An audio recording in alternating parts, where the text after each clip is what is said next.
many people waiting, so this will probably... And we're live. Hello, everyone. I don't know how popular or like how many views this stream is going to get, because I don't typically go this early in the morning. We don't have that many people waiting, so this will probably be a more low-key stream. Oh, alright, I'm fine with that.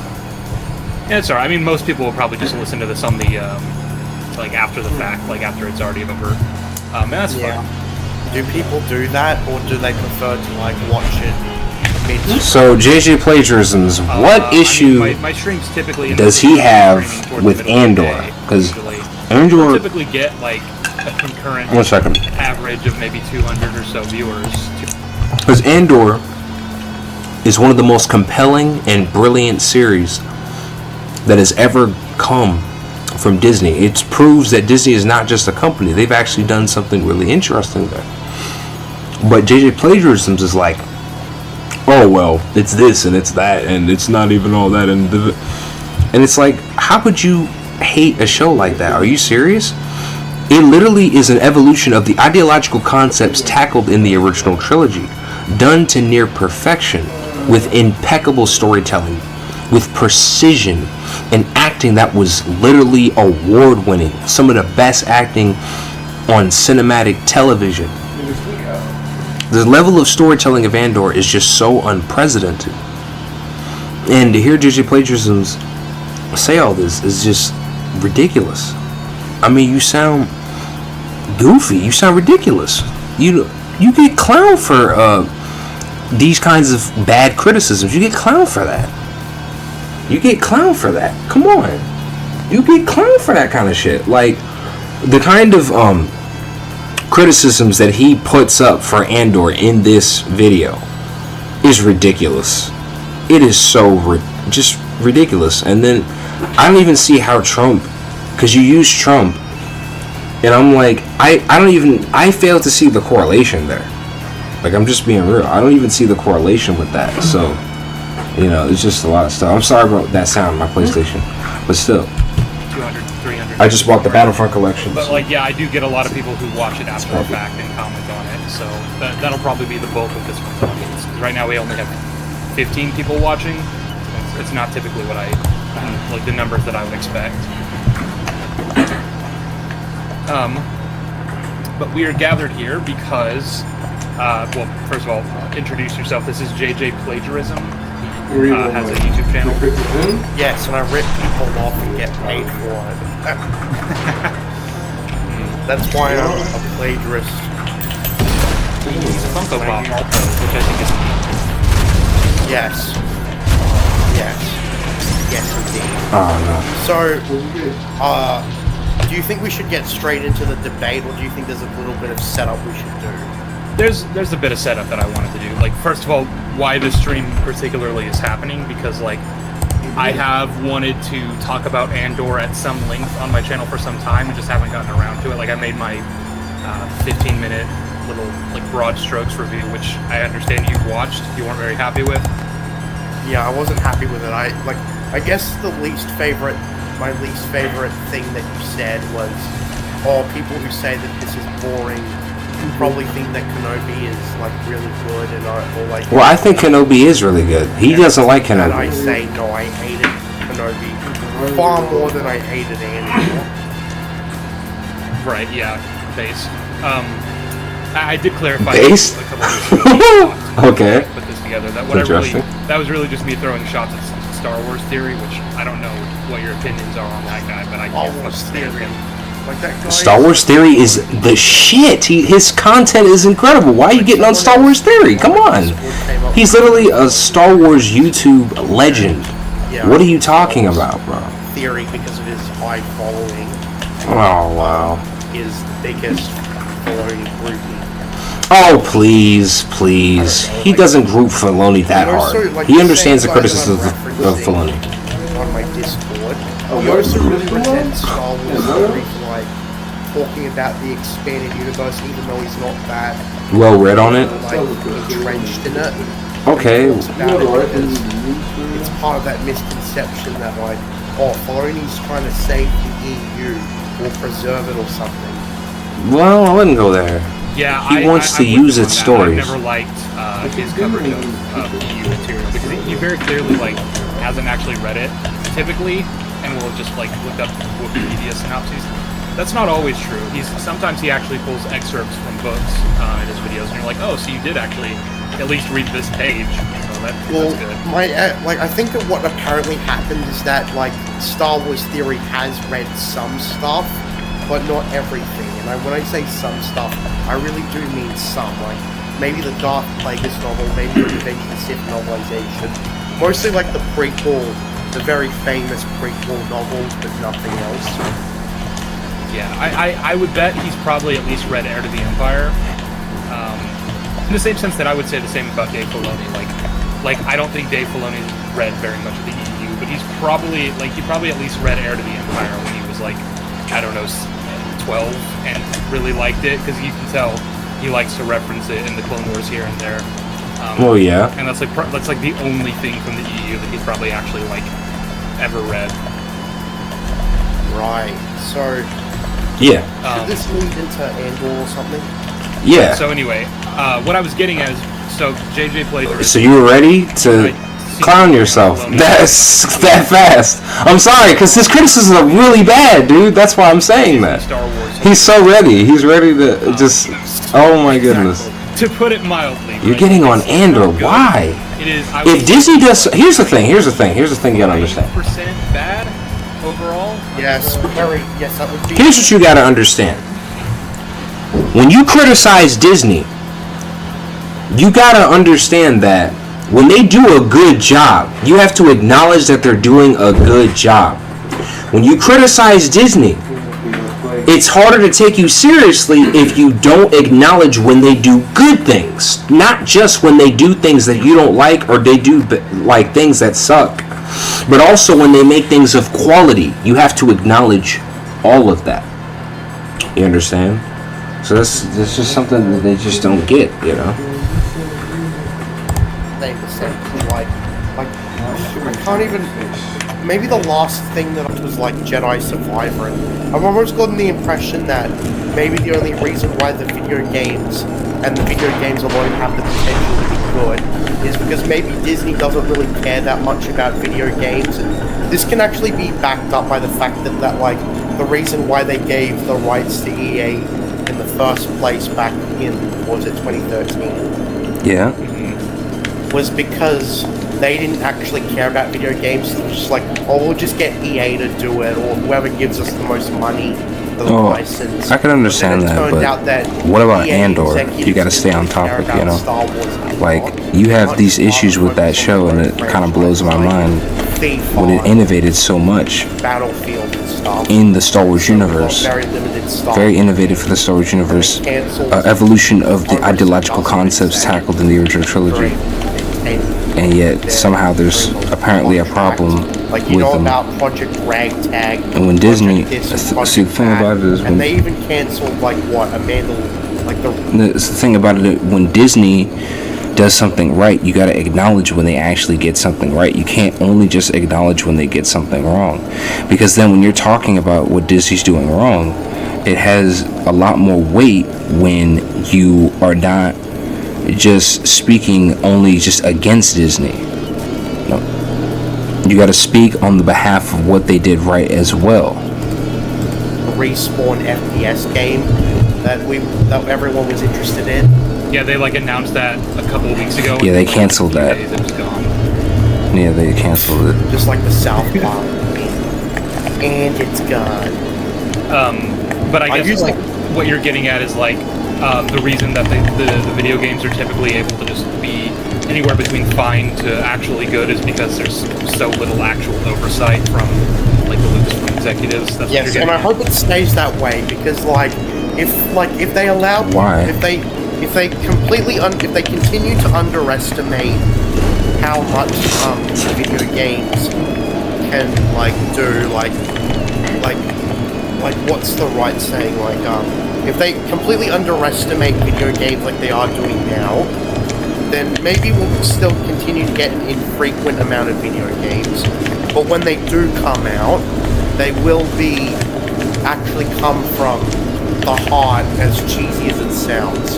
And that's what I've been No, it depends. thinking about Fallen Order, and especially Survivor. It's just like, this like, Respawn, it doesn't feel corporatized at all. Like, I didn't like Fallen Order that much as a game. I thought it was overrated, but, you know, like it's something that you wouldn't classify as a corporate product. That's just sell like hot. I don't think so. I agree. Yeah, I definitely see that there was like passion behind. There was definitely I would say passion both behind games. Fallen Order I'm even and agreeing Survivor. with you that like Fallen Order is fine. I had a few issues with It's Fallen not Order, but anything still. to write home about, but like I don't hate it. It doesn't offend me. What I was getting at though, I like, wouldn't so that say seems to be, and we're in agreement here that that's like one of the reasons why the game is really able to excel is that like there's just very little corporate oversight, and I actually think that Andor is pretty good. Yeah, And I Andor think is it's for excellent. kind of the same reasons. And it's an Like, I think, evolution of as the you pointed out in your, ideological concepts Andor tackled in review, the original trilogy. Cassian Andor is kind of a forgettable nobody from a movie that most people kind of like just overlooked. After I didn't like, like a Rogue few One, months but I after loved it came Andor. out.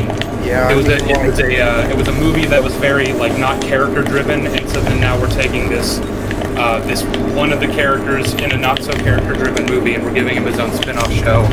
Pretty much everyone was like, "Oh, that's kind of weird. I guess we'll see what they do with that." And everyone was just kind of ignoring it, fandom and executives alike. And I think that the reason Andor was able to excel is because the executives were like, "Yeah, there's nothing riding on this the same way there is for like Obi-Wan or the Mandalorian or Ahsoka or anything like that. Like these are characters that people actually like and care about already. So we need to like, you know, jam our shit into it and like force the creatives to do this or this in order to appeal to the most people, whereas Andor was kind of just left alone and it was able to do its own thing, and I think that's why it did so well, quality-wise.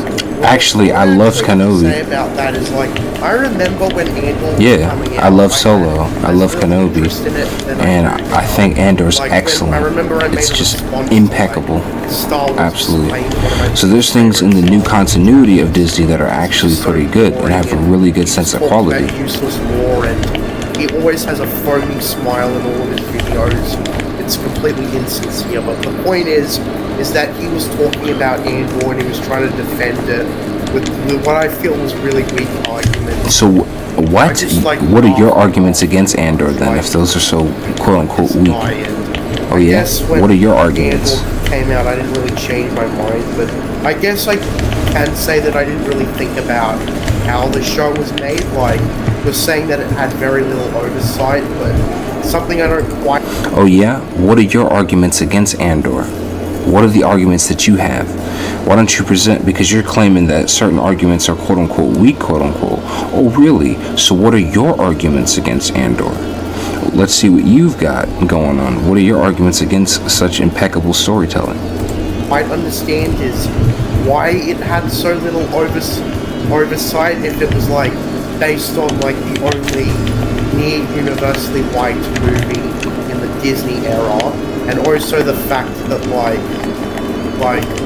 it was 12 episodes long, which I mean, would be like a big investment, right? Over something like even the Mandalorian. Yeah, but 12 episodes gives you enough time to Rogue flesh One out was the obviously, characters. like, pretty popular among Instead of it fans just when being a came out, but movie like where I you said, it was might not kinda have the just time to do all forgotten that. about within a few months. It didn't have nearly as much staying power, popularity-wise, as again like these classic characters that everyone's loved since they were kids, like Obi-Wan. So obviously, like if I'm Kathleen Kennedy and I want one show to be good and like to succeed, I'm gonna want it to be Kenobi. And since I'm not good at my job and I don't know what the fuck I'm doing, I'm gonna have the people working on the Obi-Wan show do all these things that I think is gonna appeal to the as much of the general audiences that I possibly can. Whereas, they're making an Andor show. Okay, I don't even know who that is. I don't care. That's like kind of what I'm getting at. Yeah, I like suppose- corporate. I guess I can agree with that. They weren't. They might not have been But thinking. what I felt the Andor show was being extremely boring. Yeah, it's possible that they might not have been thinking 100% about what they need to appeal to when making the show. That is very possible, extraordinarily possible. However, Andor's a great show for its own merits. It's not necessarily just because of the corporate interworkings and things like that. It just happens to be something that was absolutely excellent. And that's what it was. but it didn't like have any. Like the only retcon that I think that it had, that being that the Rogue One Visual Dictionary back in the day said that Andor's homeworld was Fest, from which was a level in Dark Forces. I don't know if you've played that, but No. But now it's Canary. But like It's Canary. they like retconned it to like what was it? Canary. Started with a K. Canary. Canary. Canary's better. Yeah, they retconned it, but then they explained it away as like they forged his documentation so that it wasn't known publicly that he was from Canary. That's actually really Yes, good. and actually Way to acknowledging go. the retcon and actually making Fest a part of his backstory. Yeah. Even if it wasn't still a part of his backstory. Is even if it good. wasn't How is that what not? the Rogue One Visual Dictionary said.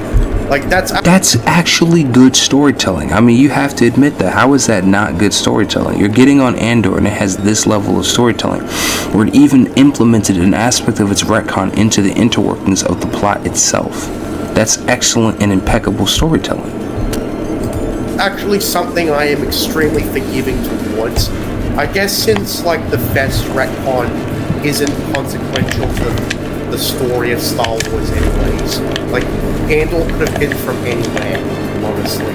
Yeah, it didn't really matter. Like it's not the sort of retcon where it's like, oh, it completely changes the story, and like it's not the sort of stupid retcon. I would say something like Dark Science. So you have to admit that it's actually pretty good. Oh yeah, that was I awful. always rip on that because it's like, I don't blame you for that one. I see a lot of sequel fans that Yeah, that was awful. Oh my Jesus, The Rise of Skywalker was just absolutely awful. I remember that.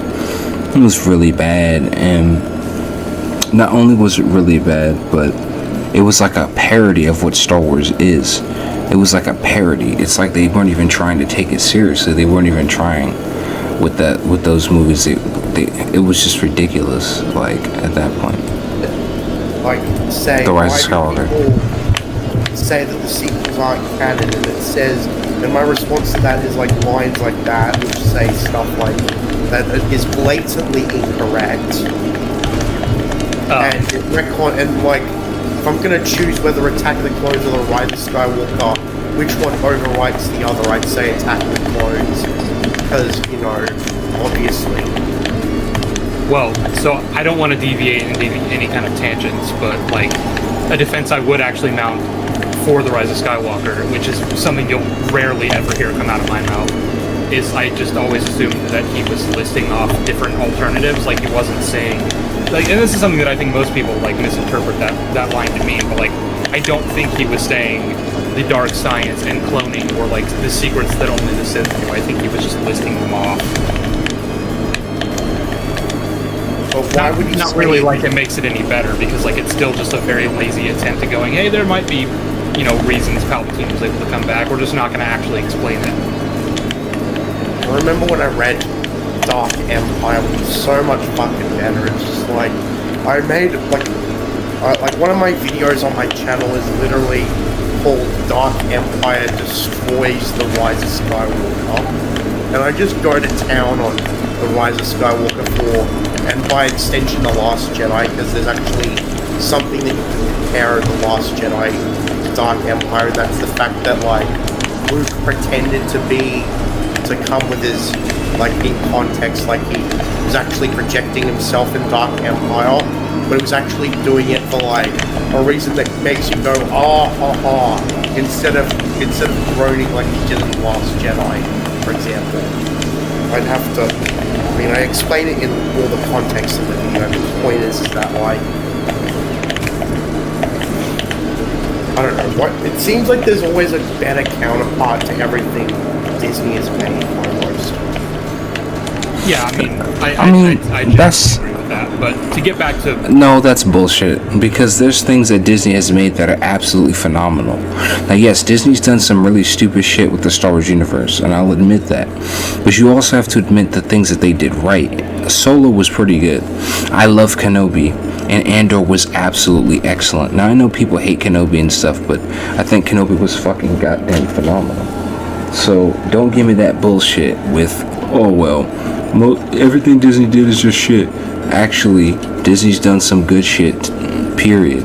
They don't just do bad work. They make good stuff too, and you gotta acknowledge the good shit that they do as well. We were talking about. So the reason the stream is happening is because earlier this month you put out a community post saying, and I'm gonna read this off now. Or I mean, you could if you wanted to. Yeah, I can read it off. I've got it right here. So it says, and I quote, "I really wanted to make another video about Andor because I really resent it for existing. I really hate how despite how hard I try to widen my range and talk about Star Wars in different media and in detail, as soon as I condemn Andor for being boring as shit, suddenly I'm just a simple-minded peasant or someone who has a lacking attention span. Now I have the idea..." Looks like you couldn't wrap your mind around the show. You couldn't give the show a fair shot. Are you serious? That's it? This is all you got? Just, oh well, Andor's just, boring. That's subjective as fuck. That's so subjective. That's it? Oh, it's just boring. That's the best kind of criticism you can get for a show like that. See, when you don't pay attention to details, this is the kind of shit that happens. People who don't pay attention to details, they just hop to conclusions, they're not thinking, and then they're just like, fuck it. After everything that show managed to accomplish in its 12 episodes, that was all you got out of that. Wow. First, you need to pay attention to the show and actually thoroughly watch it. Then you need to thoroughly assess what the fuck you watched. That's the first thing you need to do. You need to actually pay attention to the show. You need to actually watch that show and pay attention. Don't be on your phone. Don't be dilly-dallying. Actually pay attention to the show. Don't judge it off of unfair merits. Of the merits of, oh, well, I wasn't even paying attention. I was on my phone. I was playing Tetris. That's not really the best way to assess a show, so no one's going to take you seriously. You get clowned for that. You get clowned for that. You get clowned. Literally. It makes you... because... you're over here judging a show talking shit, but you don't even know what shit you're talking about. You don't even know what you're talking about because you didn't even pay attention to the show yourself. Because you claimed, quote, it was, quote, boring. But you still have to pay attention to the show to actually assess it. Here that Andor astronauts, most of which are filthy casuals, think they know a lot more about Star Wars than they actually do, just by watching Andor and nothing else. I've tried... No, they've seen other shit in Star Wars too. They haven't just seen Andor. It's not true. It's dark. It's created the impression that Andor is almost like a brainwashing program created by a cult. Oh, please. It's getting really annoying how much effort I'm putting in, but as soon as I call out Andor for what it is, people tell me that they can't take me seriously anymore. Yeah, I can't take you seriously because you sound like a clown. What are you talking about? Because you're over here getting on this show and you haven't even paid attention to it or even thoroughly assessed it. You even claimed yourself you were on your phone playing Tetris. So what the fuck? I'm not gonna take what you say seriously, man. You sound ridiculous. End quote. Right. So I saw that community post, and obviously, like, I reached out to him because, I mean, I want to, if I can, give you better reasonings for why I think Andor is good beyond just that it's mature or it's dark. And I do believe both those to be the case, but, like, if that's all it was, it's really not anything. No, it was more than that. So it wasn't just, it's okay to be mature and dark, but that's the reason this is all happening. It's okay to be mature and dark, but it was more than that. It wasn't just mature and dark.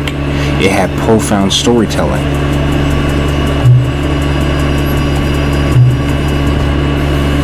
One second.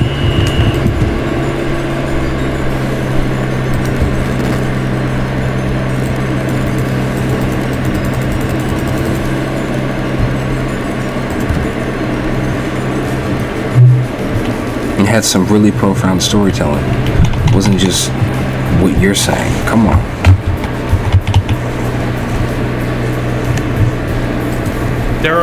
And the other reason, though, is, like, there are people and I'm not saying that you guys are all like part of the same. It's okay for something. Amorphous clique or whatever. You guys are gonna have different opinions and different metrics. It's okay for something to be mature and dark. That's fine. It's all in what you do with that maturity and darkness that really defines you. And what Andor does with that maturity, what it does with that darkness, it is excellent. Every moment, every single breaching moment of the show was profound, well written, incredible, detailed with so much precision and storytelling and excellent acting and outstanding performances. And it also grounded the Star Wars universe in a way that it's never been grounded like that before. Star Wars was never this sophisticated. Star Wars was never this gritty. Star Wars has never evolved from the original trilogy to this level. To imagine how the original trilogy would evolve from modern times and 30 years ago, and to see it happen 30 years later here in the modern era is unprecedented for its time.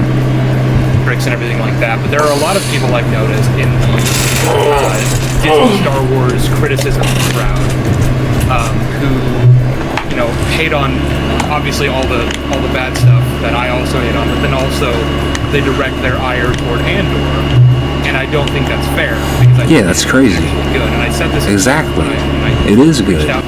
If we tear down everything they put out, even when they actually put out something good, they're never actually going to learn, and they're never actually going to see a difference between the bad shit and the actual, like the pieces of gold that every once in a while. See, Andor is actually good, so why would you direct it towards that? So like, if I can convince you at least that Andor is not as bad as you think, then I think I will succeed at least a little bit on that front. Well, what I want to say first of all is even in the shows that I don't like, I do try to point out positives when I see them, right? For example, and this is probably something my peers all disagree with me on, but with Kenobi, I actually like that con artist character.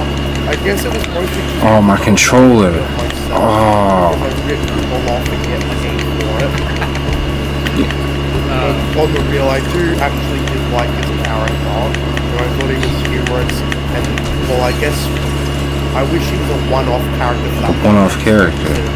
Showing up later, it probably would have made more sense if Reva the Third Sister just killed them. Because there's nothing wrong with one-off characters. I mean, we've got Reno. And Yeah, let me talk about that for a second. One-off characters, like you want to buy some death sticks, what's his name?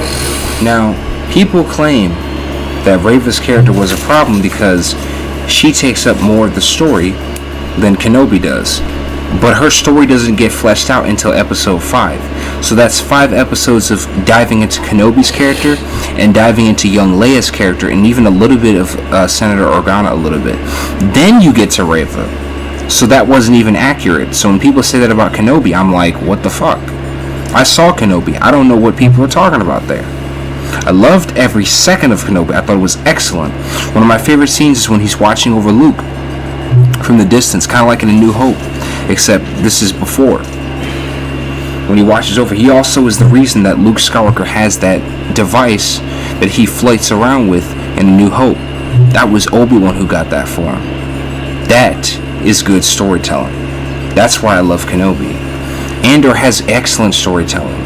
It has a grounded and realistic world with an evolution of the original trilogy's concepts, ideas, technology, and feel. So yeah, it does have the technology of the original trilogy, but it's an evolution in terms of its execution, in terms of its storytelling, and in terms of its world.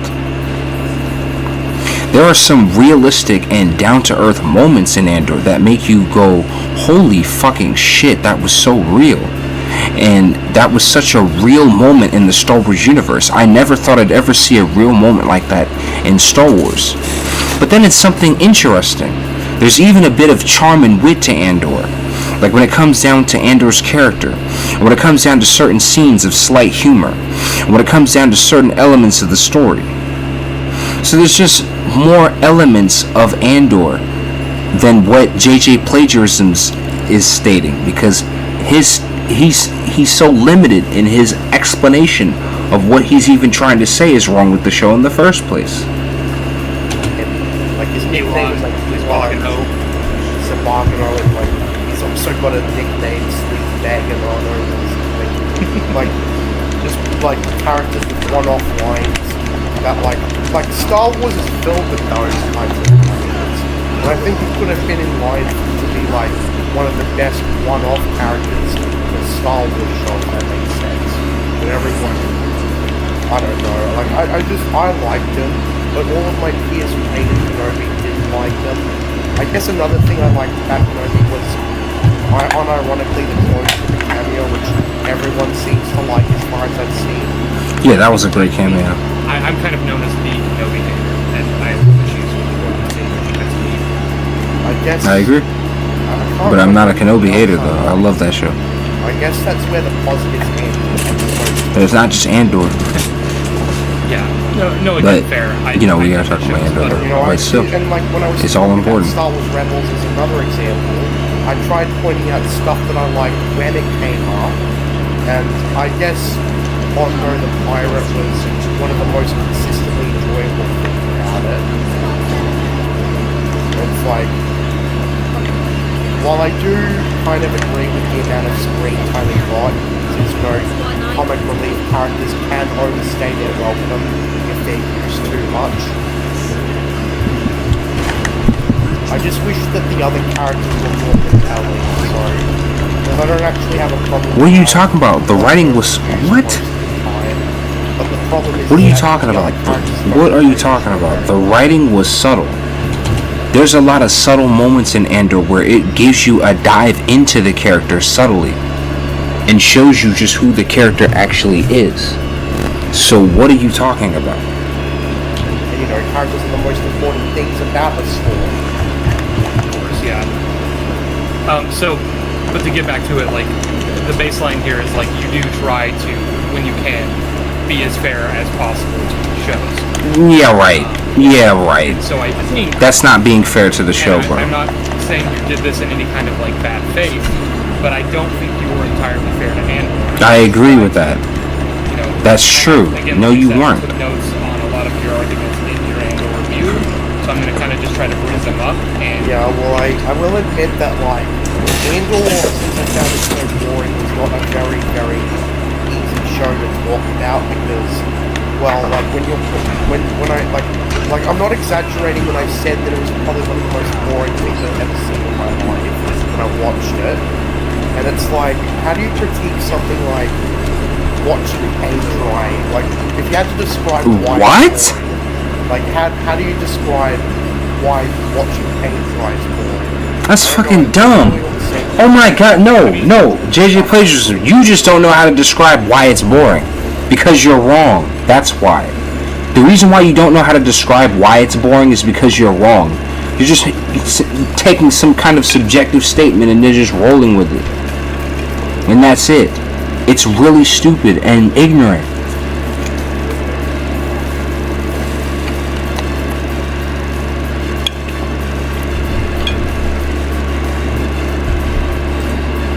Feels like it's watching paint dry to me at the same time, but I guess we can start with that because, like, that was one of the things you said. Now, you went out on record in your video saying that boring as a criticism is It's subjective. that, like, a thing being boring doesn't necessarily equate to it being bad, which I fundamentally agree with, and that also tells me that, at least to a certain extent, you seem to believe in objective standards in storytelling. yeah, like, for example, I think it's like the same reason why people might find, like, say, a silent film boring, but, like, I don't know, like, for example, Nosferatu from, was it 1922? Yeah. Over 100 years ago. That's, like, considered, like one of the best silent horror films that we still have. Yeah. And maybe one of the best horror films ever.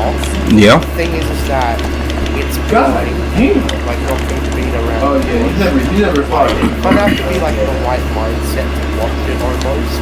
Like, you either have to be, like, the sort of guy who kind of, like, create the sound in your brain, almost. Or Okay, but Andor's nothing like Nosferatu. This is a modern show. like, Not even the same thing. watch with your friends and have a good time. Okay, but- It's that sort of film that you sort of... Okay, but Andor is a modern show. Modern.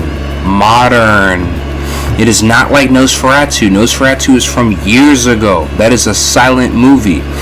Andor works for, especially in the modern era. You have to compare Andor to other modern shows. You have to watch by yourself, or like we're better off watching it at the premiere when it came out in 1922, because you didn't know any better back then, I guess. Yep. So, you said, and I'm quoting here, you said the bad kind of boring is something that leaves you empty, like as a blatant example, watching paint dry. So I guess I'd want to know... That's your example? That's fucking stupid! That's dumb! Well, the thing is that, I guess, contrary to... That is the dumbest example you could have ever used. Because you didn't use any deduction or reasoning. You used no deduction or reasoning or anything like that. You didn't assess or anything. You're just saying, oh well, the bad kind of boring is just like watching paint dry. Okay, but if you paid attention to Andor, it wouldn't be like that. You're not even paying attention. You don't even understand the show that you're assessing. You're assessing a show that you barely even understand. Oh my god, dude. It's ridiculous. You don't even have an understanding. How are you going to assess a show you barely understand? It makes no sense. Hey, walks in, he asks about his sister, he gets mugged, he kills them. And it's just me basically describing the actions of the characters like the talk, and not anything about like the meaning, any meaning behind it. Because that's all I was able to get out of it. Like. So you don't even know what the fuck is going on in the show, but you're gonna judge it. Why he wants to find her? I fuck with her pretty much. Well, I mean, because she's his sister, he doesn't know where she is. Exactly. I don't know. There wasn't a lot of. That is self-explanatory. Come on, use your brain, dude. Even as you're describing it to me, like I know it's like that thing about family and whatnot, but it's like, why is he looking for her now? Why is he? Because it's his sister. What kind of stupid question is that? We're clearly given is that he's always been, or he's never given up a certain. Yeah, but dude. You gotta use your brain. Like, come on, bro. It's just like, I didn't really notice that because, as I said, I was bored, and it was just like, I couldn't really. Well, so I guess that's my thing that I'm having trouble with. Is like, it seems almost paradoxical, right? You're saying that it's empty. Going better back then. Yeah. Nosferatu is a silent film, not the same thing. And I'm quoting here. You said the bad kind of boring is something that leaves. Get the fuck out of Like here. as a blatant example, watching paint dry. So I guess I'd want to know. That's like, what really exactly do you mean by stupid. empty? That's How do you such a define that? dumb How can you- dumb assessment, and you're not even assessing the actual show. The real issue, JJ Plagiarism, here's the real issue, okay? The real issue is the fact that you're not even assessing the show. You're not giving it a fair shot. And you're immediately hopping to one of the dumbest conclusions possible as well. You're hopping to the conclusion of, oh, well, you know, the TV show is like watching paint dry. And then it's like, okay, so why is it boring? And that's it. You didn't assess the show. What about the plots? What about the story? What about the characters? What about... You didn't assess any of that. Okay, the plot is such and such. The story is this and that. The characters are this, that, and the third. You didn't do any of that. You didn't even assess that. And I've seen your season 1 review. And you barely even assessed the characters or the show or the story. And I've seen the entire show. You're missing so much pivotal information. I guess contrary to Rogue One, I didn't really see any value in Andor when I watched it. It was just like, this guy just walks in, he asks about his sister, he gets mugged, he kills them, and it's just What? basically So you describing the action. You misunderstood the whole scene. First off, he walks into the bar because he's looking for his sister. 2 guys are eyeballing him, right? When these 2 guys eyeball him, he's like, oh shit. Damn.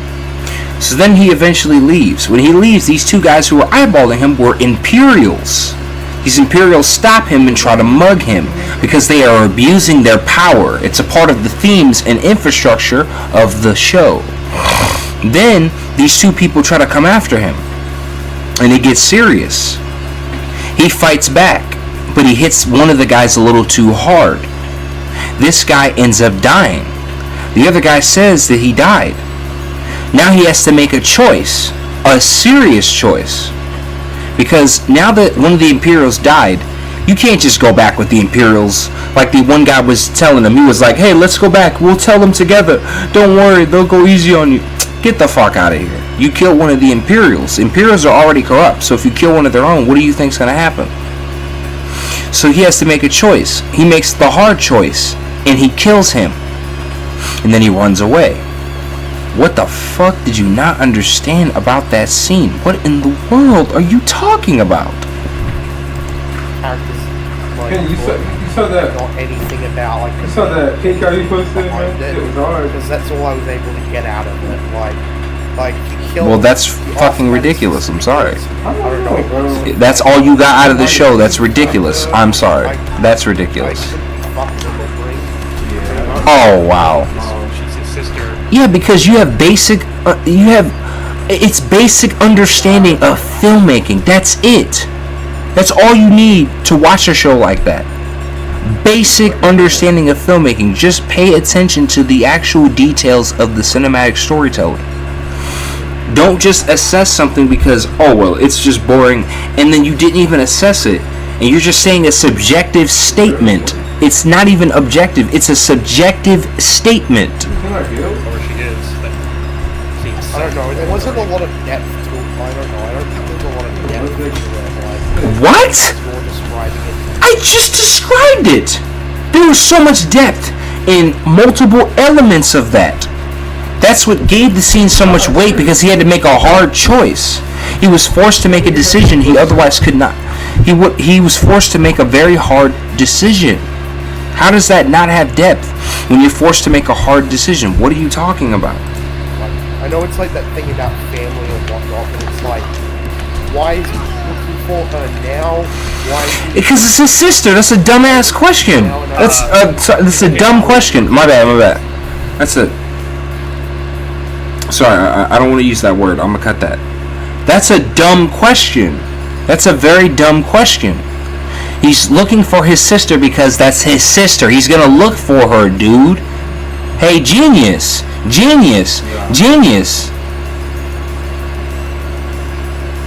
If your sister goes missing, you're going to go look for her. It doesn't matter what time it is. It matters that your sister's missing. You're going to still look for her.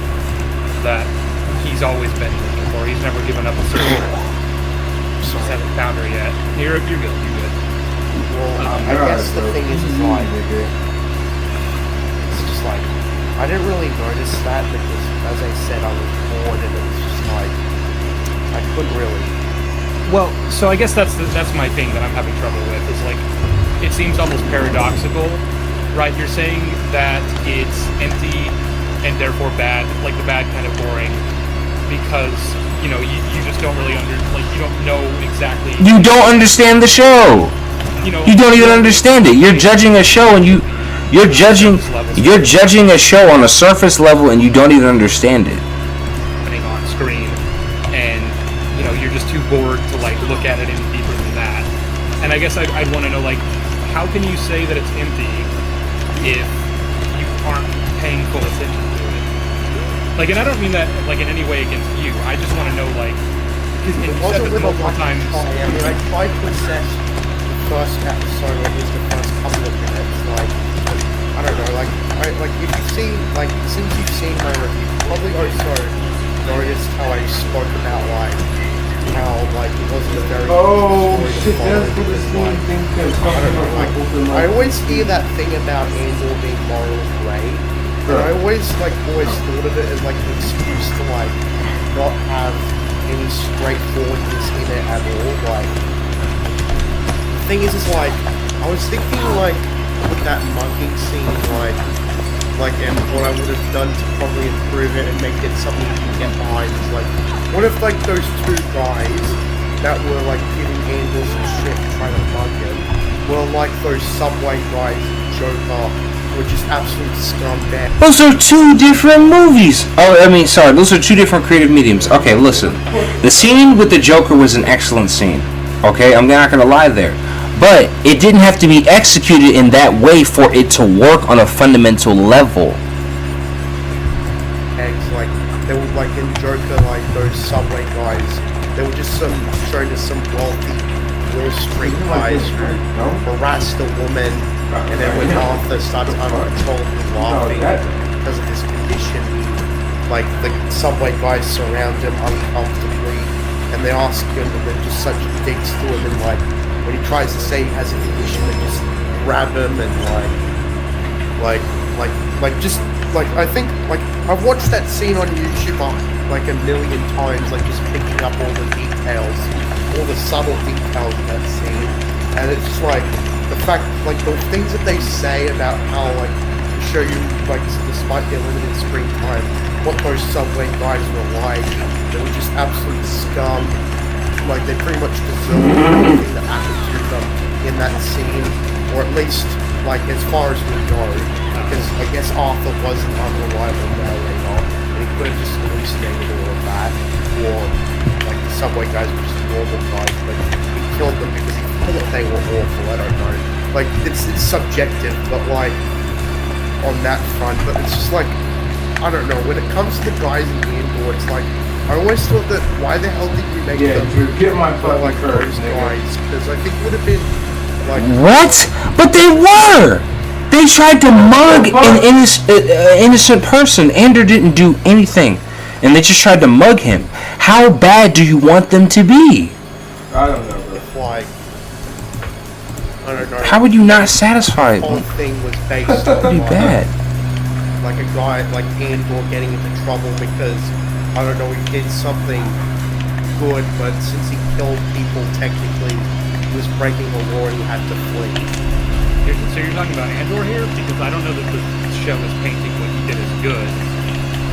I mean, he did what like, he did out of survival. Like he's in the right. God, He is the protagonist in the situation. But like, it's not like what he did was good. And I actually think this is a good example of moral grade, because this is Andor being forced to make a choice to do something awful. That's what I'm saying. He's being forced to make a choice. That's what makes the scene so impactful. What are you talking about? I am all good here, or I am all evil. It's very complex and it's very messy. It's kind of hard to pin down exactly what he is right now. but I guess it just didn't. Because it's morally gray. Like, I'm just thinking about. Oh my God, JJ. He defended himself pretty much. I don't know. Maybe they could have gone further with it and be like, these guys try to I can't believe you. talk about. You think like that. Or something, and then they try to mug him, and like the way they do all presented it, those it's just things, like I don't know. It's just the way they presented it. It was like when I watched Andor, it was very boring to me. It was like, oh, just give us your money, and we don't really get a lot of subtle characterization of those two guys before they die. They're just like they're just rude to him, but there's no like. Are you fucking serious right now? JJ, you make no sense. The two guys were literally trying to mug him. Then they attack him, and then he accidentally kills one of them when he fights back to defend himself. But how much fucking characterization do you need, dude? What the fuck are you talking about? For the scene to work as it does, and for then the rest of the story to be kicked off from it. Like, all we need to know is that they're arrogant corporate security officers who think they run this town because they basically do, and who think they can take whatever they want. And then that's going to be a prevailing theme throughout this whole show. They essentially represent the Empire and its ugliness. Well, my response to that is that I sort of disagree, because like the thing is like I wouldn't get that these guys were actually corporate security guys until we're told that they're such.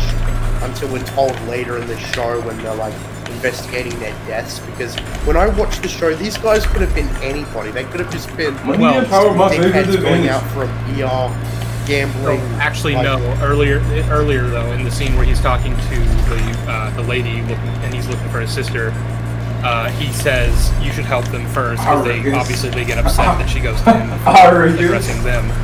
And then she makes mention of the fact that they're corporate security, and that because of that they think they can just kind of do whatever they want. So like it's already established. That's what I'm saying. They think they can do whatever they want because they're Imperial officers. I don't know. Like I still think they could have gone further with it. How much further? Somebody died, and then he shot a man right there. How dark do you need it to be? Like, you know, like I just think back to like my example, like Joe Park. Come on, man. Outright told that What the fuck? Like Two different creative mediums, man. That's DC. Wall Street guys. You could see by their clothing. It's just that annoying. They were very wealthy guys, and they could probably get away with a lot of stuff that the common person. Come on, Like man. the fact that like there's 3 of these guys with nice haircuts and stuff like that. Like I didn't really get that from looking at the guys in Andor. Like visually, they don't look like really anyone. And I guess I could say that of a lot of characters in Andor. It's just like when I looked at, I don't know what his name was, Bootstrap Bill. Luthen. Yeah, like Luthen? He's one of the best characters. Get the fuck out of here. Get the fuck out of here. He's one of the best characters. He was so well written, and he tackled some of the best philosophical concepts of the entire fucking show. He was so fucking amazing. All the stuff. What are you willing to sacrifice for the cause? That is the definition of his theme, and it's just brilliant. It's done so well. Get the fuck out of here. Get the fuck out of here. Get the fuck out of here. Get the fuck out of here. Get the fuck out of here. You better pay attention to the show. I don't know, he could be on the rugby team for all I know. Okay, well, and we can talk about Luthen, but I wanted to get back to, because you keep comparing it to that scene in Joker, but I think the issue with trying to do that is they're just fundamentally different scenes with completely different context, different tone. Yeah, but I know, like, it's the sort of thing, like, I was just thinking about, like, I don't know, I was very much reminded of that scene in Joker, because I was like, why couldn't it be more like that scene where, like, you go out of your way to present these guys as scumbags who absolutely deserve everything that happened to them. So you're saying that you wanted it to be less subtle, right? That you wanted it to be more overt, that they're evil. Well, I said that, like, the scene in Joker was, did have a lot of detail in it as well, like a lot of detail in it as well, because like I looked at the comments of that video, like a video that showed that scene with like millions of views. And they talked about subtle things like, I don't know, Arthur thinking to himself visually, blink and you miss it moment where he actually thinks about committing suicide, and maybe like I don't know, just like I don't remember that. Things that they In Red Dead 2? say, like they I don't remember very that. subtly and like very done in detail to like. But yeah, Red Dead 2 is literally a masterpiece. Just like what I mean by that is like those guys in those subway guys in Joker, like they. What about the subway guys in Joker? Not again. Oh my god. Said in the order that they did. I swear, JJ, if you keep bringing that up, The screen time that they had, the very limited screen time that they had, and I don't think that like with those guys in Andor, I don't think that. How? Taken some inspiration. He killed one of them. One of them tried to mug I him. don't know what the point of like. Then he had to kill the other guy too. Like they're supposed to be like. How dark does it have to be, dude? What the fuck? How dark does it have to be for you to understand? What in the hell? Do anything they can push those guys around. It's like maybe give that more of an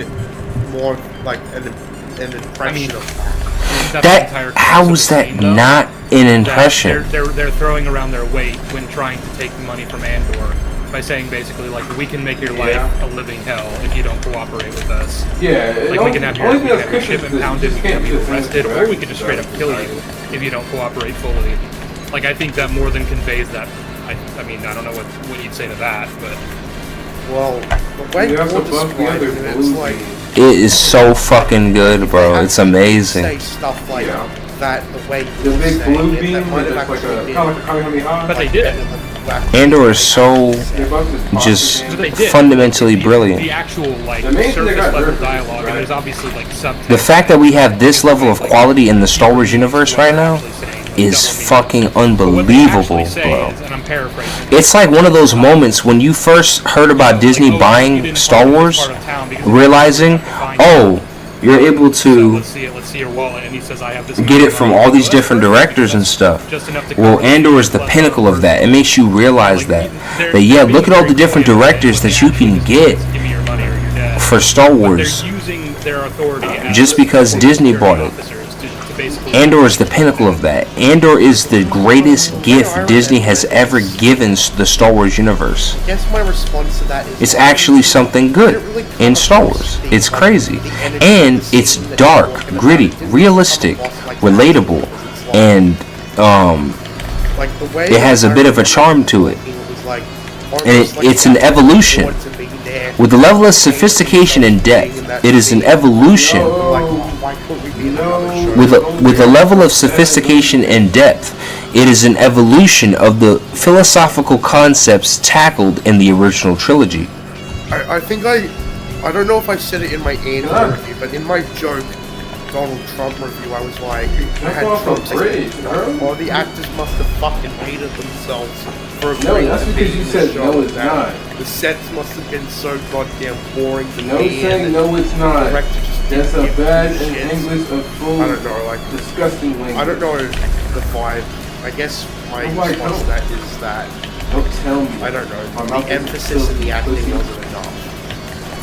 What? Maybe That is fucking stupid. like, The emphasis in the acting. Come on, man. like, even if they did, like, going back to, like, The performances in Andor are outstanding. This is some damn good acting, especially in the Star Wars universe. Get the fuck out of here, man. Come on. Yeah, I'm not gonna lie, Jalen. Yeah, that is crazy, bro. That nigga does not have that shit, bro. Saying this bullshit. What's gotten into you, JJ? The hell are you thinking? You better give this show a better chance, a second shot. Seriously, and actually assess it and watch it this time. Seriously, what the hell are you talking about, man? Come on. the scene in, say, Joker, like, I was, like, very intently watching it, but it's like, it's something that you very easily notice and pay attention to, but Fuck you, Dave. Andor, I just thought it was like, oh, it I'm was just playing. extremely, like, I'm trying to lock the like, fuck in. like, I don't know, for example, like, What's up, bro? like, Oh my god. Like, do you see the... It wasn't hold on. very You see the way light. you getting dead, bro? You just started up on the... It had moments of charm and wit, you know that, right? Oh my Like, god. yeah, I don't agree with that. There were moments where it was actually charm. There were moments where Andor actually has charm and wit, and the acting is phenomenal. On God. Phenomenal. For the Star Wars universe to have this kind of acting in it, this level of sophistication, this kind of realistic. Are you fucking serious? Like, You better stop Jesus it. fucking Christ. You better stop playing How long you been on games. the call? Stop playing Is it games. even been a minute? Stop Never playing happened. games. Never. Stop playing games. Never. Come on. Never I'd happened. pull up the Oh, scene and Lord. show you, but Anyway, obviously I can't hello? because of YouTube copyright. Sorry. The nigga just got, like, Destroyed perfect this stream, but like, on this video. this, I mean, On type, so. not to put you on blast right now, but this is kind of one of the reasons why I'd recommended that you like rewatch the show before coming on to this, because it just doesn't like seem like you video remember it very well. That's what I'm saying. That's what I was saying. You gotta know what you're talking about. episodes, it was like, I found it to just be an insufferable experience. my surgery Like, Oh. maybe I could talk about, I thought that maybe I could talk about the story a little bit better if it was like, if I was actually engaged in what was happening. It's like, I guess maybe what I could say is like, I don't know, I just thought that the show gives them this like very low energy scenes where it's like, Bro, we're going to third world. We're going to Universal Studios. Like, I don't know. You want the actors to act more intense? Are you serious? It's like, I'm not paying It's very, So dumb. These are some of the dumbest criticisms. No, I'm sorry, just Like, like we it's, going it's to very Universal dark and lit, Studios, yes, but like like normal it niggas has a very good acting. Remember that scene? Remember Remember that scene when they had the shootout at the warehouse? That was such good directing.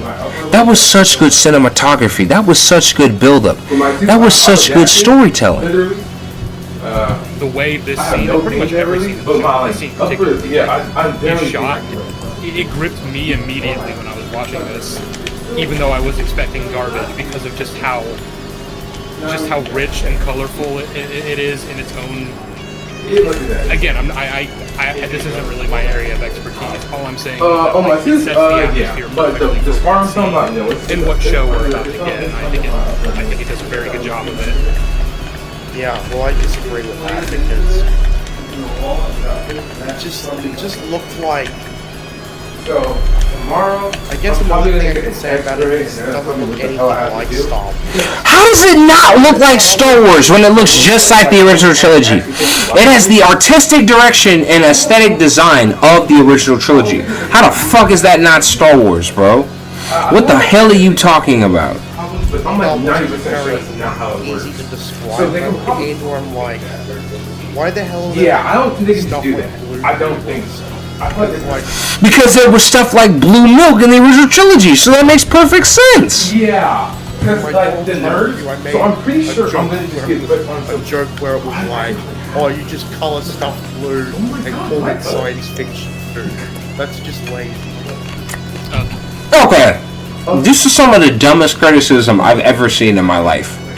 JJ, you better stay on topic and assess some real damn points, because this is sounding really fucking ignorant. Then like, but you And didn't have to put braces on. It sounds so uninformed. Like you just are so uninformed, and it's ridiculous. Okay, so what are your thoughts on blue milk? Thank God I didn't fall out. Or I'm gonna go that gay. Exactly, JJ. What are your thoughts on blue milk? Yeah. Since you brought up blue noodles. That's a lot of money. And you're saying, oh well, that makes no sense. Why are they gonna just have blue noodles? That's stupid. They're just trying to copy Star Wars or some shit. It's just dumb. What the fuck are you talking about? If there was blue milk in the original trilogy and they do blue noodles, that makes perfect sense. That's a correlation. I mean, I don't see how there's any meaningful difference between the two. The amount of pain, bro. Do you understand how much pain you would be? Like a grown adult who's The from original Star Wars. Nigga, you're gonna be like, Yeah. Like, now that you bring that up, it's just like, I guess it's more plausible than like there being blue milk from a certain animal or something. You understand than how there much being noodles pain? that are literally Like, bright blue. yeah, I guess baby that's the teeth. difference. I I mean, it could be just like don't Grown flavoring teeth are like that this. causes it to be Yeah, blue. We don't know grown what kind teeth are of damn spices fine. or just like artificial flavoring that they have in this other universe, you know? But, like when I saw those blue noodles, I just That thought shit- it's so artificially Bro, colored. you don't never engage in your very gum. deliberately Like, supposed to and just if be, it comes out, it's a possible piece of your, it's science a piece of your gum is coming But out. there's Oh my god!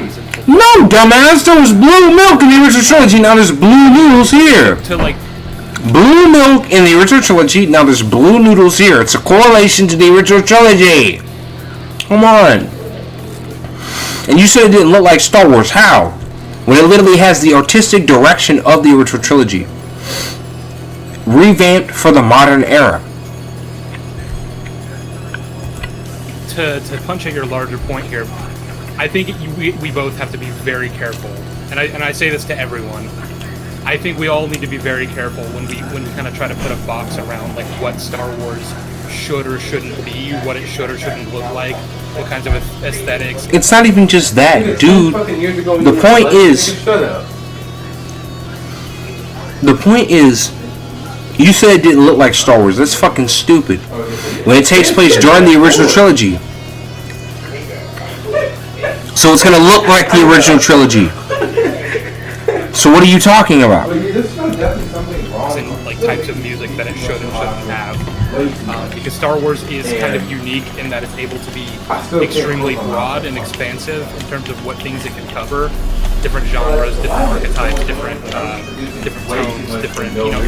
So like when people like to say stuff like, oh, this thing doesn't belong in Star Wars, it's like, can you tell me why? I think the truth. Exactly. Again, it's like very hard to explain for me, but like, Oh my I god. don't know, like, I'd have to give it more thought, you know. part of Yeah, the reason probably.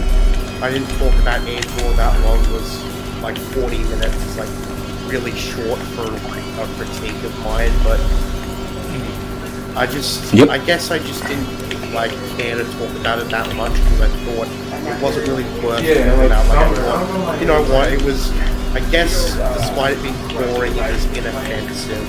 It didn't retcon really anything aside from the Fest, which didn't matter that much, because they did actually cover it. I'm not a club. And it's like, I did say that. I'm not a fly guy. It's like, this shit's just boring. You don't have to go It's with not that. worth watching because there's zero entertainment value in it whatsoever. And I give it a blah blah blah blah blah out of 10. Goodbye. Okay, but so I'm gonna need. Oh my God. If we're gonna possibly. Yeah, you're gonna have to really critique for real, man. Again, like this whole thing is happening because you said in your post I'll still do it. you've heard I'll so still many try different it out. arguments for why Andor is good that just haven't been. Yeah, so that's kind of what I'm trying to do. But I probably saw that shit at one point. talk about the criticisms you have. I mean, I probably saw that at one point. And we kind of go into them a little further than, well, it felt like this, or I don't know, I didn't pay that much attention. Oh, I'm back. My bad. I think so many other people have said I think so, it's boring for the same reasons I have. And if I'm not mistaken, Yeah, they do have nothing. to air some of the show on It's for television. dopamine. It's like Because soul it dying has people such too easy. low purification or There's whatever. only 7 things to get. So I'm like, Just easy that's ass soul dying. obviously something like how a lot of I hope people that- felt it. I hope they. I wish this Sure, short yeah, actually you can buy a consider box and Andor- offer that. you can God, I'm consider gonna Andor tweet the boring. fuck out. It ever I'm happy for think anyone to tell me they to put found that it. shit on my shit. That's fucking dumb. Fine. Thing is like, That's a subjective statement and a subjective thought process based off of you just now. Can you put your cut? You not even paying attention to the I'm show. gonna be sucking on soon. Can I just... And it's just subjective. That's a subjective statement. Oh well, it's boring. Okay, that's subjective. Yo, According to you, it's Oh my boring. God. That's subjective. You can't speak like that's just how everybody else feels. That's a very subjective statement. I want to define why it being boring can ever be What did you bad. just say? You know, like we can't move on from this until like we determine exactly why it being No, it boring sounds is in bad. any way relevant to whether it's good or bad as a show, as a story. Yeah. well, like I said that like Yeah. I thought it was empty, like as earlier, but I guess you're trying to tell me that there's a lot of nuance in the first couple of scenes alone. Well, yeah, it's just I don't think you can call it empty if you don't have like if you don't know everything that's in it. You know, if you admit I had to to roll having off not the blood fully because it doesn't make paid me attention feel at to all. it, then I don't know how you can say that it's empty. As almost any of the scenes out, like you'd be missing information that's necessary. Like the thing is that they're very tightly written episodes where every scene is accomplishing a million different things that are necessary to progress the story. Because it's a big story and it's got a lot of ground to cover and a lot to establish. Like the first 3 episodes, you really need to get to know Cassian. You need to get to know Ferrix. Yeah, there is a lot of ground to cover. There's a lot of story that is there is a boatload of story inside of Andor. There's a lot of story in that, and I could it's pretty subtle, and they do a very good job of presenting it in a subtle way, and they do a lot of showing. They don't just tell you. Now there are times where they tell because it's still Star Wars, but they don't just tell you, elevating it to being one of the greatest TV shows I've ever seen. Yeah, I've seen Breaking Bad, I've seen Better Call Saul. Better Call Saul, I believe, surpassed its predecessor, but this show is so special for what it was able to accomplish, especially in the Star Wars universe. And the relationships that he has there, who all's there that he's come to know. And of course, you need to see Cyril, the antagonist character who is trying to hunt Cassian for the murder of the officers. You need to learn what he's like and what the Morlana security is like, and you need to learn all these things. That's right. In order for this big. Yes, you have to learn about them. You got to learn about the Imperial Security Bureau. You see, apparently that used to be the Jedi Archives location. So you got to learn about a lot about that, and you have to pay attention to those things if you really want the most out of what came from Andor. If you really want those things to really work and hit you, you have to pay close attention. You can't be playing Tetris on your phone while the show is playing, but then say, oh, the show is boring. You didn't even assess the show in the first place, so how are you going to sit there and try and assess something you didn't even give a chance? Because you were too busy playing Tetris. You're not paying attention. You want people to take what you say seriously. How is anyone supposed to take what you say seriously if you can't even pay attention to a TV show longer than 15, 20, 25 minutes? And you're playing Tetris on the phone. That means when you review it, there's going to be a lot of information that's missing that you could have had if you actually paid attention to the show. If you're going to thoroughly assess a show and say that it's good or bad, know what you're talking about. Climactic showdown when he runs off with Luthen and essentially puts the town under martial law due to his actions. Like, these are all things that are necessary build-up that if you were to try to cram that into one episode, that would be insane. Like, we're talking Rise of Skywalker. I've heard a lot of people who don't like Andor say that over and over. Oh, well, all we got to do is just, like, it needs to be this amount of time, or it needs to be... They don't realize that what they're basically asking for, they want it to be, longer, or they want it to be this, or they want it to be that. They're not thinking. You know, they're not thinking. And that's the thing. Like, it doesn't need all this extra excess. It doesn't need all that. All it needs is the right breathing room. That's all it needed. And that's what they gave it. They gave it the necessary room to breathe. It doesn't need excess. All these other things that people keep asking for and keep saying, oh, it needs to be this, it needs to be that, it needs to have this and that, and this and this and that. No, it doesn't. No, it doesn't. People keep saying that, but Andor had just the right amount of what it needed. And if you try to cram certain things, the way that Andor was set up, that would have issues. That would have tremendous issues. Because you're trying to cram what was supposed to fit inside of a 12-minute space. Inside of a 12-episode space. And then you'll have that all of a sudden be, elongated in all these other areas, and that all the impactful, deeper things you were trying to do, now you got to undo that, now you got to redo that, now you got to rearrange that, and that could undo some of the impact that you were trying to go for. So Andor fits right where it needs to, and it doesn't need to be altered and edited and, oh, this scene needs to be more like the Joker movie. No, it doesn't. That scene was just fine the way it was. Remember, this is still Star Wars, so there has to be still a sense of the fact that it's Star Wars in there, which there is in Andor. Because, yeah, it's going to be dark, but you also know that Star Wars is known for its charm and wit. There are moments where they do have a little bit of subtlety and charm and wit in Andor. It's not just what you claimed it was, where it's just, like all the time. That's very inaccurate. And it just shows a lack of paying attention to details and subtlety.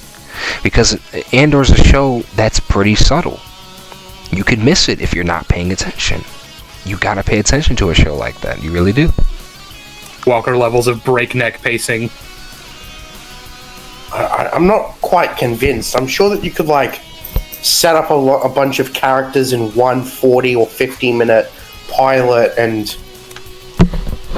What you're asking for is to alter the pacing and change the entire course of the show. That's what you're basically asking for. That is not the best idea. I'm here to tell you right now that if you were to change the pacing of the show, you're altering the show greatly. You would greatly change that show tremendously and change the trajectory of the entire show, all because there's something that you personally didn't agree with about the characters. That's not good. Not a good assessment. Have it end with Cassian, leaving with Luthen, Well, that's the thing. Also, that you call the first episode the pilot. All the first 3 episodes all release on the same night. They're meant to be watched all at once. So all 3 of them are the pilot. But the point I'm making is that they're still separate episodes, though. But it's a streaming platform. And I also got the impression that they're just releasing the first few episodes to artificially maintain viewer retention, because it's we've got 2 episodes. No. Don't accuse the show of trying to artificially maintain viewership. That show didn't have studio interference because they didn't have anything betting on that show. She brought up a good point. That's actually true. It didn't have a bunch of studio interference, so it didn't need those things. So for you to say that is very foolish. or 3 episodes. Like, they did the same thing with The Bad Batch, right? No. Or Kenobi. No, don't compare it to Kenobi and Bad Batch. Kenobi's actually a good show. People hate on it, but it's actually really good. Now, as for Bad Batch, I have some issues with that personally, but don't compare it to Bad Batch like it's making the same mistakes Dave Filoni when he retcons and stuff like that. Dave Filoni will take stuff from the expanded universe, retcon it, then he'll say, pass it up as his own, when it's not his own, because you got that from Tom Veidt, you got that from Timothy Zahn. You got that from the greats who made those great stories that we looked up to for years and years and years. These are some of the best stories, and I love these stories. However, if Disney does something good, I'm going to point it out. I'm going to say, you know what, that was actually really good. When you sit there and criticize so much and say, oh, everything they do is just boring, or is shit, or it's just... When you do that, you basically give leeway to the fact that, guess what? How are you going to criticize, reasonably criticize, when you don't acknowledge anything that they do at all? Anything. You're not being reasonable with your criticism, which means that your criticism falls apart because you don't have any backing for it. Your backing is, oh, it's boring. That's subjective. Your backing is, oh, well, I was playing Tetris while it was playing. It was insufferable. Okay, well, describe it. Talk about the plot. Talk about the story. Actually dive into what you're talking about when you say these things. No, I mean, I have my issues with Bad Batch in terms of how it releases episodes and how it overall structures its seasons. But, like, the point I was getting at is, like, with a show being released on a streaming platform, it has the benefit of knowing that, like, you can binge this show. Which means that if I drop 3 episodes of this show all at once, you, the audience, have the ability to watch all 3 at once. And so it's kind of meant to be watched in that way, because that's how we released it. You know, it'd be the same thing as if I dropped a movie and said, here you go watch this movie, and then you were like, oh, I meant to be watched like that. I don't really want to spend 2.5 hours like watching it, so like I just, it should cover everything that needs to be covered in the... That's the point. The point of it being a TV show is that you don't have to watch it all at once. You don't have to binge everything. You can just watch it whenever you need to. A movie, you gotta binge the whole thing to stay with the flow of the film. You know what I'm saying? It's different. I mean, you don't have to. You can come back to a movie, but it's better when you come back to a show because it's split between episodes. Coming back to a movie, you're like in between that scene. Wait, what happened before that? Coming back to a TV show, there's even recaps of what happened in the last episode. You can catch up better and easier when it comes to a TV show. And plus, it's split between time, different spans of time versus one whole span of time, where you only have a certain amount of time to cover all these different characters, all these different things that's supposed to happen. You have less time to do more when you make it as a movie. That's why it's a TV show. First hour, or it just shouldn't bother. Yeah. Within the first hour, yeah.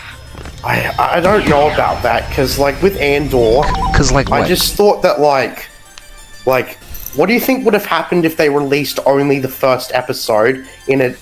Why would they only release the first episode? What are you trying to say? As it exists today, and they kept on drip feeding that normally episode after episode. Okay, it would generate hype. What is your point? Week after week. I mean, again, considering the first 3 episodes were meant to be dropped all at once, that would have been a little weird. And it probably wouldn't have gotten nearly as much interest, but only because the first episode is definitely all set up. Like, there's really no payoffs in it, so, like, it's going to be, you would feel a bit blue-balled if that was all you had. Weird. That sounds extremely weird to me, the way you're trying to defend it, because it sounds like maybe it should have just been one big episode. Like, there's nothing wrong. What's with you? Do you want it to be a movie? What's with that? Do you want it to be a movie or a film? It's not a movie, it's a TV show. That was the entire point. It's supposed to be a TV show. What are you trying to say there? With having a pilot episode that's, like, really, really long, or longer than a standard episode. Like, a lot of shows do that. Like, having, like, something that's double or triple the length. Or maybe they even start with a television movie. I mean, yeah, you can do that. Like Stranger Things does Could, this all the time. where, theoretically. like, its finales will typically be like 2 But why? plus hours long, but you don't need to. It feels like we're splitting hairs here. Why do Either that? you release It doesn't all, make any sense. You release it as 3. Why do that? Why, when the show already established everything it needed to establish in those 12 episodes, so why would you sit there and turn it into a movie? That makes no sense. 3 different episodes all at once, or you release it as one big movie. It's the same exact thing. Yeah, well, you know, the way I saw it, it was just like... That's what I'm saying. I'm looking at the comments. He hasn't said anything. I'm looking at the comments. He hasn't really said anything other than it's boring so far. Exactly. Viewership is a poor indication of quality. TLDR, like, it's boring and nauseum. I mean, come on, man. It didn't really feel eventful enough, like... It didn't feel eventful enough. So, those 2 guys die, right? Because they tried to kill him. He fights back in self-defense a little too hard, and one of them dies. Then he has to kill the other guy, because he's forced to make a hard choice. All of a sudden, he gets back to his planet, but then he's wanted. So then Imperials start to investigate the situation between him and those Imperials.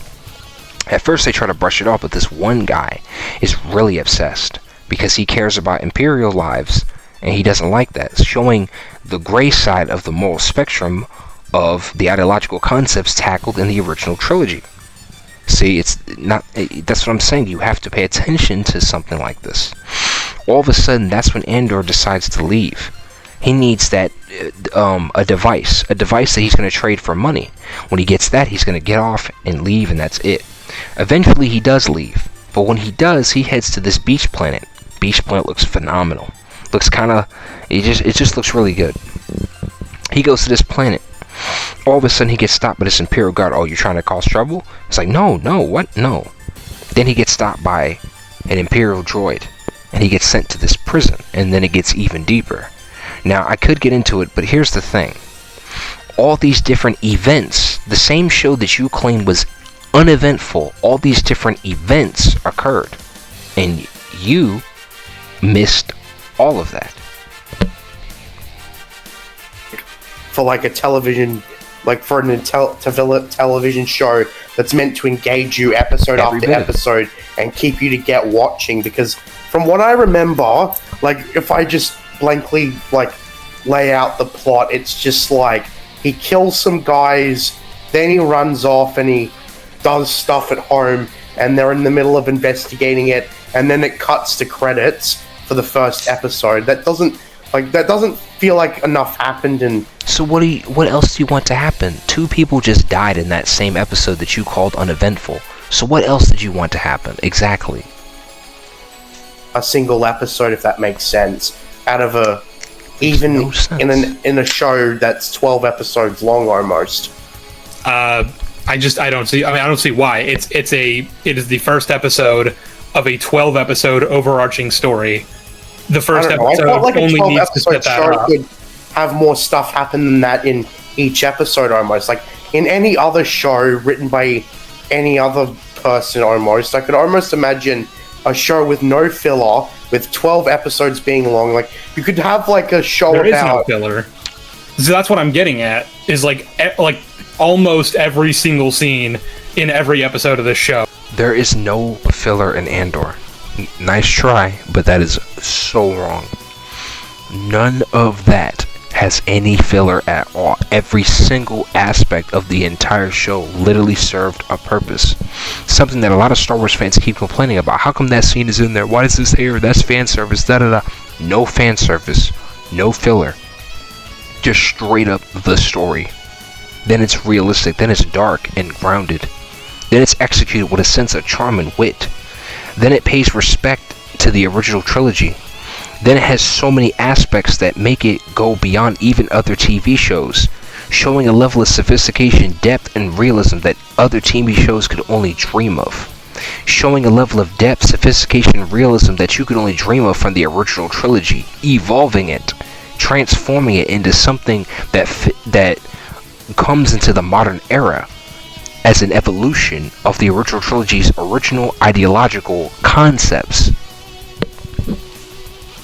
is necessary, and it's accomplishing a plethora of different things. If you Yeah. were to take like any scene from the first 3 episodes, if Right. you were to just take it out entirely, you Right, you can't remove anything. You can't remove scenes like that. You can't remove this scene because the way that it's structured, a lot of these scenes were meant to be there. You understand? If you were to take something out, it wouldn't fit. That wasn't supposed to be there. Now, why is that there? Why is it there? You see, all the stuff that's important in the story is in there. You start removing important parts of the story, you're going to have some issues. Do you understand? That's how it was structured. If you just paid attention to the show, you might actually have a better understanding of that, you know? Because then you would see the show and see the plot and see, wait a minute, I know I can't rearrange this here because then that there. And if I mean, you should understand, considering you love the prequels, I love those movies. They're some of the most profound and thought-provoking and intellectually sound films I've ever seen. George Lucas is a cinematic visionary to the likes in which I've never seen since Stanley Kubrick. He is a legend. I'm grateful that he's still here, he's still alive. And his movies are so incredible, and I love them more than the original trilogy. However, you defended A Phantom Menace. What's one of the things that George Lucas said in theaters? Because I've seen the making of A Phantom Menace without Plinkett's bullshit bias. And what did he say? He said, we might have went a little too far in a few places, but it's strategically designed to be that way. If you try to remove one thing, then other things... If you try to remove one thing, then other thing... See? It's strategically designed to be that way. I already designed it a certain way. I made this plot the way it is, right? If I were to remove one part, you're messing with the other components of the plot. That happened in A Phantom Menace when they were making A Phantom Menace. It was too late. They had already designed it a certain way, so they had to keep it that way. Anything else, we're going to have to make the sequels to these prequel era films. Episode 2, Attack of the Clones, Revenge of the Sith, we'll have to sort it out there. You understand? So, if you defended the prequel trilogy knowing this fact, why would you not give Andor that same leeway? Even if it's from Disney, it doesn't matter, because it's still Star Wars. Star Wars deserves that leeway. It deserves a moment of silence to actually absorb and see what Disney has to present. That goes for anything they make. That goes for Acolyte. That goes for Ahsoka. That goes for Kenobi. That goes for Solo. Hell, that even goes for the sequel trilogy movies. At least give it a fair shot. You know, I'm personally not a fan, but I at least gave it a fair shot. I did. I defended The Last Jedi for years, and then I just said, look, I don't want to defend this movie anymore because I'm not really a fan. Okay, and then when it came to The Force Awakens, I have a soft spot for it, but the way they killed off Han Solo was really bad, and I didn't like how none of the characters were developed at all. I like character development in my story. Star Wars has great character development. Where is it in the sequel trilogy? It's not there. You understand? Okay, so I have gripes with the sequels, but I'll tell you why, right? And I don't just hate on everything. So I have gripes with the sequels, but what about Solo? I love it. I don't just hate on everything Disney does. I love Solo. Solo was great. It's one of the best Star Wars movies I've ever seen. I loved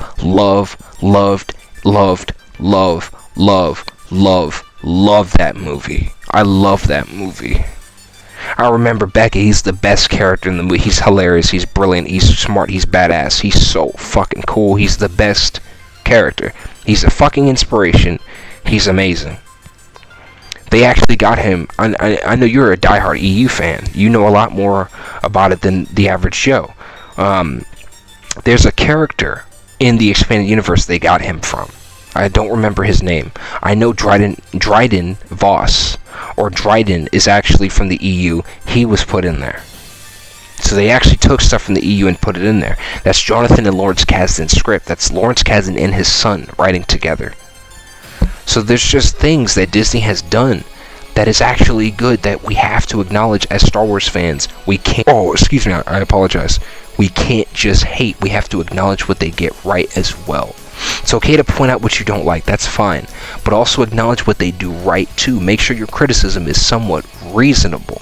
You know. You'd have a gap there now. You would have a gap in the story. Yeah. There would be information missing. There would be information missing, there'd be gaps, there'd be issues. Yeah, that's true. A lesser because of how it was already structured. Quality product. I don't see why we'd be advocating for that.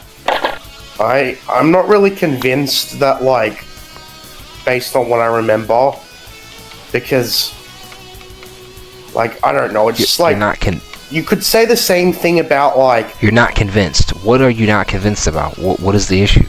Any book-to-movie adaptation that had to cut stuff out. We're taking heavy losses. Okay, but this like, they found a way... Okay, but this is a 12-episode TV show. How are you going to just cut stuff out of a 12-episode TV show? How does that make sense?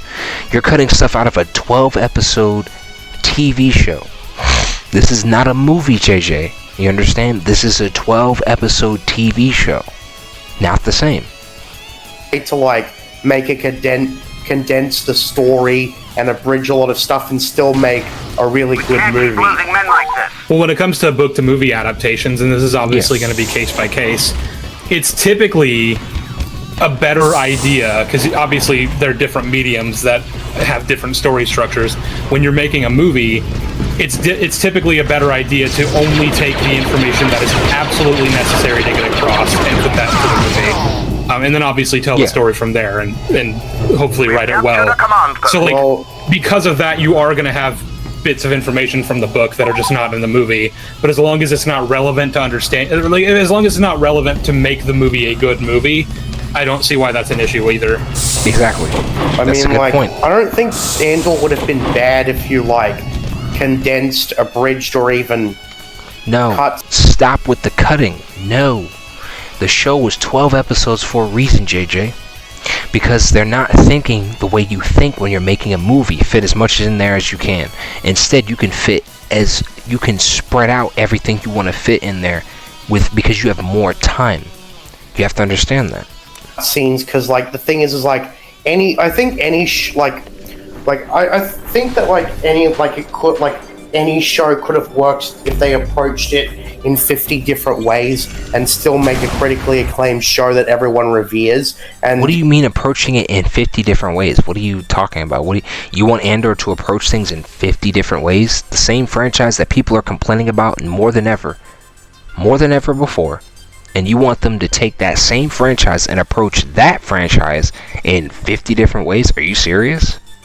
You wouldn't have known it any better, even if they changed it this way. I don't know. I have this idea that, like, there's many different ways to tell a story.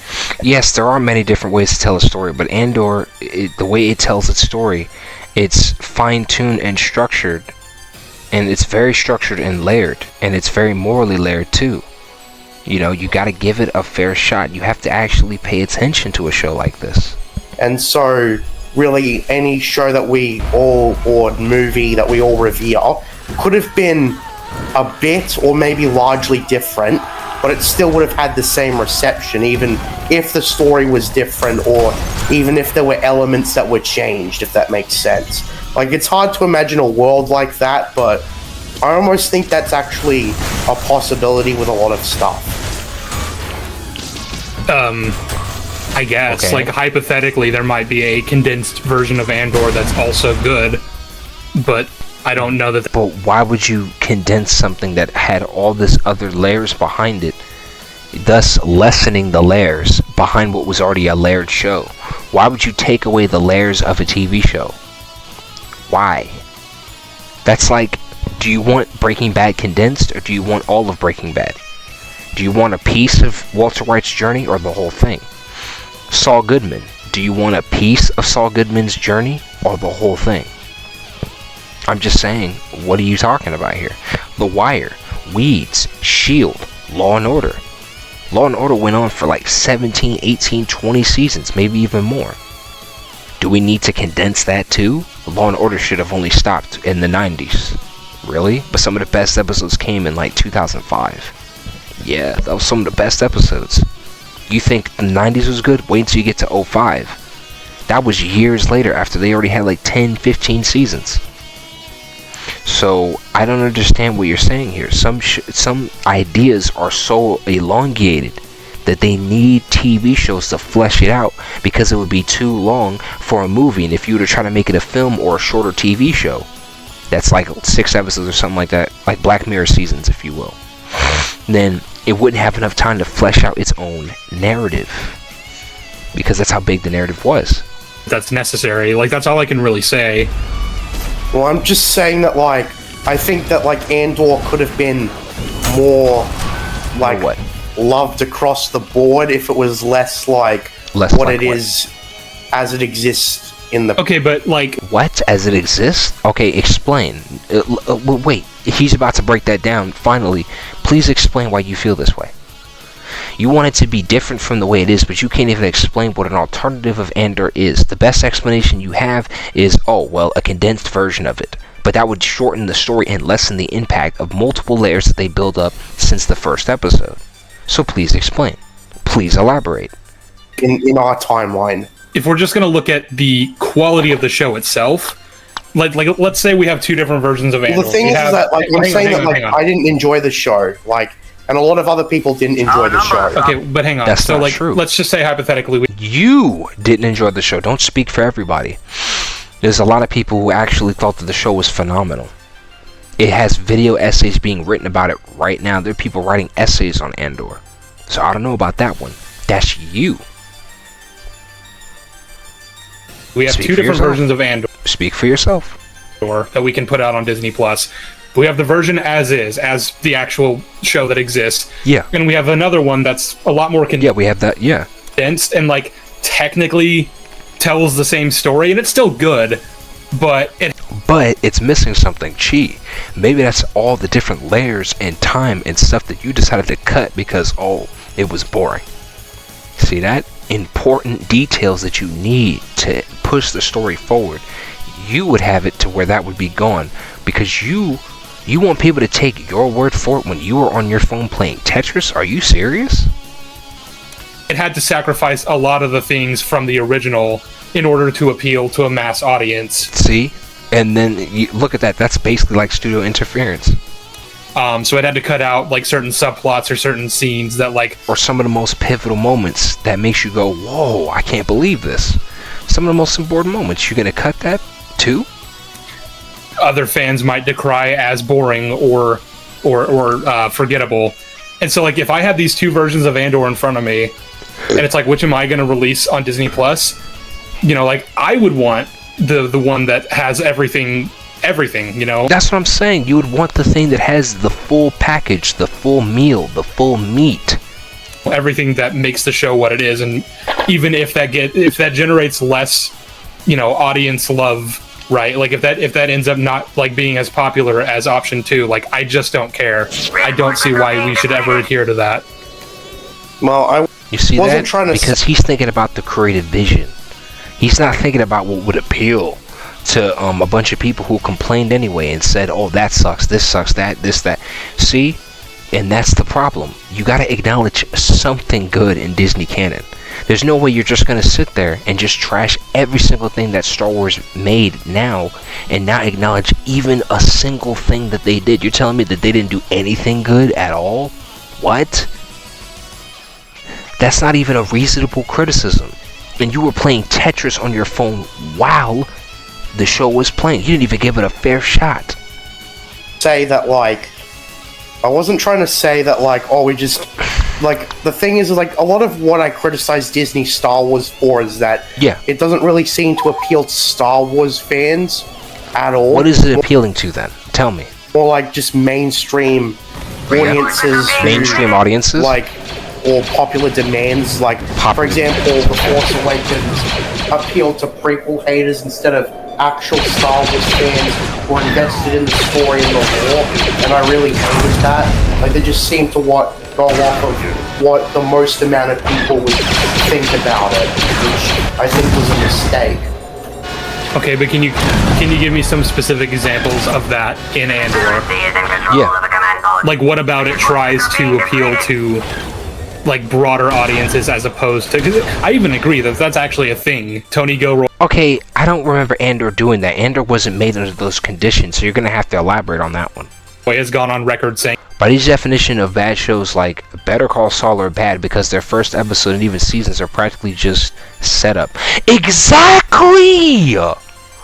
JJ would cut Luther's speech because he's just talking and... Dude, remember Luther's speech? That was one of the best, richest moments in Star Wars history. I was just like, holy fuck, Luther's so badass. He's so badass. He's so badass. He will give it all to the cause. He does not fuck around. It is so amazing. Imagine if you cut that speech out. Oh my god, no. No. No. Something like that in Star Wars, I waited 10 years. I waited a decade for that kind of level of sophistication and depth in Star Wars. And I love Star Wars. To see that in Star Wars is fucking shocking. Star Wars has never done that before, ever. Even Rogue One was close. Rogue One was the attempt to do that, but then they probably were just trying to find their identity and stuff. And I understand that, because Star Wars is Star Wars, and gritty and dark is gritty and dark. Those are actually usually not always in sync with each other, but Andor was definitely the full exception to this rule. And wow, Luther, like, you know, and look at the points that people are bringing up, JJ. By these definitions of bad shows like Better Call Saul are bad because their first episodes and even seasons are practically just setup. See? So you would be accusing a show like Better Call Saul of being bad because the very first episode is literally a dude breathing. And not the whole time, I know, but in the very beginning, in the opening, a dude's breathing, people are sitting there tapping on their phone, like not their phones, they're tapping on the desk and stuff like that. And there's not a lot of things going on. They're just breathing. The characters are just alive. It's setting things up. It's not there yet. I'm shocked you didn't criticize that, but you criticized this as quote-unquote uneventful. So how would you feel about Better Call Saul? I wonder about, especially its first episode. And he tried to kind of open up a lane so that other people who aren't necessarily fans of Star Wars could maybe get into it and enjoy it too. But like, do you think that that's ever done in like while sacrificing what could be a more faithful like thing that more Star Wars fans could enjoy? Well, I guess I could say that because, like, as I said, it doesn't look like Star Wars or feel like Star Wars to me at all, and it has the original trilogy artistic direction down to a T, with some of the most realistic practical effects in the modern era. And you're saying that it wasn't? Well, it did look like Star Wars? How? How much Star Wars do they gotta put in there for you to finally acknowledge that it looks like Star Wars? That's crazy. Now, from what I saw from the show, it was every iota of Star Wars. There was Star Wars in the special effects. There was Star Wars in the ships. Star Wars in the uniforms and outfits. Star Wars in the design and artistic direction. What in the world? Someone made a joke and said, I wish Breaking Bad was only 10 minutes long. JJ should rewatch the show in 3-episode blocks. Oh my god. JJ, what are you talking about? You don't make any sense. Oh my god. Give the show a fair shot, please, before you say this. You should have rewatched the show before you came on here. it does it in a lot of, like, as I said, the Blue Noodles thing.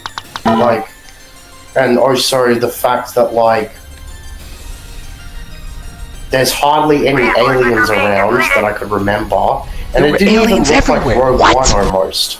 What? There were aliens everywhere. JJ, you don't remember the scene where the big alien guy was trying to intimidate Andor? Well, not intentionally, but he was told to stand there to intimidate Andor. That was a big alien guy. There's also multiple aliens and creatures throughout the show. You just have to pay attention. You don't remember that? I remember that. How do you not remember that? Despite being the direct prequel. Command post under enemy control. I mean, I would agree that there aren't as many aliens as a lot of people have said they'd have liked. I'd have even probably liked more aliens than we got. Of course, in universe, you have to understand that this is a very humanocentric empire. And that a lot of these worlds that are occupied by the Empire are going to have, like, fewer aliens in their population. You know, but, like, I do understand the criticism. Like, I also would have preferred more aliens.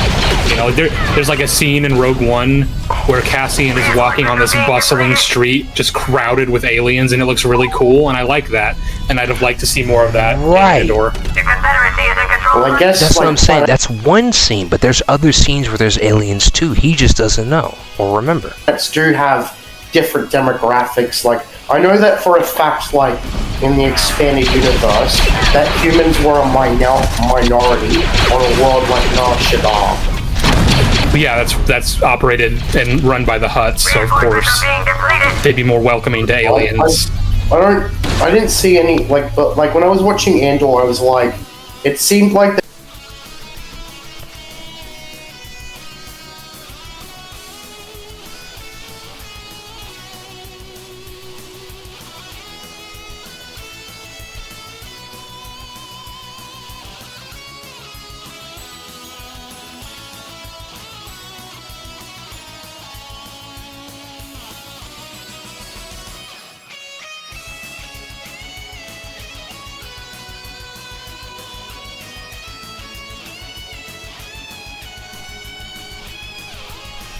they just didn't care to do any extra work or something. It was very weird. So, like, what do you mean? Yeah. Like, they didn't want to, like, diversify, like, the story, like there's, like, this criticism, like, I've heard, like, part of why it doesn't feel like Star Wars is because it, like, isn't, like, designed like Star Wars. It's hard for me to explain, but, like... What are you talking about? What do you mean it's not designed like Star Wars? It has the artistic direction of the original trilogy in every part of its absolute artistic direction. So what are you talking about? Which parts? Like, someone even said in the comment section, doesn't look or feel like Star Wars. What do you mean? Which part? Exactly. Explain. You're just saying these things with no context, no research. What? Well, I mean, I think that's mainly because, like I already said, you have to be very careful when you try to put Star Wars in a box in terms of what it can and can't look like. Or what it can and can't do, or what it can and can't. I mean, like, they could have done it easily by just having a lot of iconic aliens in the show. Like, that would have been an easy way of... So, that's what you wanted? Okay. Andor sucks because it doesn't have iconic aliens, everybody. Wow. Consider me enlightened. And it's dumb because there were aliens in Andor. You just don't even remember which scenes. Making it look more like Star Wars, I think. Like, just having Rhodians and Twi'leks and, I don't know, what else is there? Wookiees, like, maybe not Wookiees, because they're supposed to be enslaved, or are scarce if they're not enslaved, but, you know, like, stuff that would have, like, aliens that are, like, I don't know. I'm just spitballing here, but it's just like, it's something they could have had in Andor that I think would have made it resemble more like Star Wars, and the fact that a lot of the characters, from what I remember, were all humans for some reason. Oh, here we go. Well, so one thing I would say is that, again, it is going to depend on, like, different planets where they are. There are certain planets that Cassian visits that are, like, pretty riddled with aliens. Like, when he goes to the beach planet where he tries to, like, retire and hide from the Empire, there's a lot of aliens there. You remember the beach planet? Yes, please tell him and inform him about that scene, because he doesn't even remember. He goes into the bar, like, you see outside all these different aliens and, like, these weird bubble things. You know, like, it's gonna be a planet by planet basis, and of course it is, because, like, a planet like Ferrix is obviously gonna be more humanocentric, or a planet like Aldani, where they pulled the heist off, is gonna be a lot more humanocentric. There are human pilgrims that live there, and it's essentially a backwater world occupied by the Empire, so there aren't gonna be very many aliens there. So you have to look at the context, you know. Like, when you're watching Mon Mothma's party scenes, like, there are a lot of aliens all around in the background. Right, or when you're looking at the background of where Andor is on, his home planet, his current home planet, okay, then you can see, you know what I'm saying, that there's aliens everywhere, dude. There's even aliens, again, in the scene in question that I brought up earlier. And in the scene where he owed this one person money, and he said, I'm going to pretend like this didn't happen. You see, there's an alien in that scene. So you're talking about iconic aliens. You're not even paying attention to the show. You would have remembered that if you actually thoroughly watched the show. You're judging a show that you can't even pull back memories of the show from. You're assessing a show that you can't even go back and be like, oh, this happened, that happened, this happened, that happened. You don't even know. Let's see what the comments say. The Corporate Security Office and Pure Intelligence. Mon Mothma, of course, it's very obvious callbacks to the OT's aesthetic. Thank you. There's also multiple aspects of the original trilogy's aesthetic all over the place if you actually paid attention. Quite sure, because like I just remember like even if it's on a like reading like for example like another thing I wanted to talk about is like when people say stuff like, oh, Andor, people don't like Andor just because they're so used to the Jedi or the Force. Like, there's a lot of Star Wars stories that don't rely on Jedi and the Force, and right, I also think most people don't understand that the Jedi and the Force are integral parts of the story of Star Wars. Because no, that's true. There are many aspects of the story in the Star Wars universe that do not depend on Jedi and the Force. That's actually accurate. That's true. You know, the Force surrounds everyone, and it has a will and stuff that dictates, like, where it wants things to go and stuff, and everybody interacts with it in their own way, which is surprisingly something that Andor doesn't have, based on memory. Dude, you just brought up the fact that there are shows that are human-centric, meaning in the Star Wars universe there are stories that have nothing to do with the Force and Jedi. Okay, Andor is one of those ideas, one of those stories, so of course it's not going to have those things in there. So what? It doesn't need that just to tell its story. So what exactly do you mean by that? I don't know, there doesn't seem to be like, I'm not trying to like, it doesn't really, like, Andor, like, didn't really feel like it existed in the Star Wars universe almost, because, like... How? How did it not feel like it existed in the Star Wars universe when it takes place right in between episodes 3 and 4? And it had aspects of the original trilogy all over the place. How does it not feel... Or, sorry, how does it not, you know, describe that. Describe it. Like, tell me what part of it is like that to you. It didn't really have anything that, like... Like what? That you'd associate with how people live and stuff. Like, I remember, what? like, a lot of people say that, like, oh, it's based on how the average person lives in the Star Wars galaxy or something. Yeah, based on the average person. How Yeah, I would say so. Yeah. Do you disagree with that? Yeah, do you disagree with that? Like, based on how the average person would exist in the Star Wars universe. it comes across like that to me. Yeah. And to be completely fair, again, we're following a human character on a mostly human world. So of course it's going to show this specific lifestyle that's more accustomed to like what humans do and how they act and how they behave, what kind of societies they build. I don't necessarily see anything wrong with that. If it was a show about a Wookiee, I would expect it to probably take place on Kashyyyk, and we'd learn like different things about their culture and their customs, and we'd see them living in trees.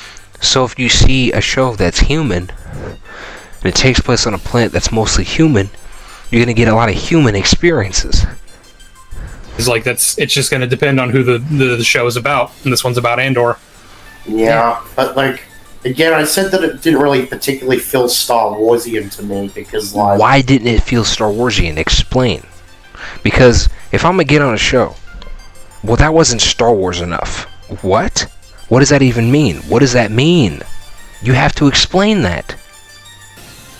It's very hard to explain. It's just like...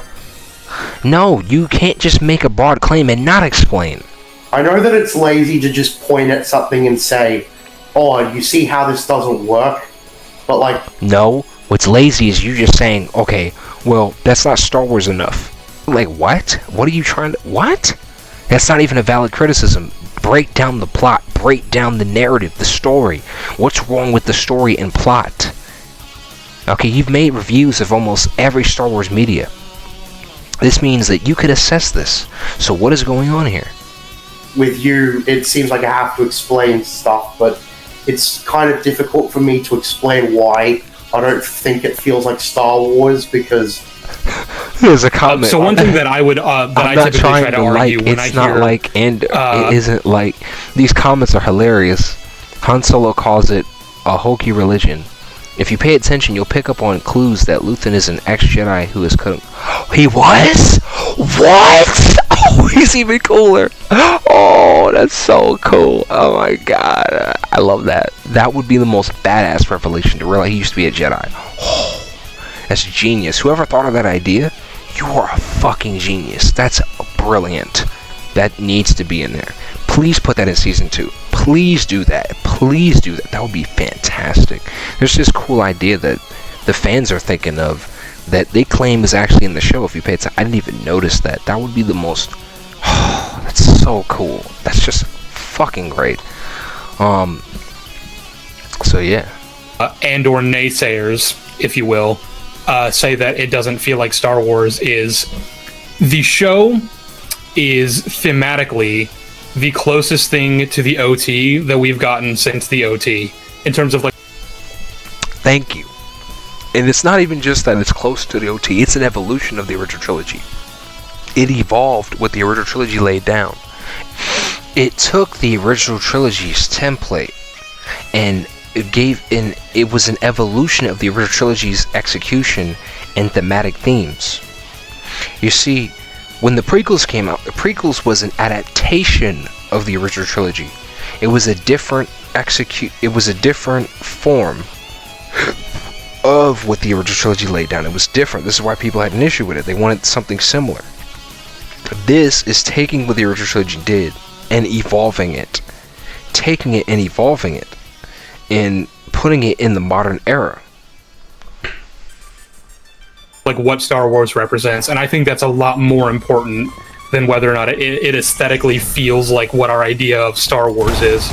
Yeah, what matters... What matters is that the show is actually good. What matters is that the stories you tell are actually well-written stories with good characters and good storytelling and great characterization and good character development. That's what actually matters.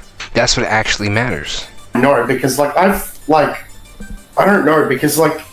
at I've looked at Star Wars content from the 70s aside from, the original movie.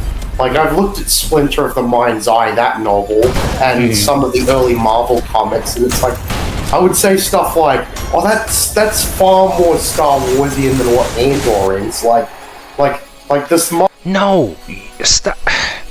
You can't just go with the expanded universe. I love the expanded universe, of course, but you have to understand that was a collection of information for years and years, and plus that was years ago, when times were different. This is a different time, a different era. It's not going to be executed the same way. Plus, there was a continuity reset, so it's even more different. So you have to understand that you can't just go with the original. You can't just go with the expanded universe. You got to go with what is this by itself? Is this good on its own? You have to think like that. You have to think it's an individual story. It's its own story. It's not being put up by the EU or even the OT or even the prequel trilogy or hell, even the sequels. This is something. It is its own thing. It might take place in between the original trilogy and the prequels and everything, but it's still its own thing. It has to be seen on its own merits. Marvel comics, they're pretty wacky, but it's they only had one movie to go off of, technically, but the arc where Han Solo and Chewbacca are contracted to defend a farm, and they get a bunch of people to help them, a bunch of other skilled smugglers and scoundrels to help them out. Mm-hmm. It's very wacky, and it's very derivative of it, and it gives you the idea that they only had one movie to go off of. I've read those comics. I get what you mean. Again, we can argue aesthetics all day long. If anything, I'd even say those 70s comics you just referenced feel less and this is very subjective because we're talking about what That's crazy. You see what he just said? He said that those comics feel less like Star Wars. That's supposed to be the real Star Wars from the 1970s. He's saying it feels less like Star Wars than Andor. You see how subjective this is? You claimed it was boring. Look at how subjective it's becoming. Look at that. And it's crazy because he's claiming that the thing that reset the continuity and restarted it from scratch has something that feels more like Star Wars than something from the 1970s, which helped kickstart what Star Wars is today. Isn't that crazy? Isn't that crazy? Meaning you got to pay attention to what it is. It's not about the EU or even the OT. It's about what it is individually. Feels like, but I'd say they feel less like Star Wars than Andor. Simply because they kind of lean into the zany sci-fi. It's just they lean into the more like zany kind of sci-fi concepts of the time rather than the more fantastical elements that like you'll typically get out of Star Wars. Well, again, I would argue that they only had one movie. I agree, but that doesn't change what like that ultimate determination.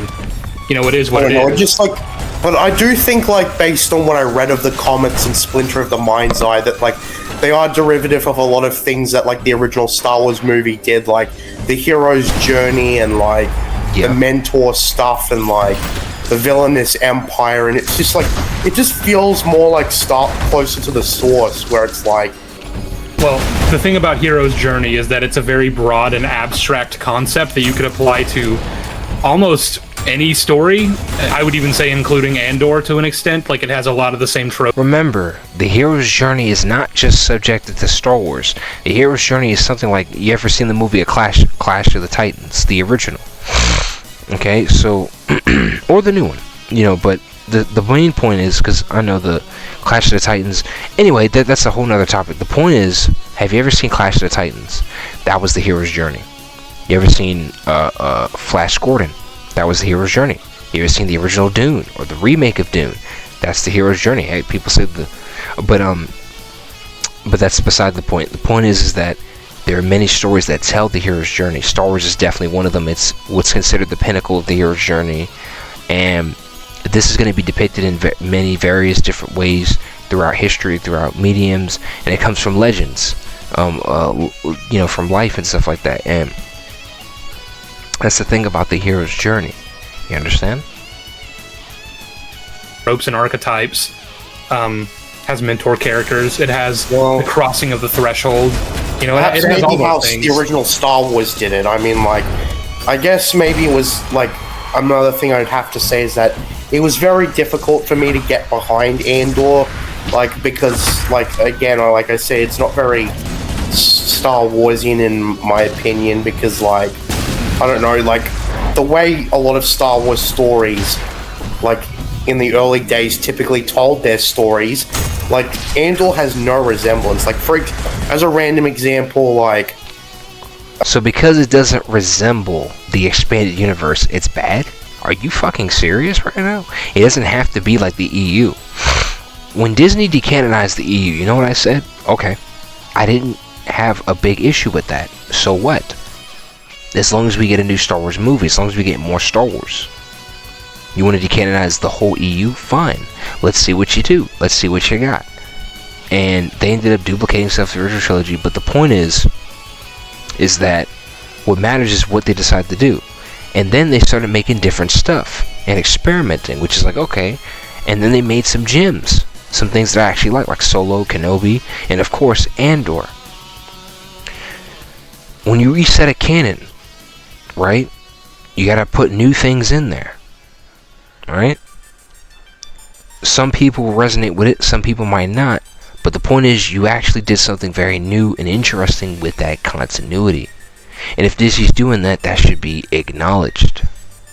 I don't know, like Star Wars Republic or something. Like, I just think about like all the stuff that happened prior to Disney and how closer to like capturing the essence of Star Wars it felt like, as opposed to Andor. And I just like, I guess the thing is that there's going to be a lot of comparisons and like, I don't know. I'm happy to move on from this if you are. Like, we can talk about other points. Well, I mean, did you want to keep talking or did you want to? I mean, all I could really say is, again, like, I'd need you to define the essence of Star Wars, and you'd have to be very careful defining that, because you'd be immediately putting it in all sorts of boxes that it just doesn't belong in. And it's not even just the boxes you put it in, but just the idea of that. Oh, well, this is Star Wars, but that's not Star Wars. This is Star Wars, but this isn't. Like, no, you don't want to put it in these creative boxes, you know? And that's the thing. I don't know. It's just like when people say that it's like derivative off of 70s Star Wars, I actually think of stuff I've read off that was made in the 1970s that was right. Star No, Wars. JJ, I've read some of that. For instance, one thing that I've read into until around the 3rd issue was Tales of the Jedi. Now, Tom Vike, you have so much skills. Tales of the Jedi feels exactly like some kind of continuation of the original trilogy, except it's old school. It feels like a 70s version of the original, like of the it's an old school idea where it took place years ago. This is like with the original trilogy's atmosphere and tone, except years ago, with really its own unique atmosphere. Honestly, it felt like it was from the 1970s, but it was made in the 90s. And when I read into it, I was like, this is phenomenal. This is like the 1970s in the 90s. That's what it felt like. And this feels like Star Wars in every iota. I totally understand that feeling. But when Disney does something good, what can I say? I'll look at this beautiful comic and think, holy fucking shit, this is the shit. This is that real shit. But then you'll see something that Disney made like Andor and be like, damn, wait, that was really good. What am I going to do? Deny that because the EU was good? No. Even with the quality of the EU, you still got to acknowledge the quality of the new canon. I'm just saying. If the new canon has shit that has quality, I have to say something about it. I cannot lie to you. Even with the EU. And I love the EU very much. But I have to acknowledge this. Before 1980, and it's just easy for me to say that, no, that isn't classic Star Wars. Not even close. Okay, yeah, not classic Star Wars, but again, you're arguing more aesthetically when what I said was that I think it thematically oh my God. is much more. Look at the comments. Someone said if Andor was made pre-Disney, this guy would eat it up. I'm wondering. Like if this was during the Lucas era.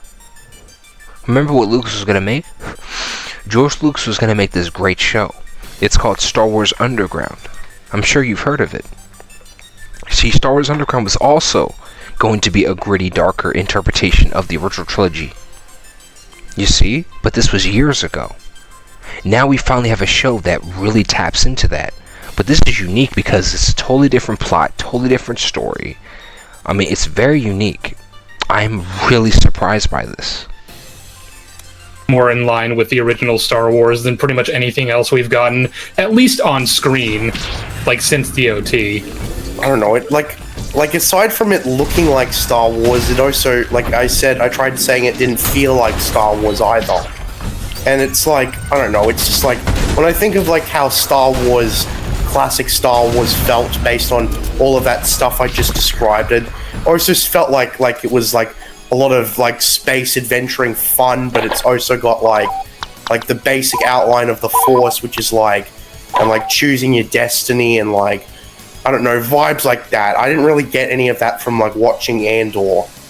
It didn't really feel like, oh, Andor's choosing his destiny and he's going on like an adventure or anything like that. Because what are you talking about? He didn't choose his...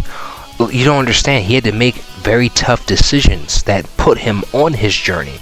It's a more morally ambiguous journey. It's not the same as the journey that you're describing. Because you know, I said that like what he goes on feels like the opposite of an adventure. It feels like homework almost. Well, I mean, I guess it would depend on how you define adventure, but like, if I could for a moment just briefly describe what Cassian's arc is in the show, could you tell me how it doesn't feel in line with that same exact type of premise? Sorry, can you repeat that? Well, like, so Cassian's arc in this show goes from, it's very similar to Jin's and Rogue One's, actually, which is something I appreciate. He starts off really only caring about himself and the people that he like immediately loves and cares about and wants to make sure that they're safe. And that's it. He doesn't care about fighting the Empire because as far as he's concerned, that's pointless, it's fruitless, it won't ever amount to anything. And he sticks to his guns, even after actually landing a very successful victory against them that ends up helping the rebellion a lot. He thinks that's a fluke. He thinks that if he continues to stick his nose where it doesn't belong, he's going to get killed. Marva's going to get killed. Everything that... That's the thing, like, there's a lot of nuances that you did not pay attention to when watching the show because you were busy playing Tetris for some reason. You see that? These are actual plot points in the show. If you could bring up some of these plot points, it would make more sense.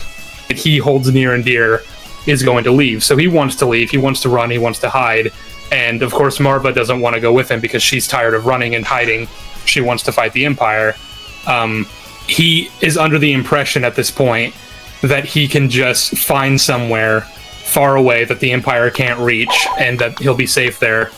But, of course, he's wrong. He gets arrested for essentially no reason because, at the end of the day, the Empire is just trying to fill quotas, and get slave labor for their prisons.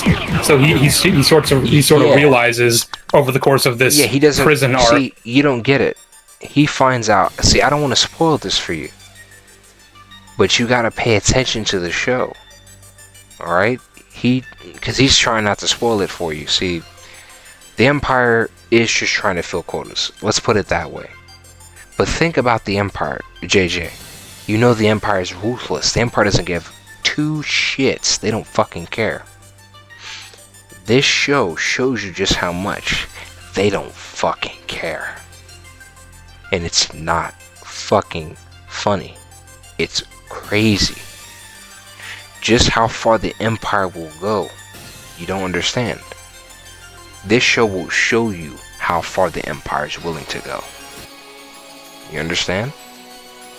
That there is no hiding, there is no running. At the end of the day, every single person is affected by the oppression of this evil industrial machine that's been made, and the only way to ever have freedom in this galaxy is to fight and to rally others to fight. And so he becomes, a rebel for the cause. He becomes someone who's slavishly devoted to the cause, and that's what we're going to see more of in season 2. That version of Cassian that he described in Rogue One.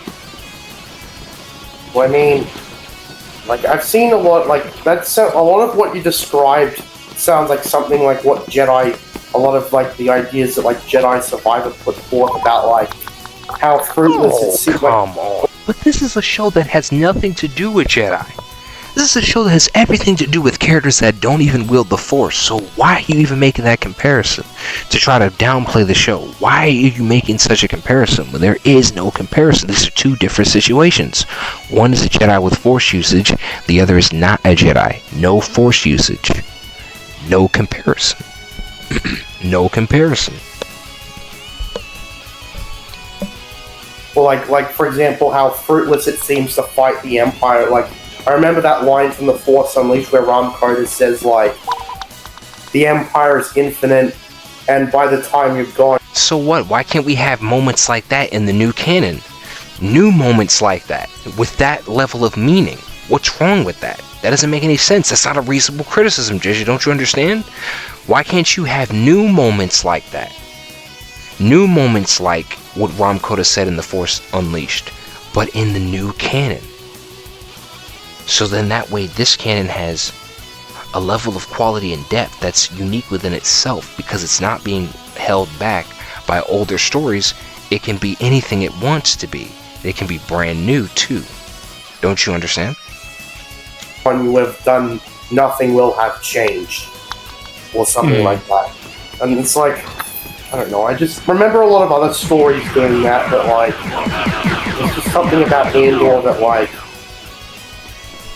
doesn't feel like that. They describe, as you're describing it, it does feel like that's what I do kind of have this idea that, that's what happened, and that was the context behind what was happening, but there's just something about it that was, again, so dull and so boring.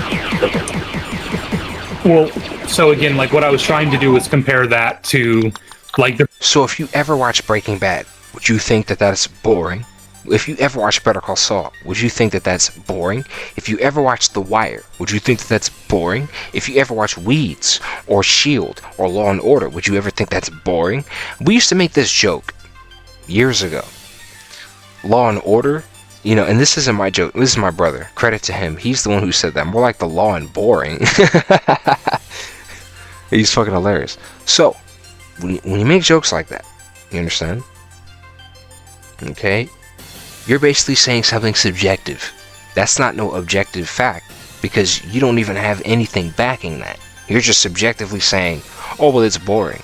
But guess what? We would watch the whole episode and eat that shit up. And I would pay attention to the cinematic storytelling and cinematography and realistic, immersive interpretation of our world. And it would be crazy. I would still watch the show. So what does that tell you? It means that when you pay attention, you're rewarded for it. Give it a fair shot. Don't just, you didn't pay attention to the show and you don't even know what's going on. You're just going to review it and say this is what it is. And then that's it. You're not going to reassess? Come on. I looked at Clone Wars. And, you know, I've reassessed. Like, I've had issues with it.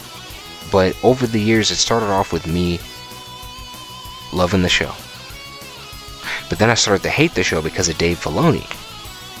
And then, because he kept making retcons and taking credit for it, and he wouldn't abide by the prequel's vision. He didn't care about, people say he's the apprentice of George Lucas. He didn't care about George Lucas's vision. He didn't do things for the sake of George Lucas's vision. He went against his vision for the prequels just to appeal to original trilogy purists. I don't even know. I don't think so. Whatever George Lucas wanted for the prequels, that wasn't there. So I started to hate it.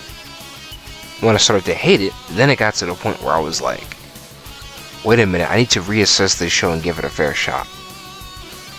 So I thought that way about Clone Wars, but still had to give it a fair shot. Andor is definitely a show that you should definitely give a fair shot. And this is different from Clone Wars. Very different. Andor's not even close to being the same show as Clone Wars. Totally different show. At least give it a fair shot. Literally. I don't think you've given it a fair chance. I don't think you actually sat down and even watched it or even paid attention. The basic hero's journey that Luke goes on in the original trilogy, the reluctance to do anything about the Empire because like you don't see that there's any way of actually fighting back. You know, it's just too big. It's just too far away. You know, he thinks he can just kind of like, you know, go off on all these space adventures, which is already a pipe dream in and of itself because he's kind of being held down on this farm. But he thinks that ultimately, like, the Empire is never going to reach him or the people he cares about, and then that's what happens, and that's what ultimately thrusts him into this war. You know, it's all about, like, there is no running, there is no hiding. You will eventually have to stand up and fight, and the only way to actually defeat this monstrosity is to band together, you know, and give everything you have to the cause. And that's like that's the arc that Andor goes on, and that's, and to a certain extent, like the arc that Luke goes on in A New Hope. Well, I mean, the thing is like, I guess Rebels, for example, tried to do the exact same thing, or the exact same idea. No, Rebels was really about how the rebellion formed. Andor is more than that. Andor is about how much are you willing to give to the cause itself. Andor goes deeper with its own concepts than something like Star Wars Rebels, where Star Wars Rebels was really mainly focused on the origins of the formation of the rebellion. So there's a key difference there. Yeah, and it's like according to the dialogue, but it was also extremely poor how it did it. Okay, so I don't see why we keep bringing up like other. Why are you bringing up Rebels when this is about Andor? This is not about Rebels. You need to stay on topic. Things also playing at these themes. I don't know. I don't know. It's just like, as a Star Wars channel, I try to compare this to that and try to make comparisons to like what works so well here or what doesn't work here, or I don't know. That's part of what my channel does, actually. Compare it to other stuff to see if it's on the right track. Yeah, but you're comparing it to Rebels, which you already pointed out yourself wasn't on the right track. Why don't you compare it to something that actually is? Or why don't you assess it? Okay, I mean... Because technically, Star Wars: A New Hope is Star Wars in its purest form, pretty much. Well, I guess you could say that, but it's like that would be saying that A New Hope is the only gateway to Star Wars. No. You could say Star Wars is in its purest form of Revenge of the Sith. For me, that's Star Wars in its purest form. Oh my god. Look at it go. That's George Lucas not playing with his full directorial vision. He made Star Wars. He is the creator of Star Wars. So what better, more pure vision would there be than him writing and directing it? Writing and directing it. The creator of Star Wars wrote and directed 3 movies that people don't even acknowledge. Like, oh, they have no idea. The brilliance, the intellectual capability, the genius, the powerful, profound storytelling, the expansion of the Force, and what the Force means, and what it means to be a Jedi, and who you are, and the philosophical concepts of the Sith and Jedi. The meaning of the Force. Wow. You see, George Lucas put so much depth and subtlety and brilliance behind his movies that people don't even realize. He did a fantastic job. So when it comes to a story like Andor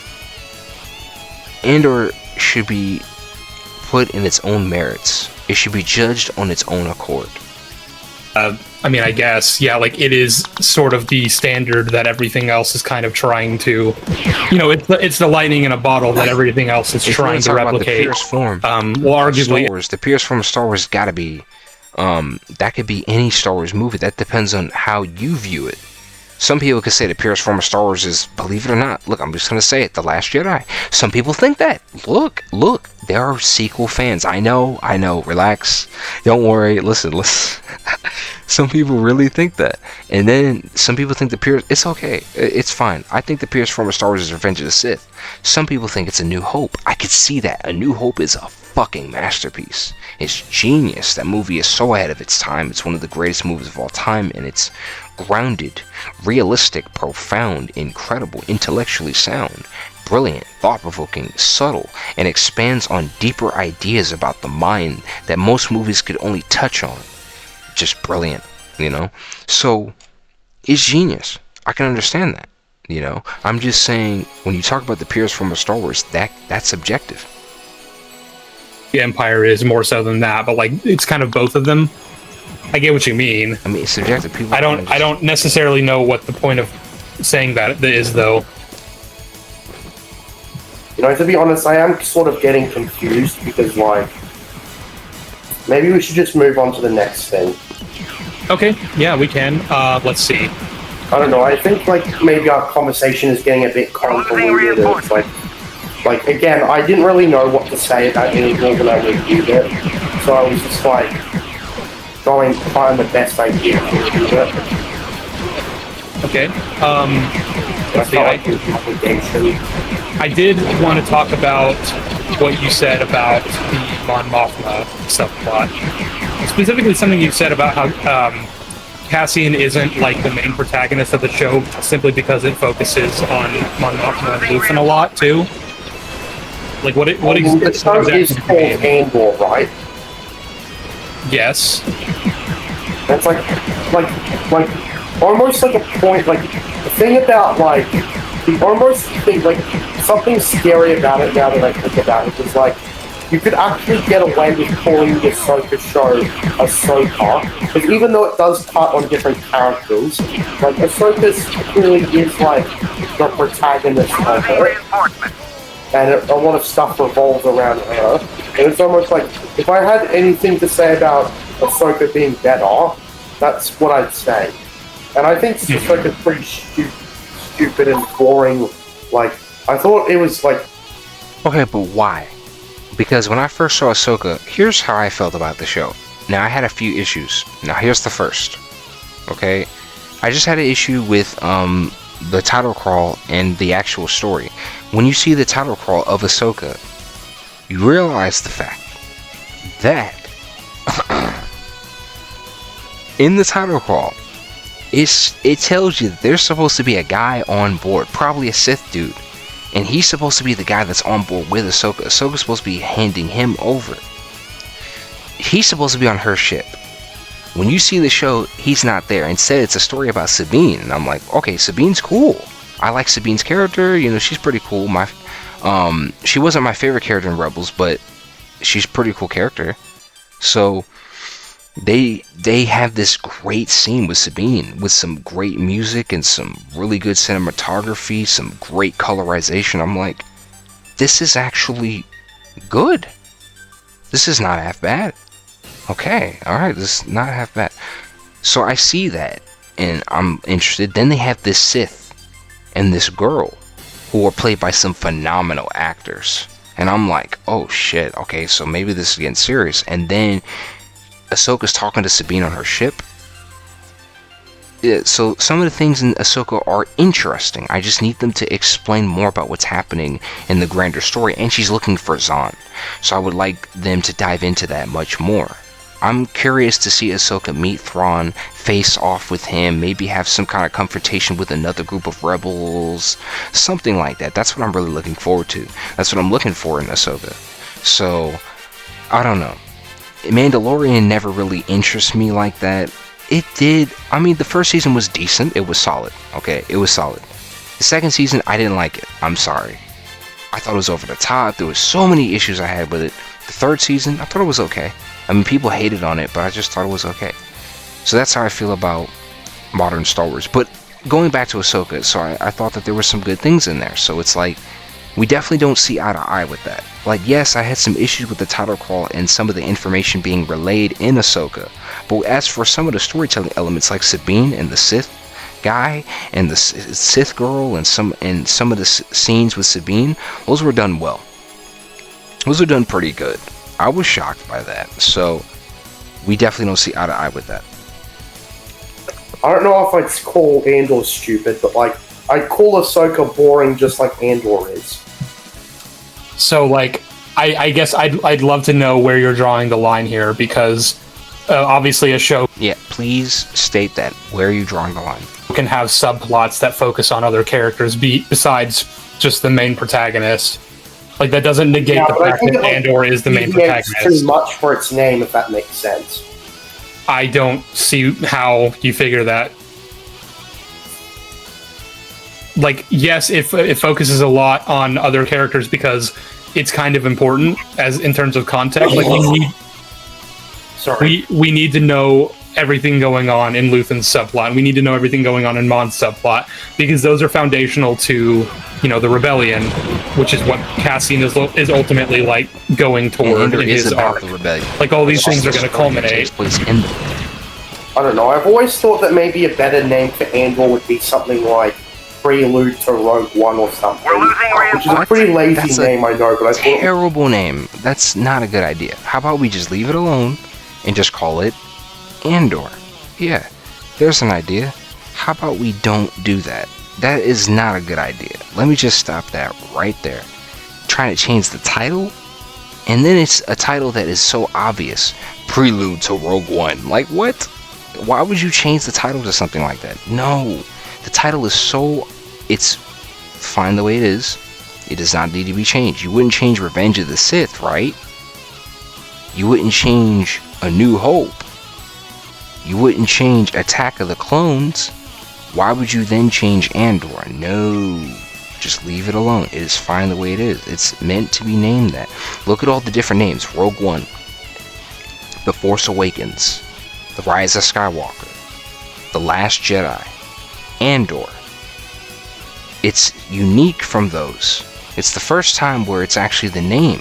Sometimes TV shows do that. When you talk about live action TV shows, they do that. They'll call it the name of the character, or the name of the world, or the name of the circumstance. Like, I forgot, Narcos. Narcos. The Bridge. Breaking Bad. Andor. Don't you get it? So there's a level of... You see, what Star Wars was trying to do was appeal to the TV show demographic. By making it more realistic and grounded, it can feel more like a TV show than it does just only Star Wars. It can feel like a realistic show. a real TV show as Star Wars. Don't you understand? That's what Andor is. Can you believe it? Star Wars actually has a real TV show behind its belt. It's not just any ordinary show. It's a real TV show. And it's mature, well written, with a layer of subtlety behind it. This has never happened in the Star Wars universe before. Who's better than Andor? But the show's about Andor. Like the whole plot centers around him, and it's kickstarted by him and his actions. Like it's a Cassian Andor show. I didn't really feel like that because, like, I don't know, it just, like, focused on stuff that seemed like it had, like, no direct, like, influence on Andor. Like the broader stuff, for example, like, yeah, you can do broader stuff, but, like, Andor seemed to have nothing to do with that shit. But it's about the rebellion, which is essential to telling the story about Cassian. It's about Cassian joining the rebellion and about the rebellion being built up. That's what the show's about. You cannot tell a story about Cassian Andor's origin story without seriously focusing on the rebellion. Like, you just can't do that. I mean, Yeah, you're gonna have to focus on the rebellion. The show centers around the rebellion. You were even just bringing up Star Wars Rebels earlier. You have to understand that the rebellion is a part of Andor. You understand? It's a part of its world, its infrastructure. So you have to tell parts of its story because this is part of what causes the rebellion to happen. This is part of it. It's not just that though. It's the interworkings of the rebellion. It's the people who were involved. It's the way that those things happen. It's literally the philosophical concept of the original trilogy of how those things happen. But it's the interworkings. It's different from Star Wars Rebels. Star Wars Rebels is the origins of the rebellion. Andor is not the origins of the rebellion. Andor is the story of how rebellions happen. That would be like if you had an origin story about Boba Fett, and it had nothing to do with, like, bounty hunting. It's funny how you say that because they had a TV show about Boba Fett that had nothing to do with bounty hunting. Just throwing that out there. But anyway, back to Andor. I don't know how I respond to that, but, like, let me just think for a minute. Like, I don't know, like, I just thought it didn't focus on Andor as much as it should have for a show that's called Andor, because it felt like there were, like, three main characters that get equal amount of screen time or whatever, and it's like one of them. Like, I'm not gonna say, like what I'm trying to say is that, like, out of, like, the original trilogy, like, Luke, Han, and Leia, obviously Luke is the main one of the three, even though they can all be considered protagonists. Yeah. But with Andor, it's like, they're shared equally and you can't tell, if it wasn't named, who the main character is. I mean, I would assume, if I didn't know the title of the show, I would assume that if we started the first 3 episodes focusing on this one guy, and he's the central focus of the show, that, like, I'd be like, this is about him, probably. I'm not quite sure, because it also cuts to, like, Cyril, Tobey Maguire, but, like, I don't know, people joke that he looks like Tobey Maguire, so I just hopped along with that joke as well. Okay, yeah, but just because it focuses on Cyril also doesn't... Like, that'd be like if I said, is this about Vader, if I was watching A New Hope, just because he shows up also? Like, we occasionally cut back to him. It's like, is this not actually about Luke? You know, another thing I'd have to say about, like, how perspectives are done is, like, it didn't really feel like it tied all back to Andor, because they seem to be, like, far away from Andor when these characters are doing stuff. And because Andor he's merely a conduit for the main meat of the story. In order to get the main meat of the story, Andor is literally the conduit. Don't you understand? He's literally the conduit for the main meat of the entire story. They don't directly correlate to him, if that makes sense. I mean, Mon Mothma is connected to Luthen, who's connected to Andor, like, significantly. Like, their plot lines converge, like, almost completely. I don't know, it just felt like, to me, like, it was just, like, a rabbit hole of... It's almost like that, like, thing about, like, you shake hands with someone who also shook hands with someone who shook hands with someone who shook hands with someone who was married to someone who was the brother of someone who met the president or something. So, okay, hang on. So if Cassian and Mon Mothma had had a scene together, like even just one scene, would that have alleviated this criticism? I don't know, maybe. I don't know. Like, they do interact on screen in, like, Rogue One. I don't know why they wouldn't in this show. Well, they're also going to in Season 2. We've already seen, like, behind-the-scenes stuff on that front. It's just, like... Yeah, have you ever seen Game of Thrones? Season 2? Oh, no. Wow. I don't really like Andor? fantasy. Oh, I'm here. Game of Thrones is a bad example anyway. Lord of the Rings, you seen that? Again, I don't like fantasy, so unfortunately, no. I actually tried to get through 10 minutes of it, but it took forever to get started. And so I just turned it off, or if someone else was watching it, like my brothers, I just walk out of the room and do something else. Because, like, when I was watching Lord of the Rings, it was just...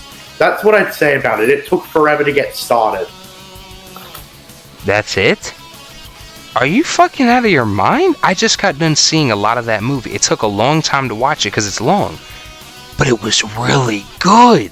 It was worth it, dude. And I didn't even get to see the whole thing. I only saw parts of Fellowship of the Ring. I'm not done yet. But so far, dude, there's so many elements to the movie. From the charm, to the darkness, to the mythological aspect. What are you talking about? Stop it! Dude, some things are worth the wait. Breaking Bad was worth the wait. Look at how much subtlety and build-up, nuance, and indirect action. Look at how far they could take indirectivity. Breaking Bad took indirectivity to its ultimate pinnacle. Took it so fucking far. As, like, further than any TV show ever created on the face of the planet in the history of the human race. That's how far it took indirectivity. No show, no movie, no story, no book. Nothing has ever come that close to what Breaking Bad achieved and accomplished with its story. In terms of its indirectivity.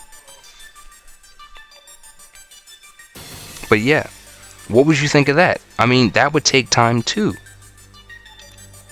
Okay, yeah, well, the point I was getting at is that, like, in Lord of the Rings, like, Frodo is the main character. He is the protagonist of the story.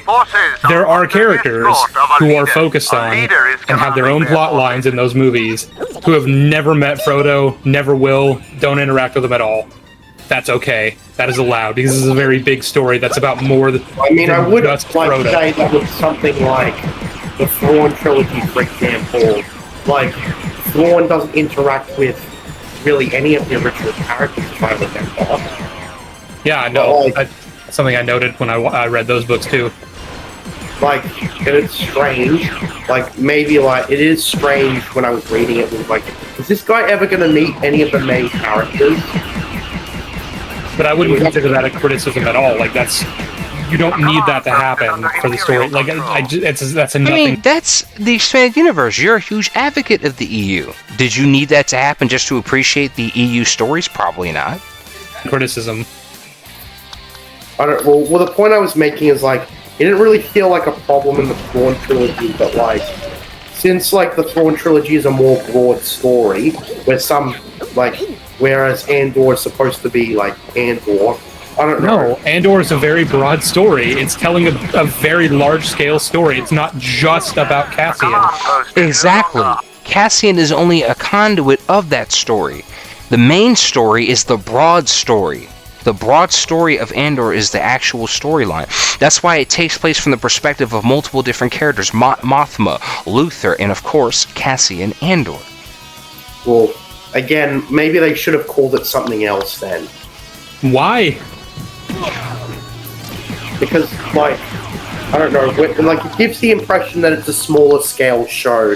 You know, I believe her name is Daedra, and then there's Binks, and there's multiple characters throughout the story, and it doesn't focus on just one character. It focuses on a multitude because it's telling a broader story Than what it actually is. And maybe that's just a minor criticism, but it's like the name kind of sucks based on what the show actually is if you're trying to argue that it's highest. How does the name suck? Just because, oh, there needs to be more Andor. Is that what you're trying to say? Okay, well, guess what? There were other characters that had to tell the story too. It wasn't just about Andor. That's the whole point of a broader story, man. Scale. I mean, I'd argue that the names of a lot of Star Wars shows just being the name of the main character is pretty lazy. Like, I'd even say that for Andor too. But I don't see that as as an issue in the same way you're presenting it. Like, you're acting like it's false advertising that a show called Andor might have certain plot lines that focus on things that aren't Andor. Yeah, you know what? You're right. I can Lost see. control of the command Okay. post. Well, all right.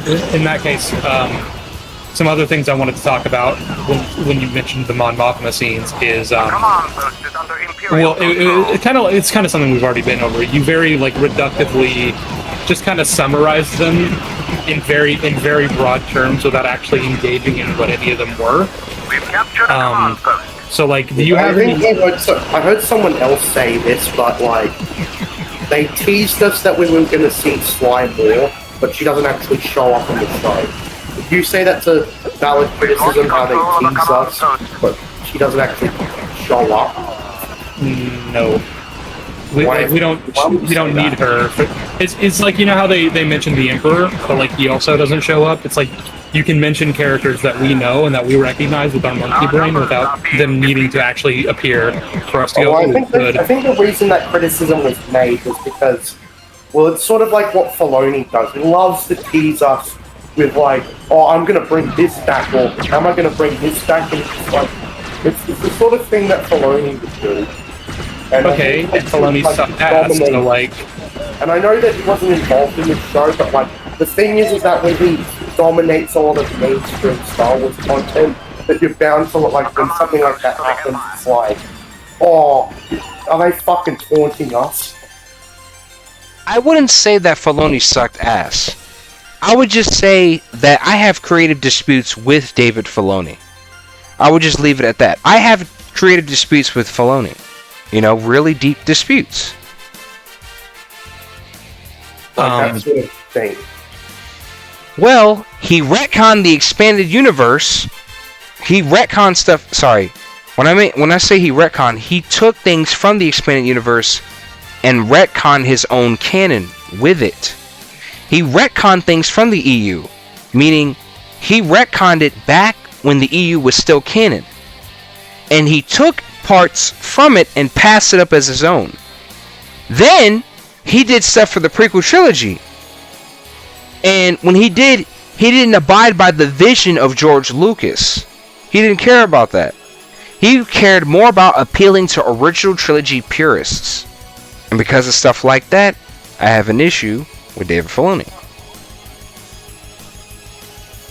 I mean, it's just a reference. Like in the same scene, this is obviously a smaller reference because it's a Rebels reference, but like she references the Gorman conflict, which is something that was brought up in Rebels Season 3.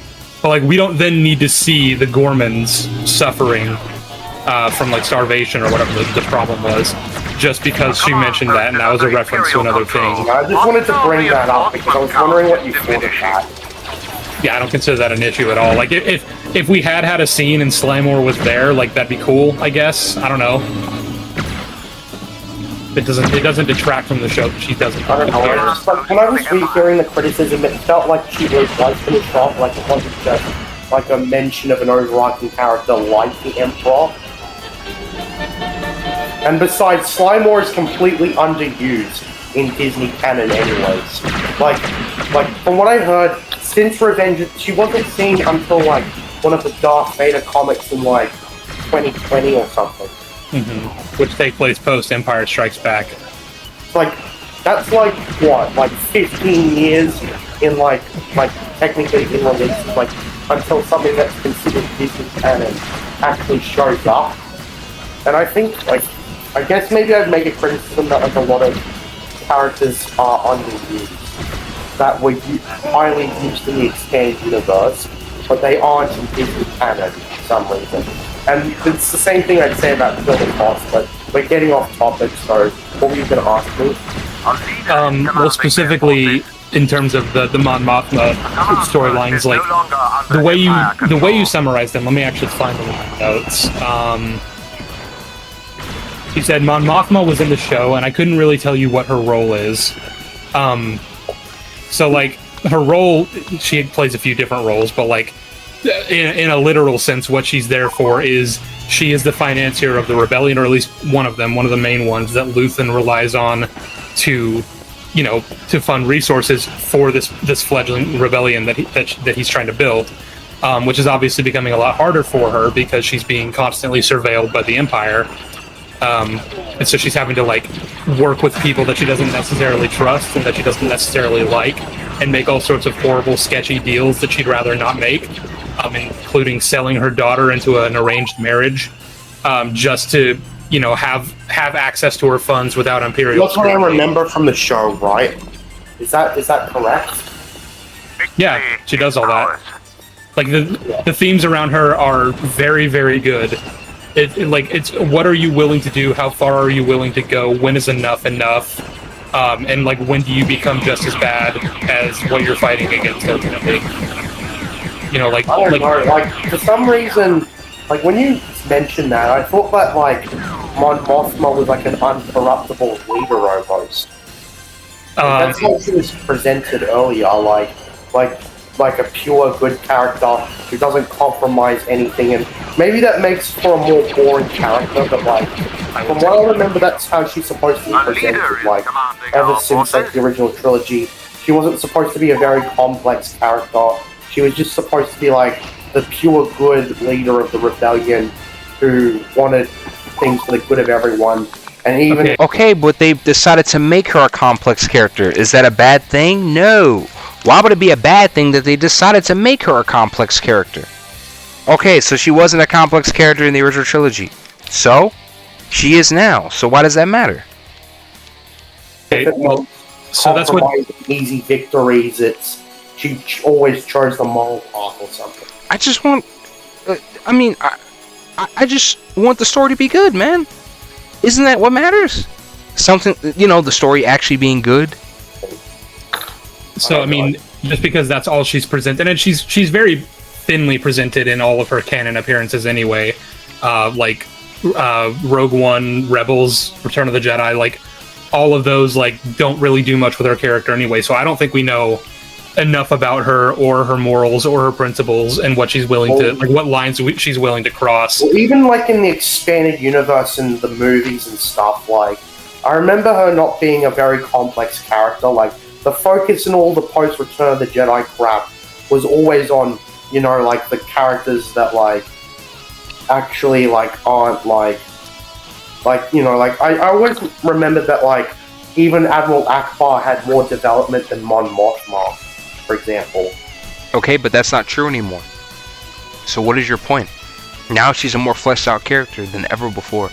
So what exactly point are you trying to make? So, okay, but like, would you consider it a bad thing that this show is now trying to take one of the central figureheads of the rebellion and give her a deeper, more complex character? Well, I would say, actually, I wouldn't say that it was a bad thing, but like, I don't know, like, I just thought that like, Mon Mothma was always the incorruptible leader of the rebellion. Like, I don't know how you figure, because like again, we just didn't know anything about her really, in terms of like, canonical appearances. Well, the thing is like she was always presented as like. Yeah, but a person's presentation is not the same as who the person is underneath, so you're not gonna know unless you go underneath when you dive into the character in the story. Like, always presented like that, so I didn't think anything different. like 40 years of content, and this is the first time we're getting a more complex character or something. It's strange. Well, okay, like if I were to try to use an example, like Obi-Wan in the OT, specifically A New Hope, because that's where he mainly appears, but obviously he shows up as a Force Ghost. What would you describe Obi-Wan's character as, just in terms of the original trilogy? Well, Exactly. Now, me, he was elegant, smart, intelligent, clever, sly, slick, kind of cool. And you know, that's familiar, isn't it? Yeah. Sounds kind of like Qui-Gon Jinn. Sounds kind of like a younger Obi-Wan in the prequels. Looks like the prequel trilogy was loyal to that character. But anywho, that's the kind of character I picture when thinking of the original trilogy's interpretation of Obi-Wan from Alec Guinness. And yeah. a wise mentor character, pretty much. Okay. That's it? Well, alright. You know, he's typically the all-good, like, very wise person who wants to set Luke on the right path and train him as a Jedi. Damn. I was Like, that's... I'm surprised. That's what you... Of all the things that Obi-Wan has done, and I'm just like, of all the things that he's accomplished, achieved, been able to do, as a Jedi, that's what you got. That's it. Okay. You would describe Obi-Wan as. Yeah, So like, if... I don't know, you always seemed like the sort of character who could make a younger, more naive or vulnerable character with a prequel. Because obviously, like, there's a path for every mentor before they become the mentor, but, like, Mon Mothma always seemed to be, like, the sort of static character, if that makes sense. Yeah, but how? If they never even dived into her character. She was only in the background. So she was never given a chance to be dived into. So how could you know if the character's static if the character was in the background? I could see if you meant a character who was put in the forefront, right? Then you would have a point, but that's a background character, so why does that even matter? Well, okay, so that's what I was getting at.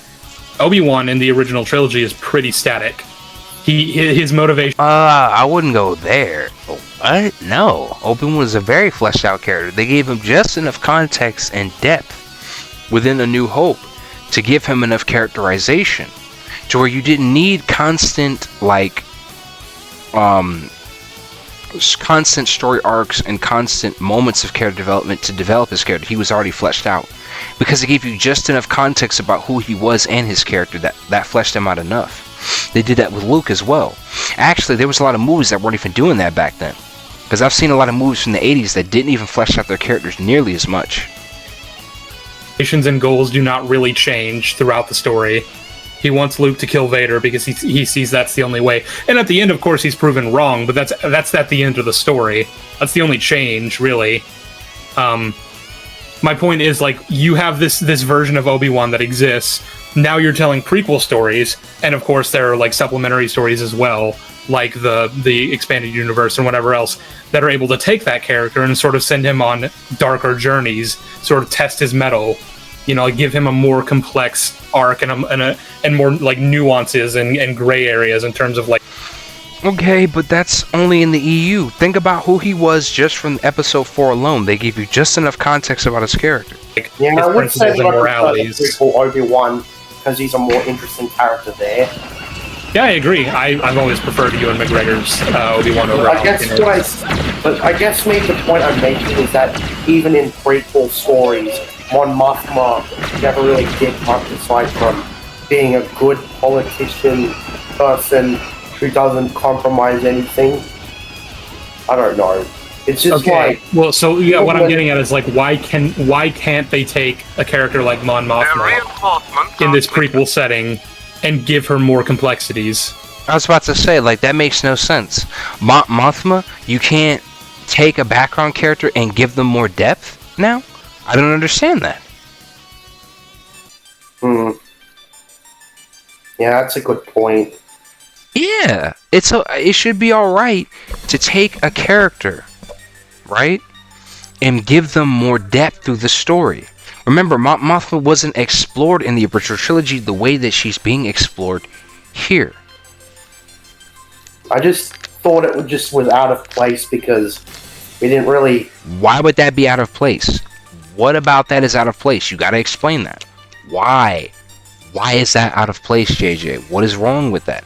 It makes no sense. You gotta explain that, elaborate on that. What part of that is out of place? Why would something like that be out of place? Why? You could do anything with these characters. Why not take advantage? This is a rebellion. We got to get the people who are part of the rebellion. We got to get the people who were involved in the rebellion. Get that. Oh, no, I'm just, hyped. That's all I'm saying. So when you get the people who are involved in the rebellion, you get the people who are a part of the rebellion. You understand? The people who were involved.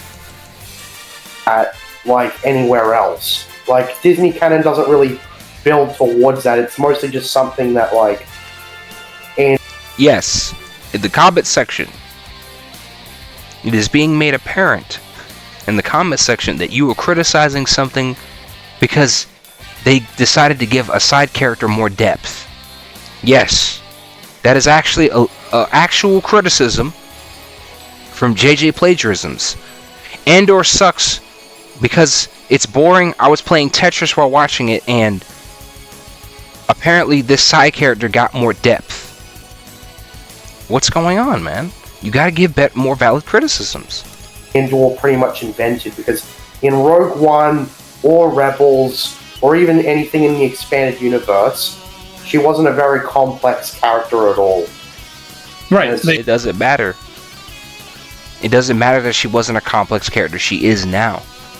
The character was a background character before. Now they have more complexities. Why does that matter? They took a character where there wasn't much to work with and they made something out of it. Yeah, I just thought that maybe it was a bit jarring because, like, it was never a thing beforehand. And even when it could have been a thing, it wasn't. But, okay, so, like, when she appears in Return of the Jedi, like, the story really isn't about her. She's kind of a secondary, like, a side character.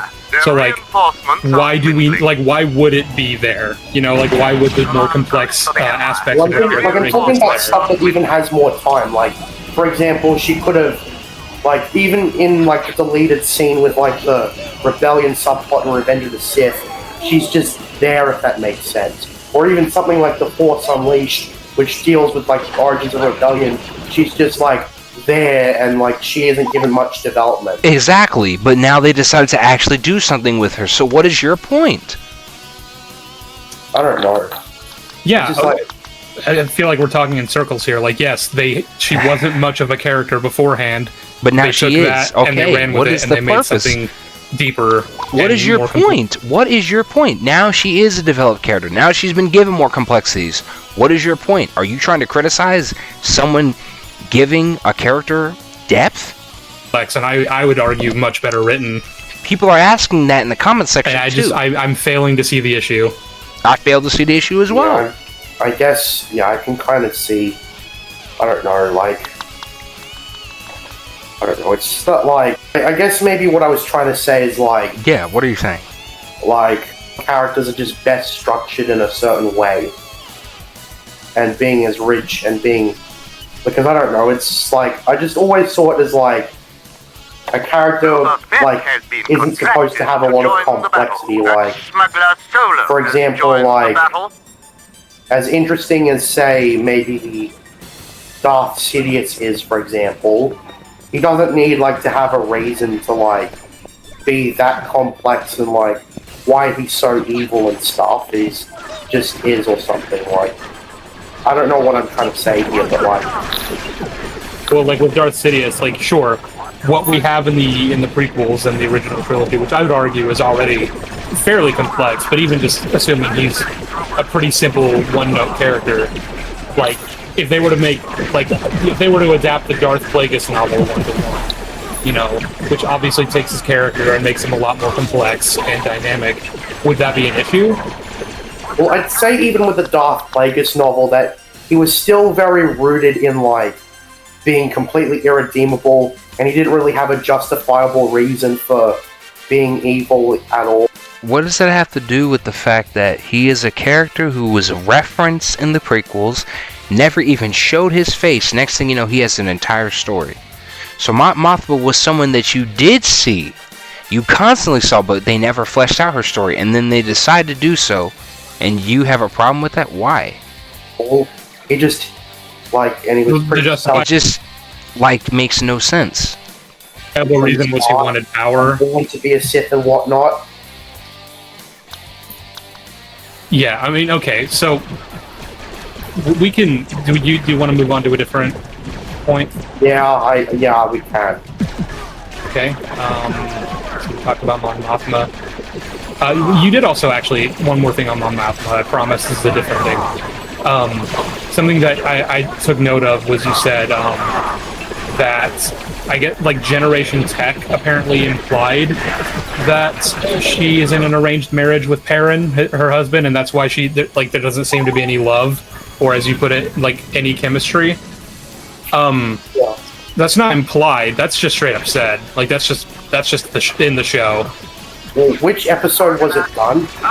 Later in the series, 'cause maybe they would get. This is why you have to watch the show so you understand these plot points, and you gotta watch it probably more than. Well, you should just pay attention when you watch it. That's all. Seeing before the reveal or something. I believe it was episode 5. I know it was part of one of the mini dinner party scenes. And it's of course hinted at throughout the all the episodes that they're in together. It's made very clear that it's a custom on Chandrila, where they're from, to have politically arranged marriages, and that they married when they were very young. He was 16, she was 15. That's not something she wanted for her daughter, but that's ultimately what she had to do in order to secure this deal with this sketchy businessman, so that she can move her funds free of Imperial scrutiny. That's what they're getting at there, is that she doesn't want her daughter to have the same kind of life and loveless marriage that she has, but she has no choice but to do that to her. You know, I don't know. I don't feel like that's something, since, Mon Mothma's supposed to be, the incorruptible leader of the rebellion again, that would be something that she would do. I don't know. What? That's really dumb. You don't understand moral grayness. The morality of Andor is gray. It's showing you just how far they're willing to go just for the cause. That's the point. You're missing the entire point of the show. It's something based on all of her previous depictions that seems out of character, even though we didn't really explore. No, it's not. No. It's expanding on an already existing character who was in the background. You don't know anything about them. Her character, if that makes sense. I just don't agree. It's something that she really struggles with, because obviously it goes against every moral principle that she has, but she's ultimately devoted to this rebellion. She will do anything to make sure that it stays afloat, and that she can continue operating with impunity and without scrutiny. Don't forget, they're looking into her income. They're realizing that there's a bunch of money that came from the bank, and basically she has a bunch of income that's unaccounted for, and they're looking into it too. There's that as well, so that she can help the rebellion as I'm sure you mentioned it, but I just mentioned it just in case, freely as possible. I don't know. It just seemed to me that she would do anything to keep the rebellion afloat, but she would also not cross a moral line. That just always came across what it as You do understand that this rebellion is necessary if her daughter has any chance of ever having a free and happy life, outside of Imperial rule,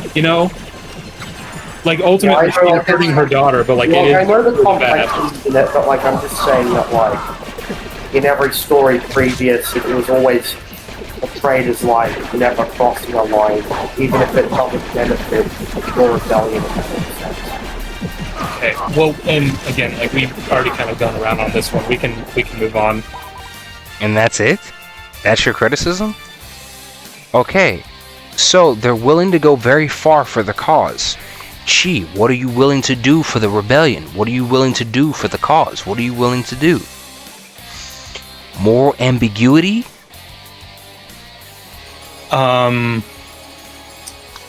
Let's see. Effects. Okay, you said that already. Slow pacing. We've already gone over that.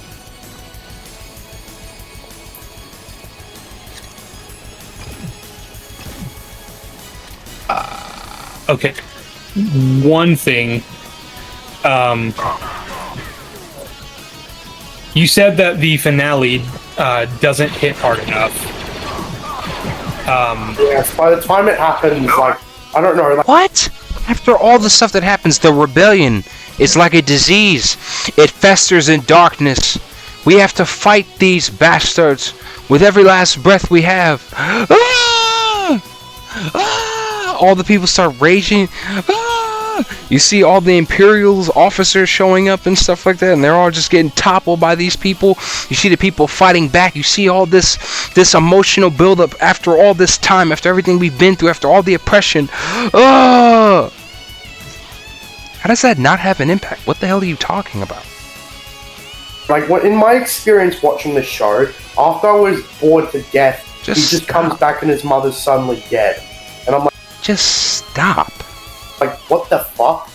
And then she makes this speech, which the setup for it I thought was boring as well. And then she... What is wrong with you? All the stuff that those people went through. Are you fucking serious right now? Especially in prison. Are you fucking serious? What are you talking about?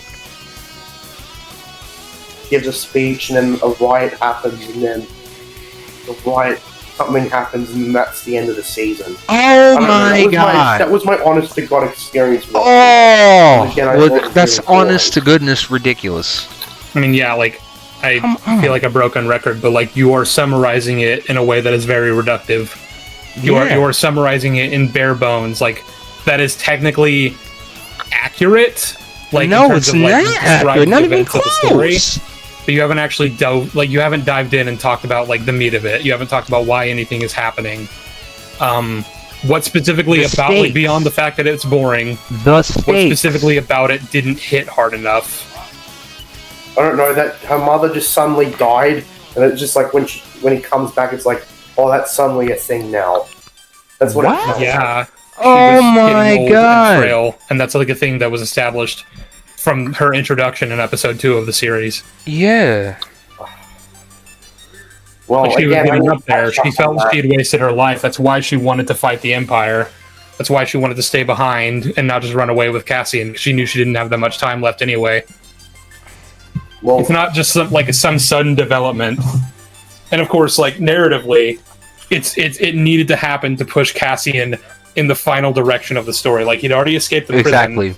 And he was already pretty devoted to, like, sticking into the Empire. Yeah. But the fact that he was not there for his mother in her final moments... When the Empire showed up. To say goodbye to her. Like, when the Empire showed up. Of course that's gonna fuck with him, and of course that's gonna sting him. Like, that's necessary to get the story the rest of the way. And it happens very naturally, and it's set up. Yeah, well, again, like, when I watched it, it didn't come across like that at all. Like, again, because it's like, the way I was watching it, it was just like, oh, it's suddenly a thing now that she's dead. And it's not like, I don't know. Oh my god. Like, I don't know, what, like, maybe if that's what you got out of that? After everything that happened, that's all you... I don't know. That's what you got out of that. After everything that happened, that's what you got out of that. Are you serious right now? Like, the thing with, I don't know, for example, in Spider-Man, Uncle Ben's death was like, seems very sudden all of a sudden that he's shot by a carjacker. Okay, but wow, this was actually built up in the show over time. So you actually got to see the character, who the character was, and then see the emotional impact of their death. And it drove people to absolute rebellious behavior and made them finally the straw that broke the camel's back and lose it.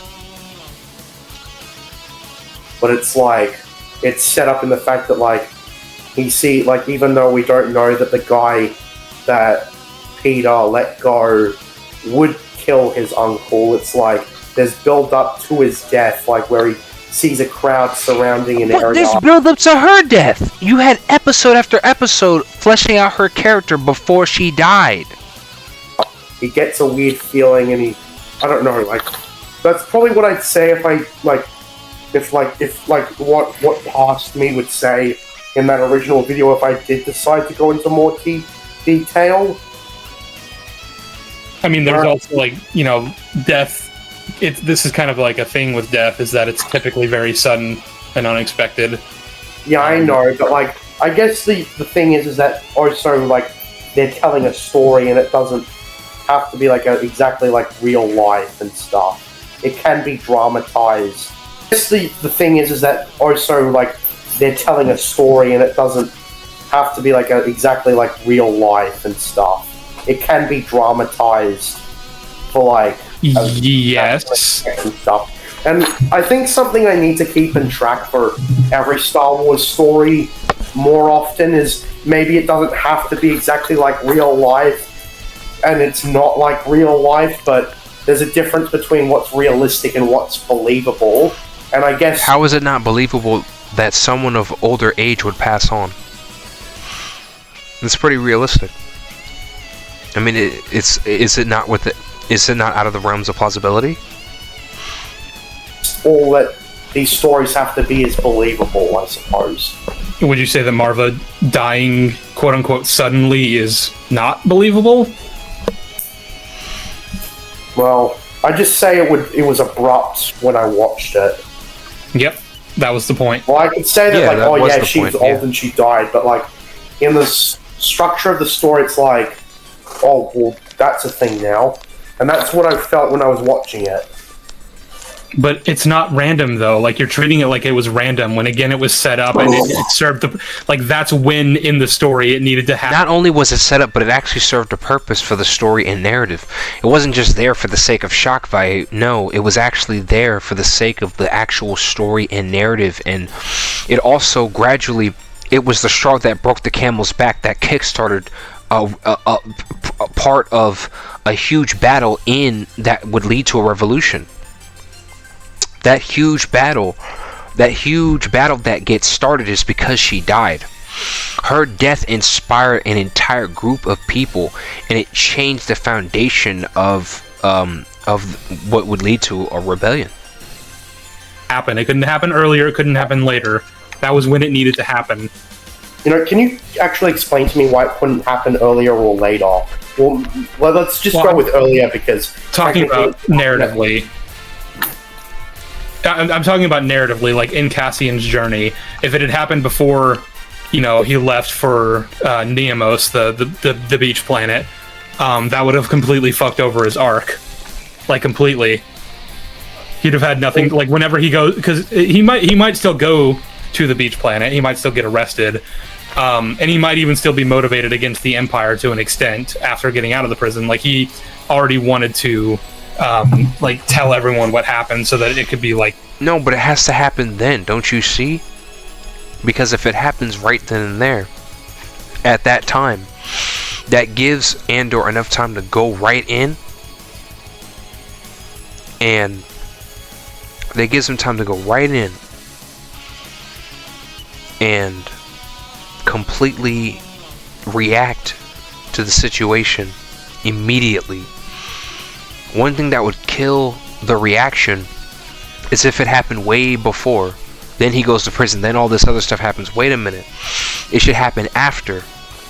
You know what I'm saying? Because then Andor has enough time to immediately react to this. Dealt with on a larger scale. But he needed that final push that happened right after he got out, when he thought he was going to go home and see his mom and resolve all the issues that he had with her in that big explosive fight that they had right before he left, and then he never got a chance to, and he didn't get a chance to say goodbye. I don't know. I remember a lot of what you're describing. A lot of similar stuff happened in a story like Spider-Man, because it's he yelled at his uncle that he wasn't his father and stopped pretending to be, and that he leaves with him on bad terms, and he makes his Uncle Ben upset, and then the next time he sees him, he's nearly dead on the side of the street after being shot by a carjacker. I don't know, I just thought, I don't know, that the way Spider-Man did it was much more memorable, if that makes sense. I mean, they're both the same kind of straight. You thought that it was more memorable. in Spider-Man, not thinking about what it meant for the story and scene in Andor. It makes no sense because both of them, Spider-Man was more realistic and relatable, yeah, but it had just the right amount of comic book charm and wit. Yes, it was understandable in Spider-Man, but that doesn't invalidate what happened in Andor. After everything, you realize that there was so much, after everything that they've been through, Andor and his mother, or his adopted mother, and after everything that they've been through, she dies. Someone very close to him. Someone who means a lot to him, and you see what she means to him in the very beginning of the story, but you also see who she is and what she means to him in the flashback. The flashback in question, Andor's mother is going into this planet. I believe it's Casa. When he goes to planet Casa, guess what? Or Canary, I believe. I'm sorry, or Canary. Casa was his original name. I'm sorry. When she goes to this planet, there's this ship coming. I believe it's either Republic or it's I'm sorry, because this takes place a while back. These ships are coming. When these ships come, I believe it's either Imperial or I'm not sure. But when these Imperial ships show up, it's a wrap. These people are gonna die. So she thought to do the best thing that she could to save him, because he was gonna be left there to die on the ship. And he panicked, and he got angry and tried to fight them, not realizing that they were not the same as the Imperials who showed up there. So afterwards, she basically saved his life. That's what she means to him. That's why they showed you the flashback. All you had to do was pay attention. And that was the reason. They left each other on bad terms, on a bad note. Or at least he felt that way. She didn't as much. But without the closure that was necessary. Movies when it comes to this stuff, because earlier I referenced Joker and the subway scene, and it's like, oh, maybe they could have taken some more inspiration from this. But now that I'm thinking about it, it's almost like, I don't know, like I think like the thing is like, I thought that the actors came off like they were bored to be there, but like I'm thinking like, was there ever a scene of like the two like actually arguing, and it was like done in a way where it's like they were yelling or screaming at each other, and it was done dramatically? And yes, because I don't remember any of that. I just when I was watching the show, it just like felt like they were just talking like it was like. So you don't remember when they were screaming during the final battle? When they were all yelling, saying, "Ah!" When they were ready to finally fight back? Are you serious? You don't remember that? What are you talking about? Plus, all the other scenes of intensity, you want more intensity. Maybe every scene is not meant to always be super loud and intense all the time. Maybe it's just meant to convey what it's meant to convey at that moment. But since you brought up loud stuff, there is a loud scene. There is scenes like that where they're sitting there yelling and raising their voices and getting angry after Marva's death. Don't you realize that? Don't you remember that scene? It's one of the final scenes of the season. All the actors talked in that show like they were reading off an article of Confederation or something. Like, it's almost like that character from Ferris Bueller's Day Off who was meant to be intentionally boring as a talker. Yeah, okay, so the scene I'm thinking of specifically where they have their argument is not acted that way. I wouldn't say any scene is acted in the way you're describing, but like that scene specifically, like they're getting into it. It gets kind of heated. Like it's a very emotional scene where both actors are giving it their all and they're doing a really good job. Basically, he wants to take the money that he made in the Aldani heist and he wants to run away and hide, and she doesn't want to. because again, she's getting old and she doesn't have much time left, and she doesn't want to waste the rest of her life like she has all these years. They're at an impasse. He can't stay, she can't go, that sort of thing. And so they have to split up, and he's not happy about it. He's worried for her. And then he reluctantly but ultimately agrees to leave. He says he's coming back, that this isn't over. And then by the time he's able to actually come back, she's already dead. Exactly. Like it's too late. He doesn't get that closure. He gets some exactly. No, that's very true. Yeah, like after all that, she passed away, and he never got that closure that he needed, and it kickstarted a huge revolutionary battle that would lead to the rebellion.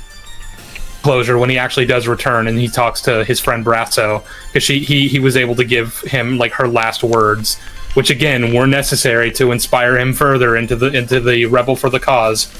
But yeah, it's a really it's one of my favorite scenes in all of Star Wars, but like one of the best on the show. One of the ones that gets. I guess my answer is always going to be the same. I didn't notice that because I was bored to death by the show.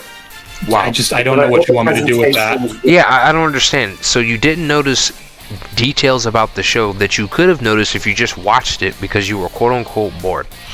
You still could have seen those things and paid attention to the details of the story and show. That way you actually know what you're talking about. The presentation of the story was weak, and I felt like the actors were just not giving two shits, so I didn't give two shits. Like, that's just my honest-to-God thoughts on it. Like it was just boring. And I couldn't... It reads to me like, because you didn't give a shit, People in the comment section are pointing out the story and plot, you know. I'm shocked that you don't remember it, considering that you saw it. Oh, yeah, I'm sorry. You were playing Tetris. Wow. Okay. I know I mentioned that before. I'm just... Again, this is why you really should have paid attention to this show. Who interpreted it as though the actors themselves didn't give a shit. Well, I mean, like... I don't know, it's just like, I just have this, like, idea that, like, in my head that, like, the actors were very, very bored to be there. Like, they almost, like, didn't care. They cared as... You miss so many important elements of the story. You pay no attention to subtlety at all.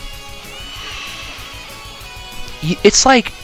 I don't understand how you saw Breaking Bad, but you turn around and see Andor, and you feel this way. This makes no sense. You don't pay attention to nuance or subtlety or anything. You're just... It's like... Dude. As little as I did, and they just were there...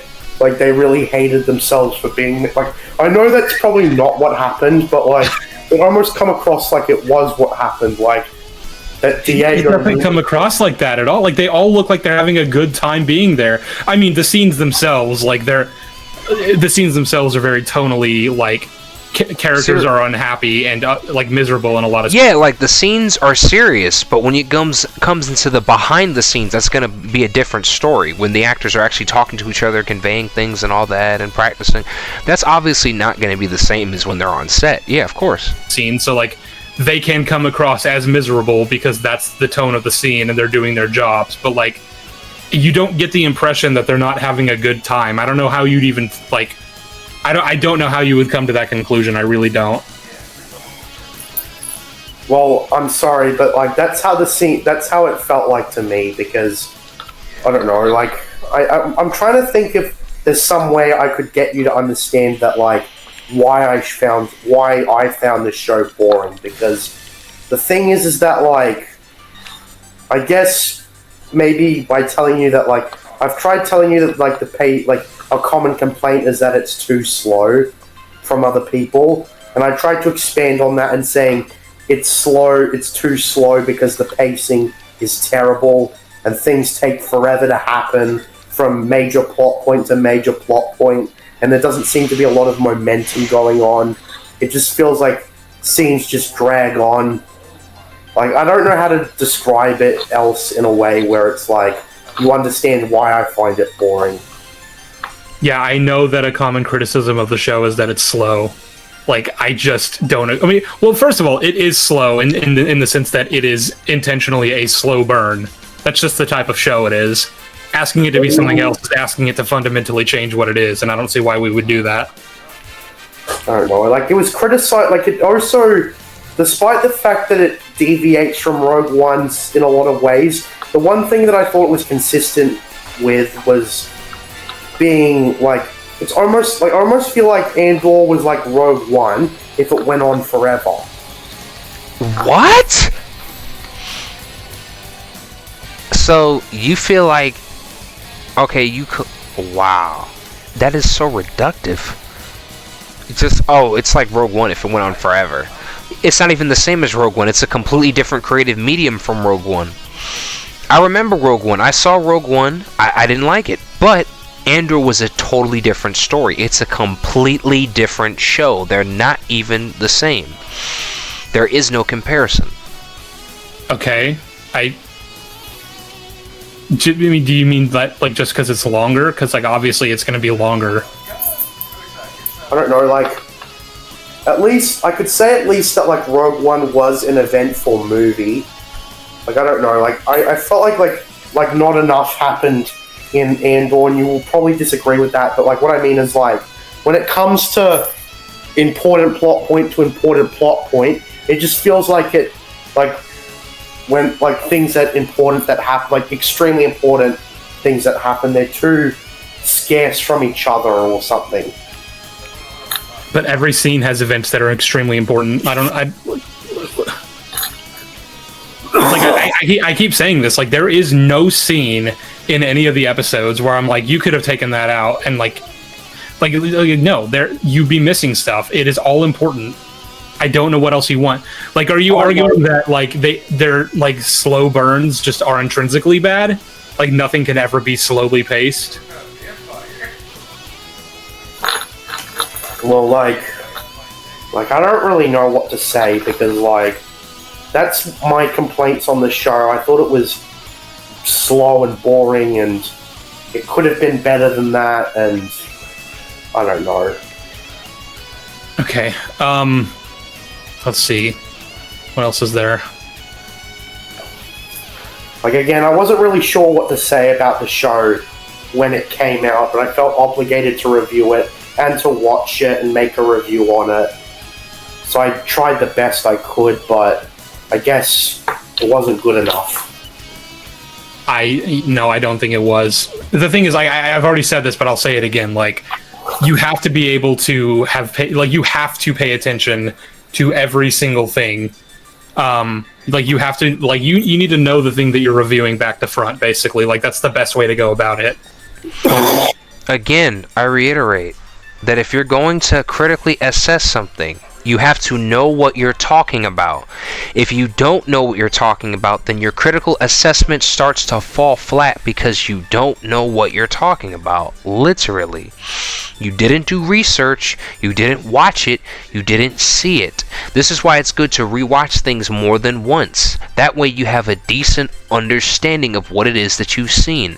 That way you can actually talk about it with an open mind and not talk about it from a standpoint of bias when you barely know much about it. That's why you keep saying, Andor sucks, Andor's this, Andor's that, it's boring. But then you don't even... Okay, so describe to me the plot, the story. Break down characterization, the story arcs. Explain to me the actual story and tell me the fundamental flaws behind it. You can't do that, but you want me to take your word for it. I don't think so. I understand if that's not something you want to do with Andor, but, like, you don't have to make a video about Andor.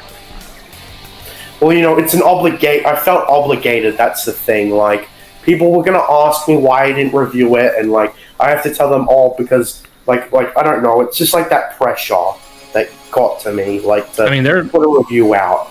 There are things that people want me to review that I'm just like, no, this isn't really my thing. Like, I'm not, like, I'll say something like I liked it or I didn't like it, but, like, either way, I'll just be like, I'm not going to make a video about it because it's just not something I'm interested in making a video about. Well, the thing is, like, I think the difference with me is that, like, this was Star Wars content, so since it is Star Wars by branding, I have to talk about it if I want to be a Star Wars everyman. And that's my goal with my channel. I mean, I also, like, try to cover... Yeah, like, honestly, I will say this. When it comes down to Star Wars, all of it is open. It's open season on all Star Wars. So, yeah, you know? As much of Star Wars as I possibly can, but, like, for example, I don't really care about Resistance. Like, I watched the first, like, 5 episodes of that and just couldn't get into it. So I'm not going to make a video reviewing it, probably. And if I do, obviously, like, if I do, I'll watch the show and I'll take notes and I'll make sure I have all my references and I have my ducks in a row. Because that's you have to do that if you're going to be a critic. You have to. Yeah. Andor wasn't a very easy show to talk about, but you're correct. I guess I would even agree with that too. Like when I eventually do talk about Andor. Yeah, because there's actual substance in it. You're talking about a show with substance and depth like it's just something off the street or something. Come on. In any kind of real depth, like, it's going to be hard because there's a lot to talk about and it's kind of complex. Exactly, there's a lot to talk about and it is kind of complex. That's true. Never mind, I still think the show is boring as shit. And I don't think That's enough. my mind is going to be changed on that front. You said that. You haven't even broken that down. You haven't even deducted that. I wouldn't try to. Again, like, I can see why a lot of people find this show boring. I don't see that as like a valid criticism against the show, but, like, if you find it boring, then you find it boring. But I mean, like, I also wanted to put forth that, like, a lot of people seem to think it's boring, for example, because, like... No. Because, like... Speak for yourself. Don't speak like you speak for everybody when you say this. This is you. That's just how you feel. They had to air some episodes of the show on television instead of the streaming service because it was just that, like, people just weren't interested in it. And that's fine. That also, I don't think, matters when talking about the quality. Well, I mean, the thing is like,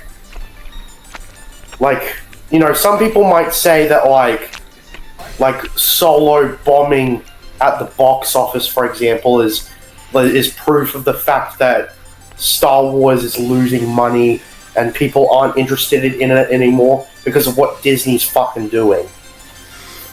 Yeah, that's true. I mean, there are people who just refuse to watch Andor outright because of how bad everything else has been.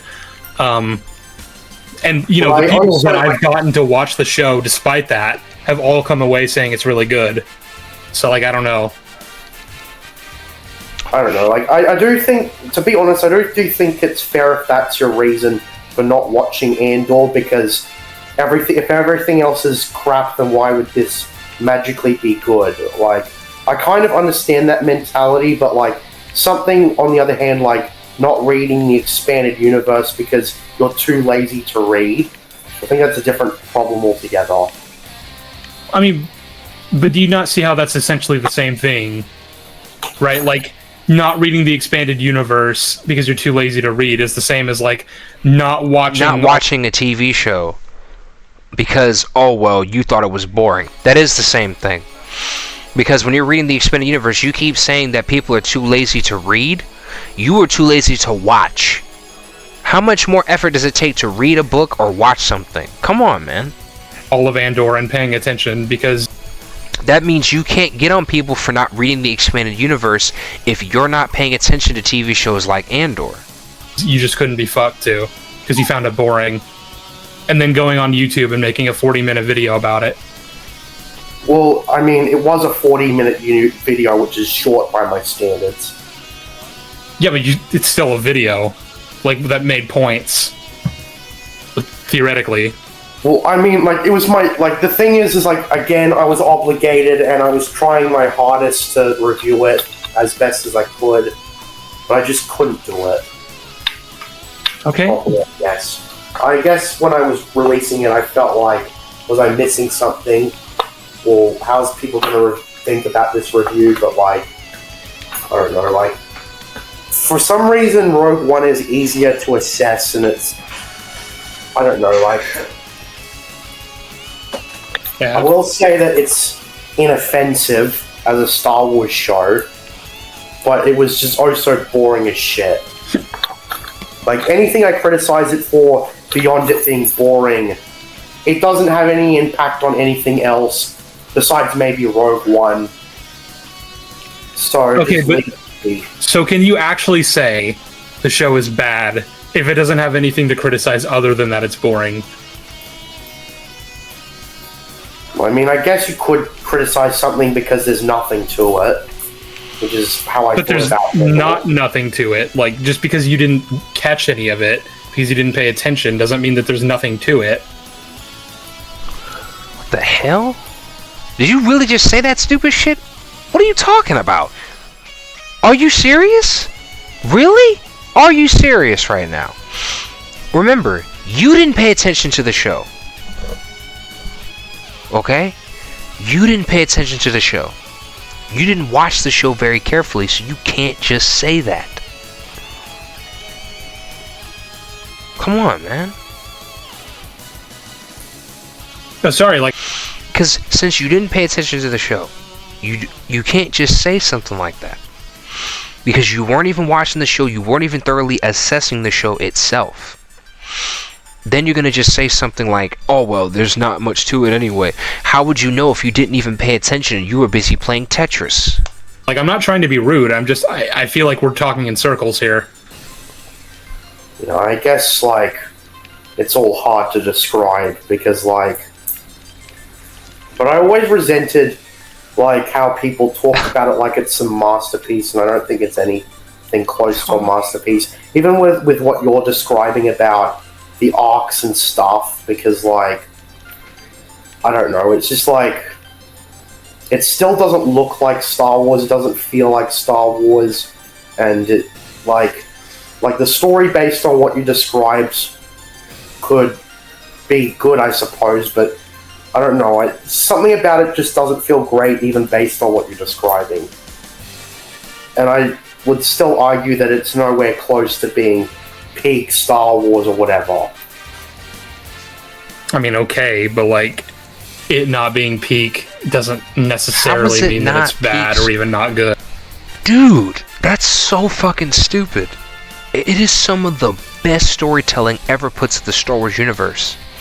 Literally. This is not only an evolution of the original trilogy, but this is some of the best storytelling that I've ever seen in the Star Wars universe. What the fuck? What the flippity flying fuck are you talking about? Look at that show, man. Just take a good look at that. That never had to happen.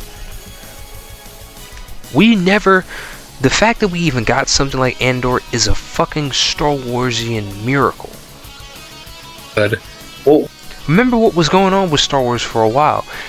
It struggles, but remember, there's a new continuity. It might struggle in the beginning, but you never know, there might be some new stuff out of the continuity that can be really compelling if you just give it a shot, a fair shake. Not this, I mean, you're not even giving any reasons, you're not even breaking anything down. It's ridiculous. The way that you're talking about it is more than just reductive.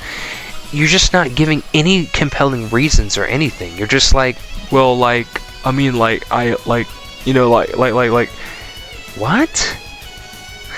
Okay. what I'm pointing out is, like, a lot of people say it's peak Star Wars, and that's what I really resent. Like, people, like, being expected to like this show. And No. when I call it... We don't expect... No. People are not expecting you to like the show. People are expecting you to have good reasons for why you don't like something if you go on the internet making a video about it. You made this review, and the review just doesn't really assess much. I remember seeing parts of the review before watching the show. Then I watched the show and came back and finished the review, and I was like, dude, I barely got any information about the show out of this review. Yeah, because you didn't really know what you were talking about. Sorry, Just saying, you didn't really know what you were talking about. I'm just being real. You just don't understand the show. You're making a review about something you don't even understand, literally. Boring, and I was put to sleep by it, which is 100% brutal honesty. Like, I just got surrounded by people telling me that they can't take me seriously anymore, or that I have a lacking attention. Maybe the reason why people can't take you seriously anymore is because you're actually saying stuff about a show you barely know anything about. Literally. Span in it, and that just infuriated me. Okay. I mean, you're not doing that, but there was lots of other people who did, is the point. Okay. And I also thought a lot of people didn't really talk, like, well, a lot of videos I watched didn't really talk about Andor properly. Like, everything you're telling me, like, about the depth of it, like, the videos that I watched didn't do that. What? There's plenty of videos on the internet that talk about the depth of Andor. What are you talking about? When? What are you talking about? Someone says in the comment section, my brother in Talos. What do you mean? Bro. Seriously. My bro in Talos. What do you mean? And Talos is a god in Skyrim. So, dude, I don't understand. What are you talking about, bro? Come on. Okay. It's mostly just, it's dark, or it's mature, or it's really good, or empty statements like that. How are those empty statements? Those are not empty statements. It's just the fact that you don't see the good in the show despite the statements being made. Don't call it empty. Just say you don't see the good in the show despite the statements being made. Come on. That makes sense. So I always had the impression that, like, these people are just shallow, filthy casuals who... Why are you calling them shallow? They're not being rude or mean to you. They're just saying, hey, the show is this or the show is that. That's it. And you're calling them casuals. There are people who have read into the expanded universe and they still love the show. Genius. That's right.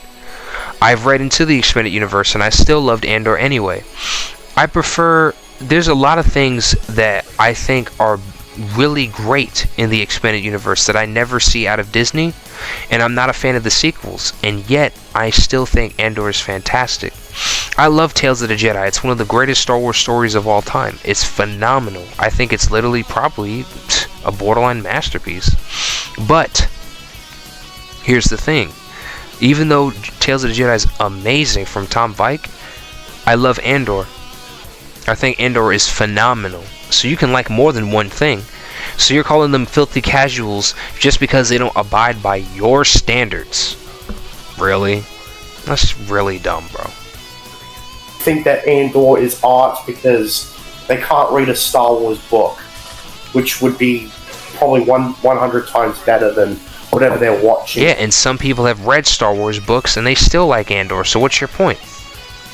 Or maybe it's just like Andor is just something that people have convinced is really good because we've got a lot of lacking Star Wars content. So when we've got something that's inoffensive, it's hailed as a masterpiece. It's like oh boy. This is one of the stupidest, dumbest, most ignorant statements I've ever heard you make about this show so far. You better stop. This is really ridiculous. Like, this is so ridiculous. You just said that, oh, it's just because it's inoffensive that's why people... No, dude. People don't care about the fact that it's... Dude, people aren't thinking about whether something is offensive or not. They're thinking about whether the show is good, dude. Whether the show is good or not. That's what they're thinking about. Realize this. I heard I remember the same thing was said about The Mandalorian when in its overrated stage, where it was like it came out and people... Because season 1 of Mandalorian was actually solid. That's why it was pretty good. It wasn't that bad. Yeah, it was pretty... No, it wasn't half bad. It was actually pretty damn good. I saw Mandalorian season 1. I was like, you know what? This is a good show. Literally. Now, I have gripes with season 2 and stuff, but I still liked season 1. It was alright. I had some issues with season 2. But the point is that it was actually pretty good. That's a good sign. It was the first Star Wars show ever. Yes, people were gonna go crazy about that. Come on, man. People just flip their shit over it. and look at this show now. It's fucking terrible. Okay, so I mean, people say that Mandalorian season 3 is bad. I didn't even think it was that bad. I didn't like season 2. I thought that's where the real issues of Mandalorian lied. I mean, Ahsoka's parts were good. Yeah, her story when she fought the apostate, you met the guy who played in Terminator, and all that about Thrawn, that was excellent. Those are the best parts of season 2, but some of the episodes, like the Siege episode, really bad. Some of those episodes were bad, and some of them were like filler. That's another thing. There was a lot of filler in season 2, so I had issues with that. But people love season 2. I had issues. I like season 1. It was decent. But season 3, it was alright. People hate season 3, and I think that's alright. So, I didn't like season 2. People love season 2. I like season 3 so far. People hated season 3. It's just so bizarre. We're just on a flip-flop world. Like, what's going on here? But yeah, that's how I feel about Mandalorian 1 through 3, you know, so yeah. can I kind of draw back for a second, because like to address the kinds of people that infuriate you, that are Andor fans who have said you don't have an attention span or that you just didn't get it or whatever. I mean this in the nicest way possible. Please hear me out. I think they're right.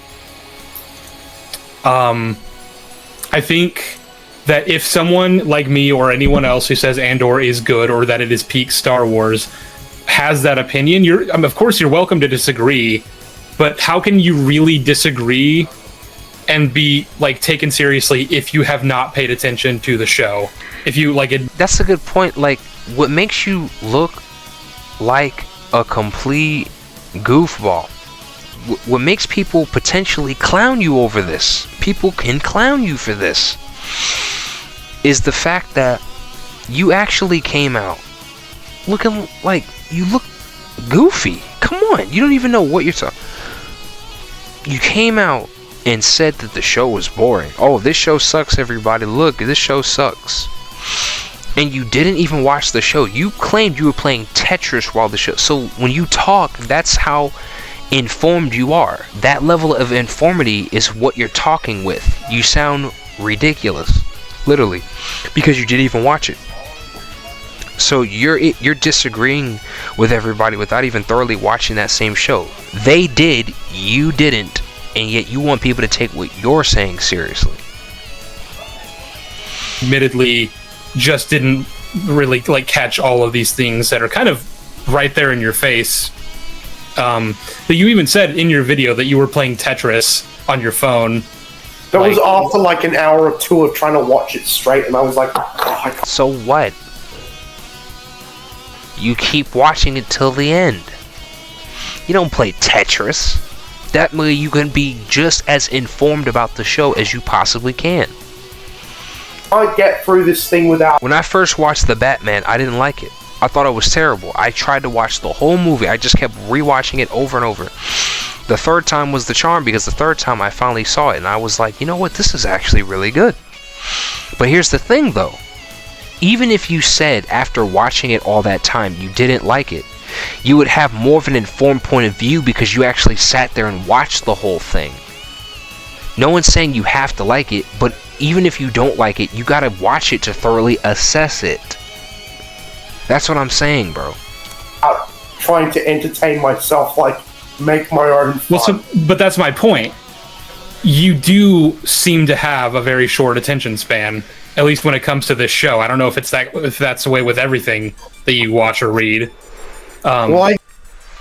Yes, I agree with Corto Voss. He says the EU has more good stories, but among the mainstream contents, Andor is pretty peak, I think. The EU does have good stories, but among the mainstream contents, Andor is definitely peak Star Wars. I agree. I try to, like, look at Star Wars intently, you know?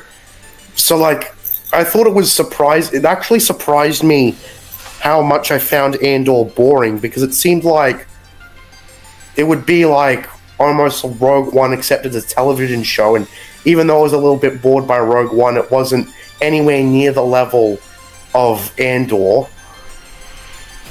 You know, I would have just thought it would have been Star Wars Rebels boring, or Ahsoka boring, or something like that. But See how you're barely even assessing the show? You just keep saying the same thing. Oh, it's boring, it's boring, it's boring. We get that. Why don't you actually explain the show's plot? there was something, like, as I said, I found Andor insufferably boring, if that makes sense. Like, it's almost like I was watching paint dry. That's how bored it was, and I almost fell asleep, and that sort of insults that I commonly give the show. Okay, but like, do you see what I'm getting at? I'm trying to, I guess I'm still in the middle of trying to understand why I found it boring, but... I mean, there are plenty of reasons you might have found it boring. It's just, it might just not be your kind of show. In your opinion, why do you think I found it?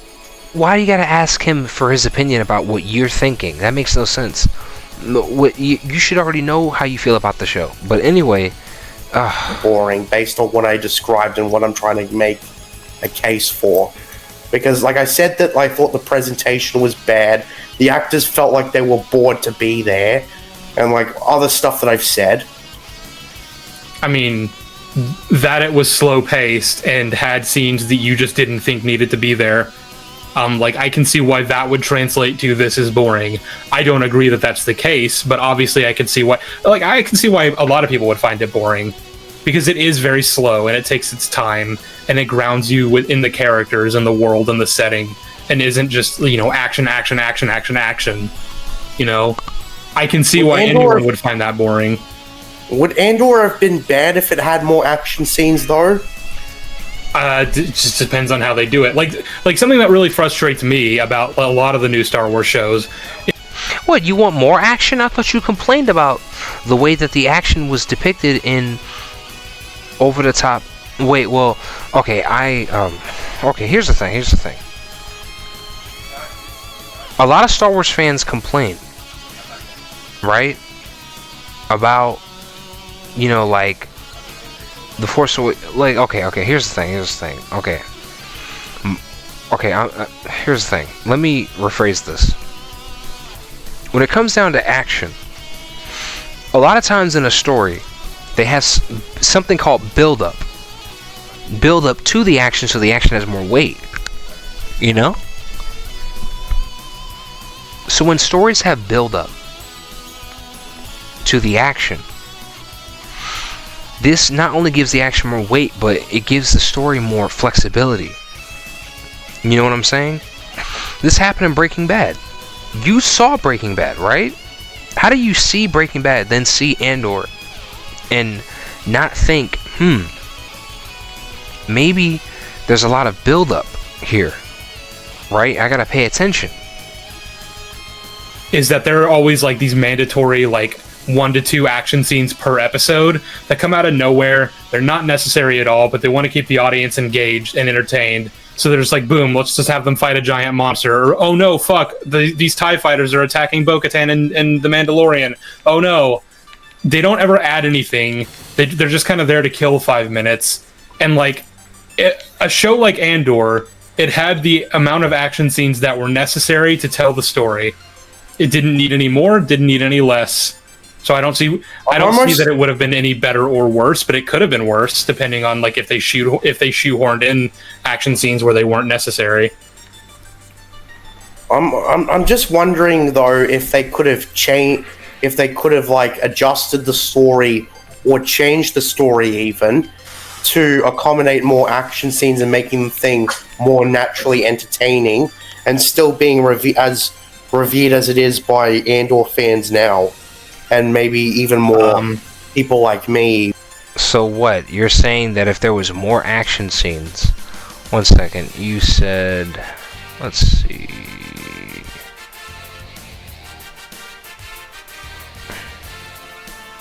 I'm just wondering though if they could have adjusted the story or changed the story even to accommodate more action scenes and making the thing more... No, because you're sacrificing story for action. That's not good. You don't want to sacrifice story for action. It's good to have action, but you don't sacrifice the story just for that. That's not good. Andor wasn't trying to sacrifice story for... It's not style over substance. It's substance over style. More naturally entertaining and still being as revered as it is by Andor fans now. No. Again, that's style over substance, and/or substance over style. And maybe even more people like me even. So what if they altered the structure of the story so that they could accommodate more action scenes, and in so doing they sacrificed the integrity of the story, like they made the narrative. See, exactly, the narrative could be sacrificed. That's not good. You can't compromise the narrative just for action. Action can be there, but not at the expense of the story. Put action where it's needed. Cheaper, you know. What if Well, they omitted information? What I was trying to say, but like I don't know, like, you know how I said that, like, for example, like earlier I said that, like, something still could have been beloved and be completely different. Like, if someone made a sequel to like a certain highly critically acclaimed movie, and the sequel was also acclaimed, but they decided to go in a completely different direction for the sequel in an alternate timeline, and it still was received as well as it was in the same timeline. That's the point I'm making. Okay, but that's a hypothetical. That's not the reality of what's happening in this particular circumstance. In this circumstance, Andor had to be the way it was, and that's what got it the critical acclaim that it did. So, I mean, yeah, I guess maybe, and we don't know this for sure, but maybe there is some hypothetical version of Andor that has more action scenes and is just as good, if not better. Like, maybe.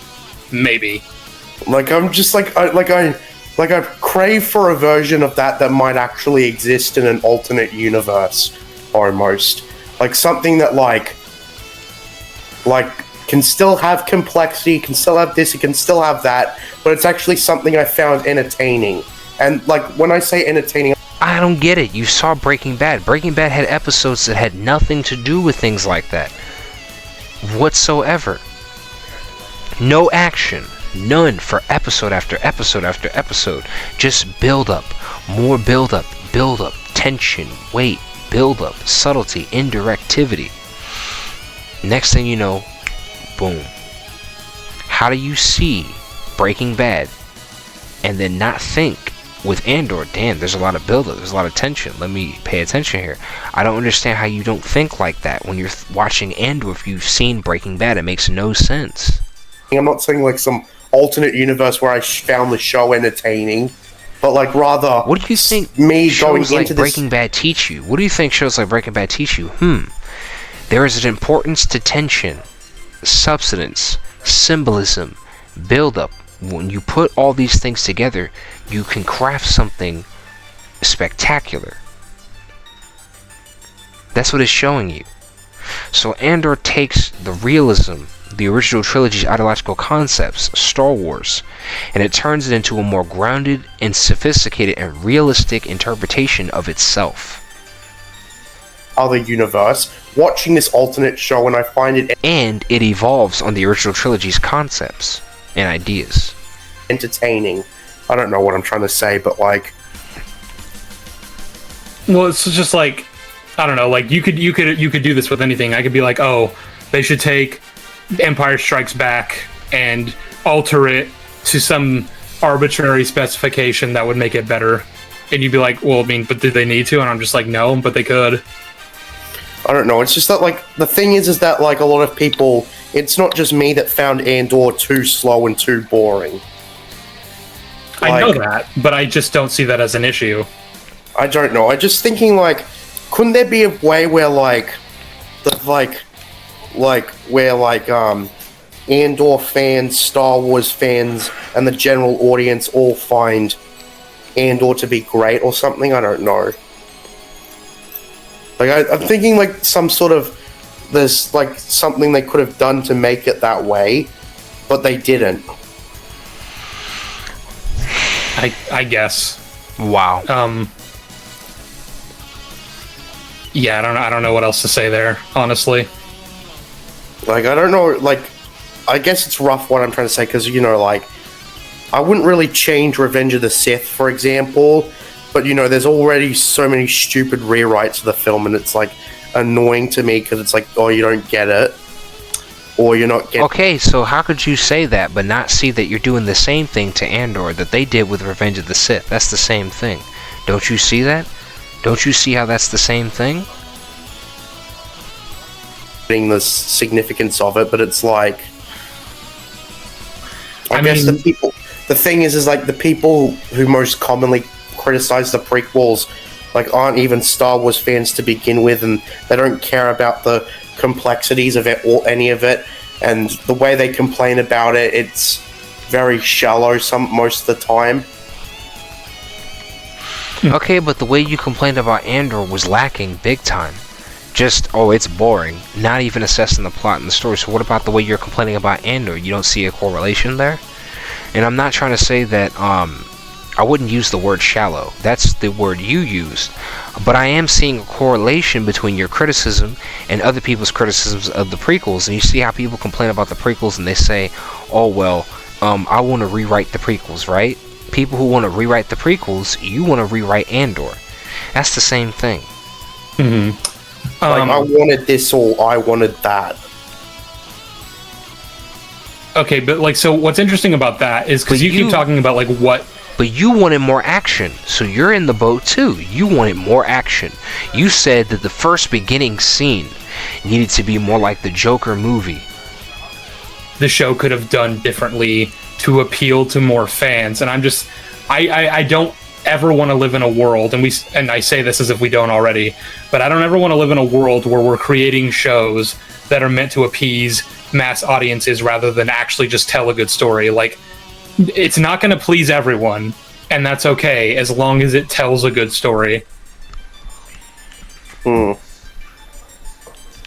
I wasn't trying to say that. I was just like I am like I would describe myself as a hardcore Star Wars fan, and I would say that I was bored to death by Andor, and I would have loved nothing more to enjoy it. Just as like I would have loved to enjoy Rebels or Ahsoka, but I don't.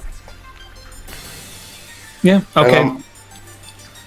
I did want to move on to just because I have one more point that I wanted to address, and then I kind of want to open the floor to you and just see if you have any other criticisms we haven't gone over yet. But before we do that, I did get a super chat from Lucky Kennedy for $2. Fucking hell.